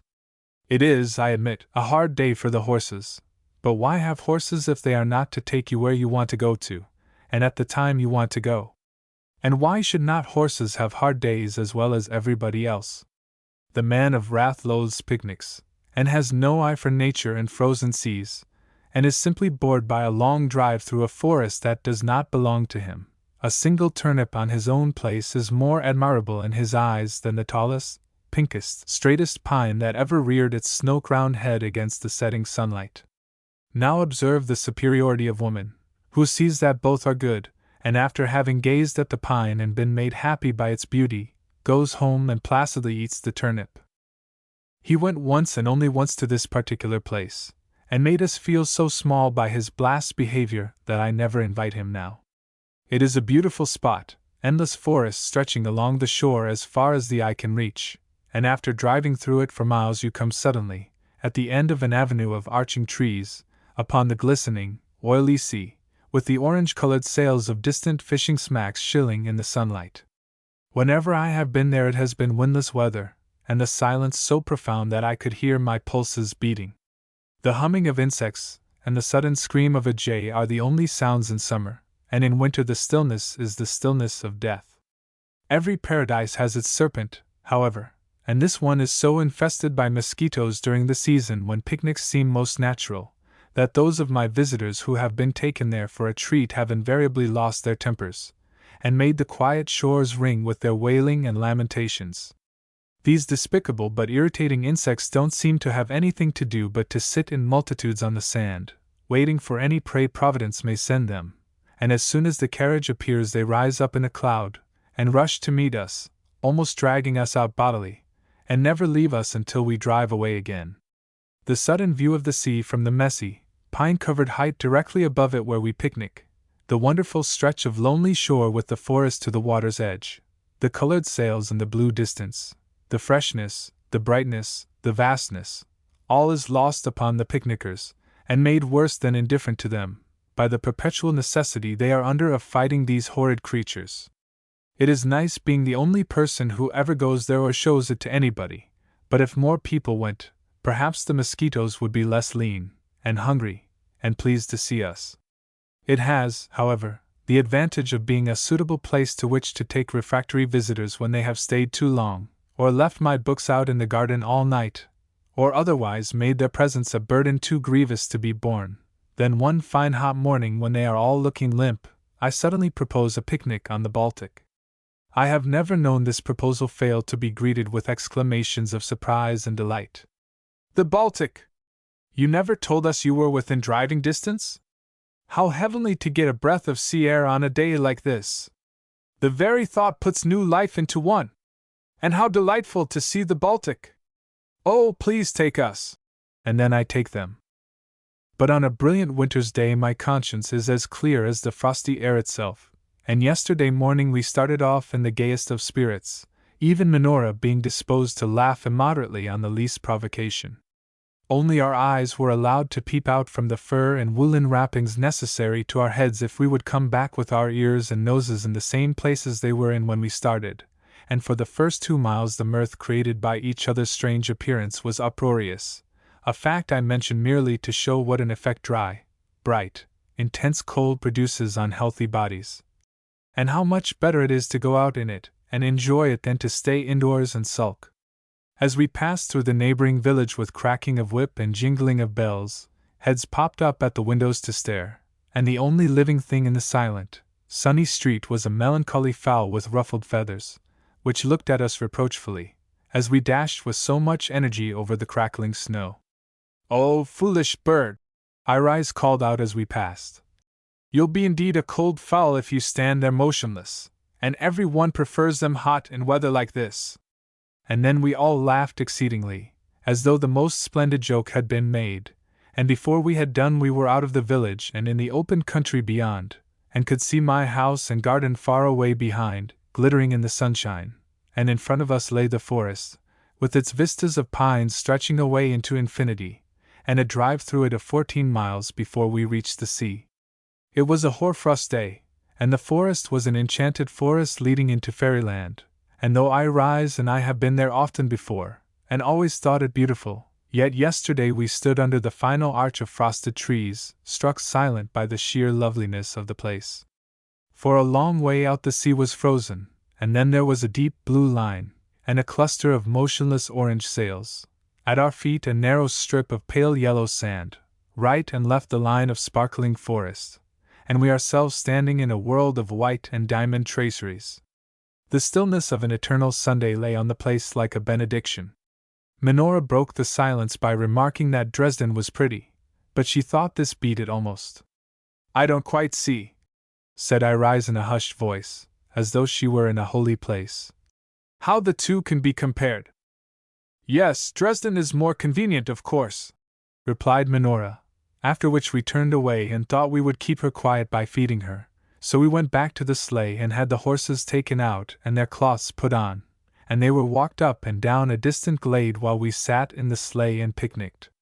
It is a hard day for the horses, nearly 30 miles there and back and no stable in the middle, but they are so fat and spoiled that it cannot do them much harm sometimes to taste the bitterness of life. I warmed soup in a little apparatus I have for such occasions, which helped to take the chilliness off the sandwiches. This is the only unpleasant part of a winter picnic, the clammy quality of the provisions just when you most long for something very hot. Minora let her nose very carefully out of its wrappings, took a mouthful, and covered it up quickly again. She was nervous lest it should be frost-nipped, and truth compels me to add that her nose is not a bad nose, and might even be pretty on anybody else. But she does not know how to carry it, and there is an art in the angle at which one's nose is held just as in everything else, and really noses were intended for something besides mere blowing. It is the most difficult thing in the world to eat sandwiches with immense fur and woolen gloves on, and I think we ate almost as much fur as anything, and choked exceedingly during the process. Minora was angry at this, and at last pulled off her glove, but quickly put it on again. "How very unpleasant," she remarked after swallowing a large piece of fur.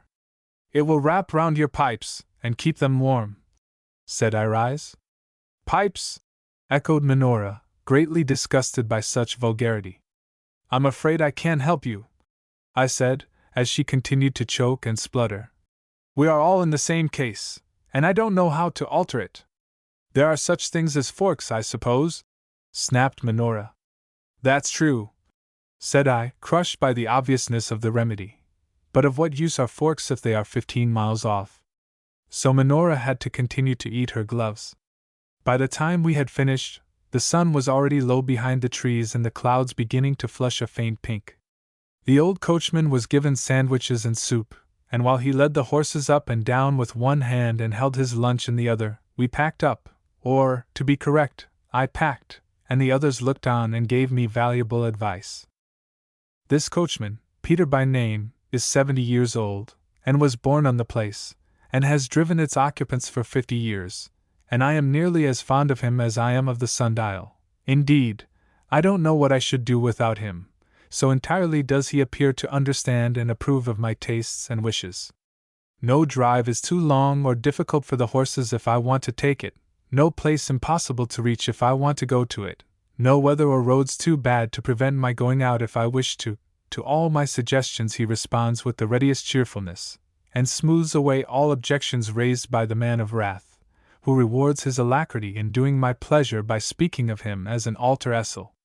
In the summer, on fine evenings, I love to drive late and alone in the scented forests, and when I have reached a dark part stop, and sit quite still, listening to the nightingales repeating their little tune over and over again after interludes of gurgling, or if there are no nightingales, listening to the marvelous silence, and letting its blessedness descend into my very soul. The nightingales in the forests about here all sing the same tune, and in the same key of E-flat. I don't know whether all nightingales do this, or if it is peculiar to this particular spot. When they have sung it once, they clear their throats a little, and hesitate, and then do it again, and it is the prettiest little song in the world. How could I indulge my passion for these drives with their pauses without Peter? He is so used to them that he stops now at the right moment without having to be told, and he is ready to drive me all night if I wish it, with no sign of anything but cheerful willingness on his nice old face. The man of wrath deplores these eccentric tastes, as he calls them, of mine, but has given up trying to prevent my indulging them because, while he is deploring in one part of the house, I have slipped out at a door in the other, and am gone before he can catch me, and have reached and am lost in the shadows of the forest by the time he has discovered that I am nowhere to be found. The brightness of Peter's perfections are sullied, however, by one spot, and that is, that as age creeps upon him, he not only cannot hold the horses in if they don't want to be held in, but he goes to sleep sometimes on his box if I have him out too soon after lunch, and has upset me twice within the last year, once last winter out of a sleigh, and once this summer, when the horses shied at a bicycle, and bolted into the ditch on one side of the chaussée, German for high road, and the bicycle was so terrified at the horses shying that it shied too into the ditch on the other side, and the carriage was smashed, and the bicycle was smashed, and we were all very unhappy except Peter, who never lost his pleasant smile, and looked so placid that my tongue clave to the roof of my mouth when I tried to make it scold him. But I should think he ought to have been thoroughly scolded on an occasion like that, said Minora, to whom I had been telling this story as we wandered on the yellow sands while the horses were being put in the sleigh, and she glanced nervously up at Peter, whose mild head was visible between the bushes above us. "Shall we get home before dark?" she asked. The sun had altogether disappeared behind the pines, and only the very highest of the little clouds were still pink. Out at sea the mists were creeping up, and the sails of the fishing smacks had turned a dull brown. A flight of wild geese passed across the disk of the moon with loud cacklings. "Before dark?" echoed Irise. "I should think not. It is dark now nearly in the forest, and we shall have the loveliest moonlight drive back. But it is surely very dangerous to let a man who goes to sleep drive you," said Minora apprehensively. "But he's such an old dear," I said. "Yes, yes, no doubt," she replied tastily. "But there are wakeful old dears to be had, and on a box they are preferable." Irise laughed. "You are growing quite amusing, Miss Minora," she said. "He isn't on a box today," said I, "and I never knew him to go to sleep standing up behind us on a sleigh." But Minora was not to be appeased, and muttered something about seeing no fun in foolhardiness, which shows how alarmed she was, for it was rude.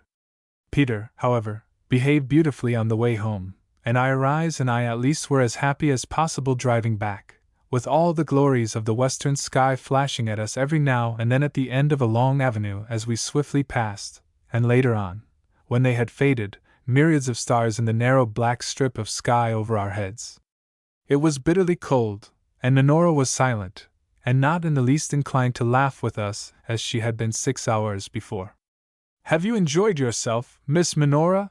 inquired Irise as we got out of the forest onto the chaussée, and the lights of the village before ours twinkled in the distance. "How many degrees do you suppose there are now?"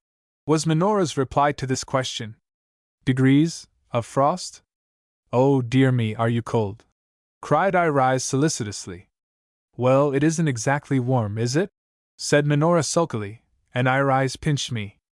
"Well, but think how much colder you would have been without all that fur you ate for lunch inside you," she said. "And what a nice chapter you will be able to write about the Baltic," said I. "Why, it is practically certain that you are the first English person who has ever been to just this part of it."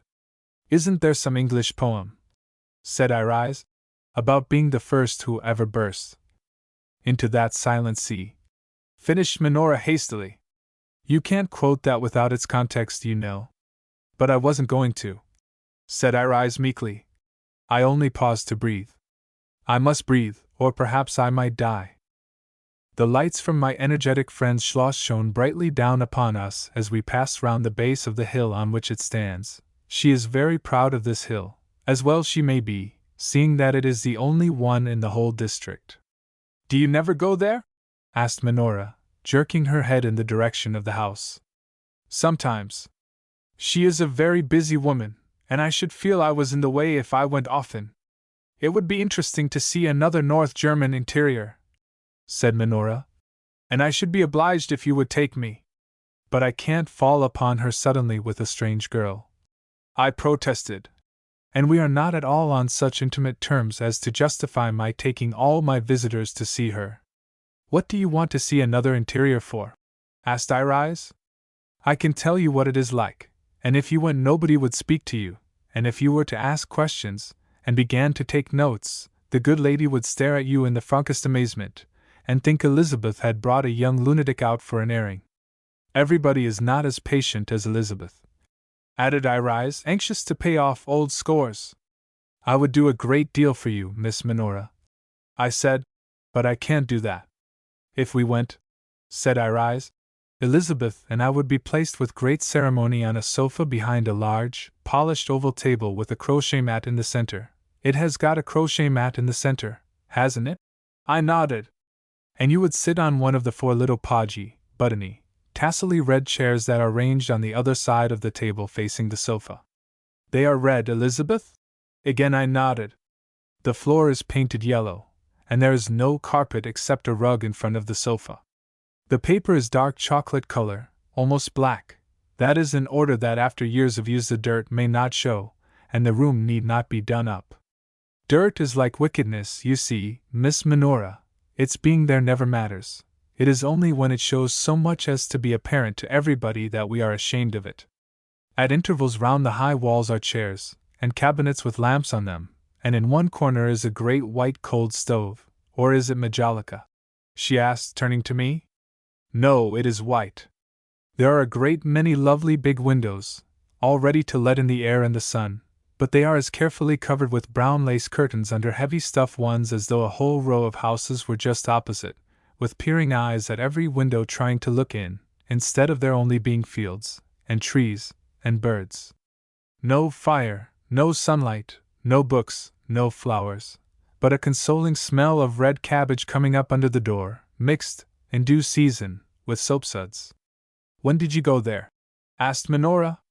"Ah, when did I go there indeed? When did I not go there? I have been calling there all my life." Minora's eyes rolled doubtfully first at me, then at Irise from the depths of her head wrappings. They are large eyes with long dark eyelashes, and far be it from me to deny that each eye taken by itself is fine, but they are put in all wrong. "The only thing you would learn there," went on Irise, "would be the significance of sofa corners in Germany.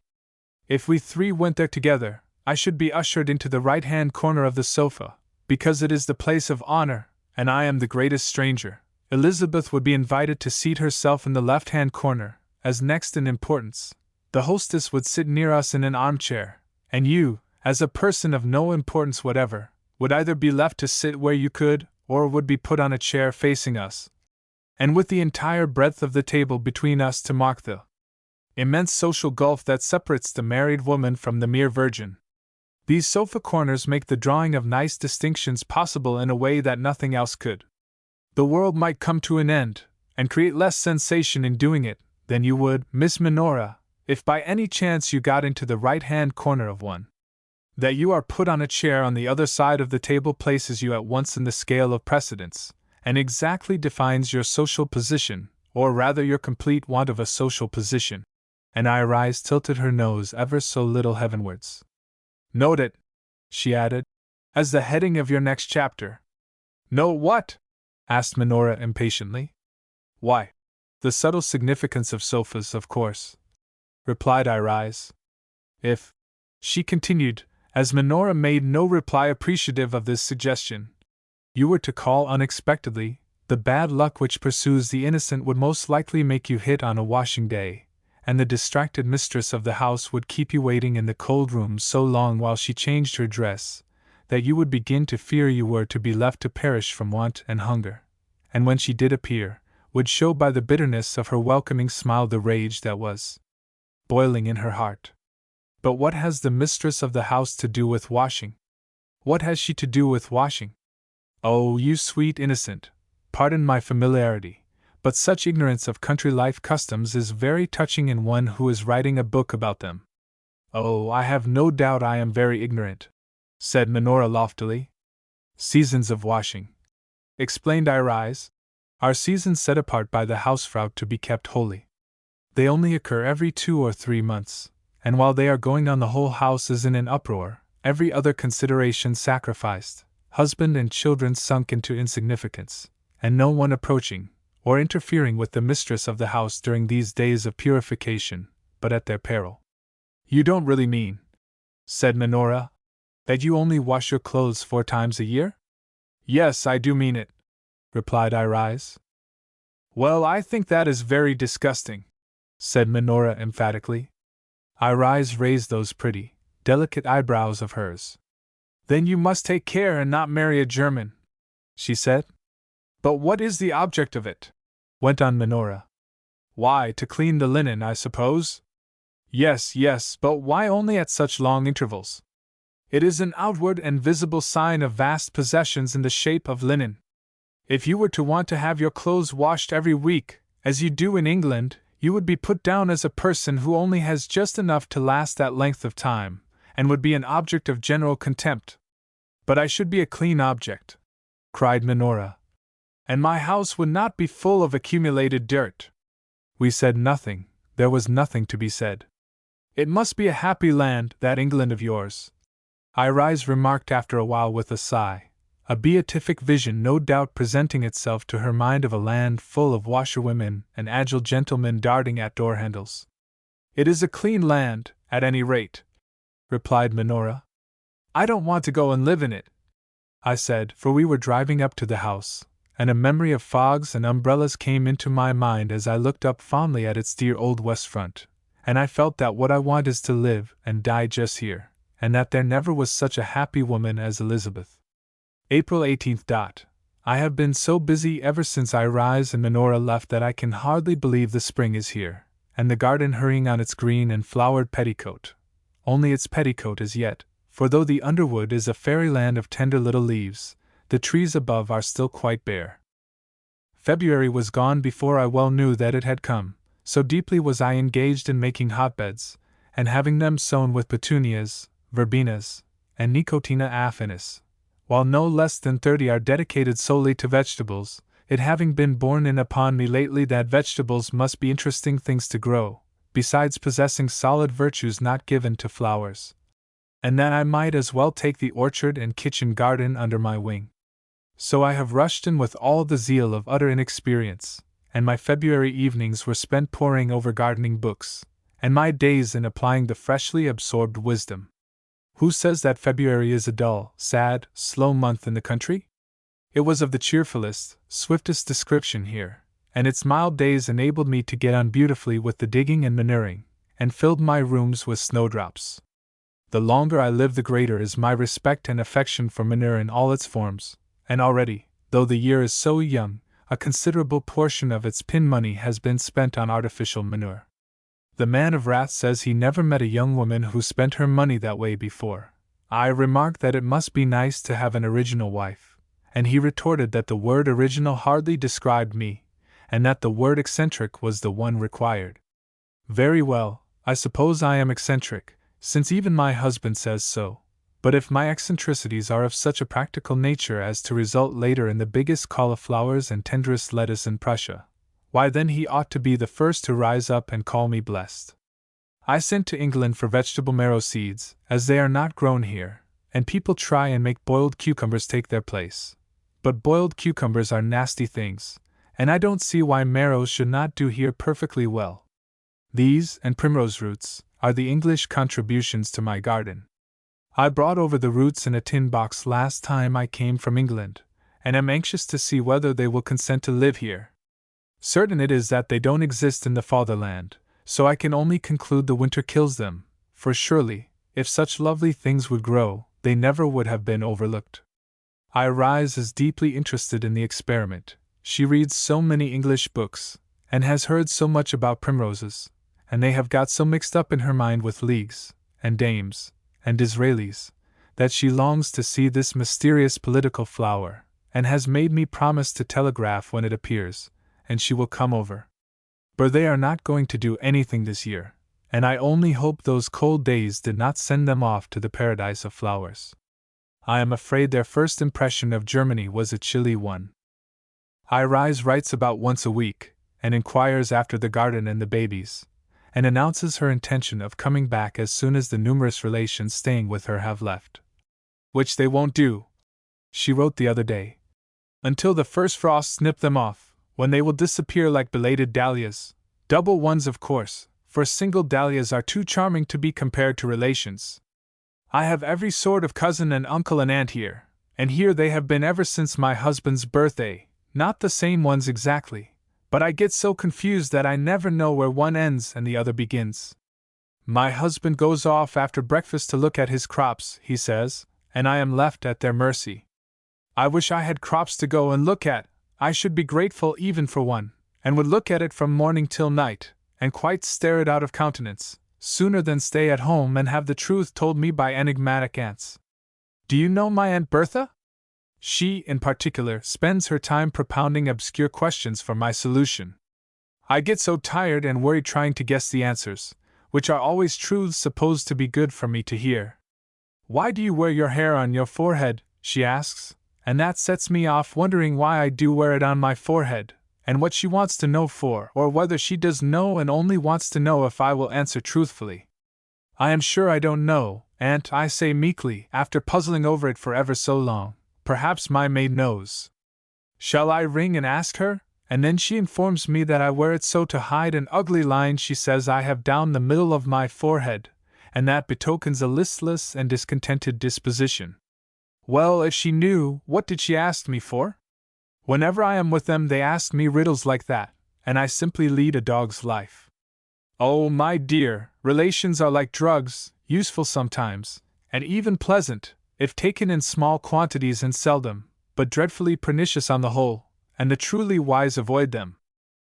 From Minora I have only had one communication since her departure, in which she thanked me for her pleasant visit, and said she was sending me a bottle of English embrocation to rub on my bruises after skating, that it was wonderful stuff, and she was sure I would like it, and that it cost 2 marks, and would I send stamps.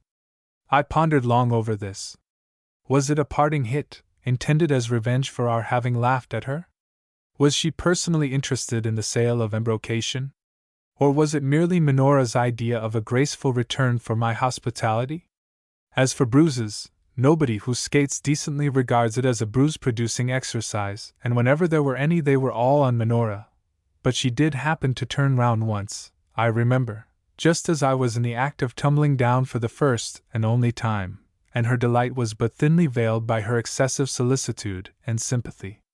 I sent her the stamps, received the bottle, and resolved to let her drop out of my life. I had been a good Samaritan to her at the request of my friend, but the best of Samaritans resents the offer of healing oil for his own use.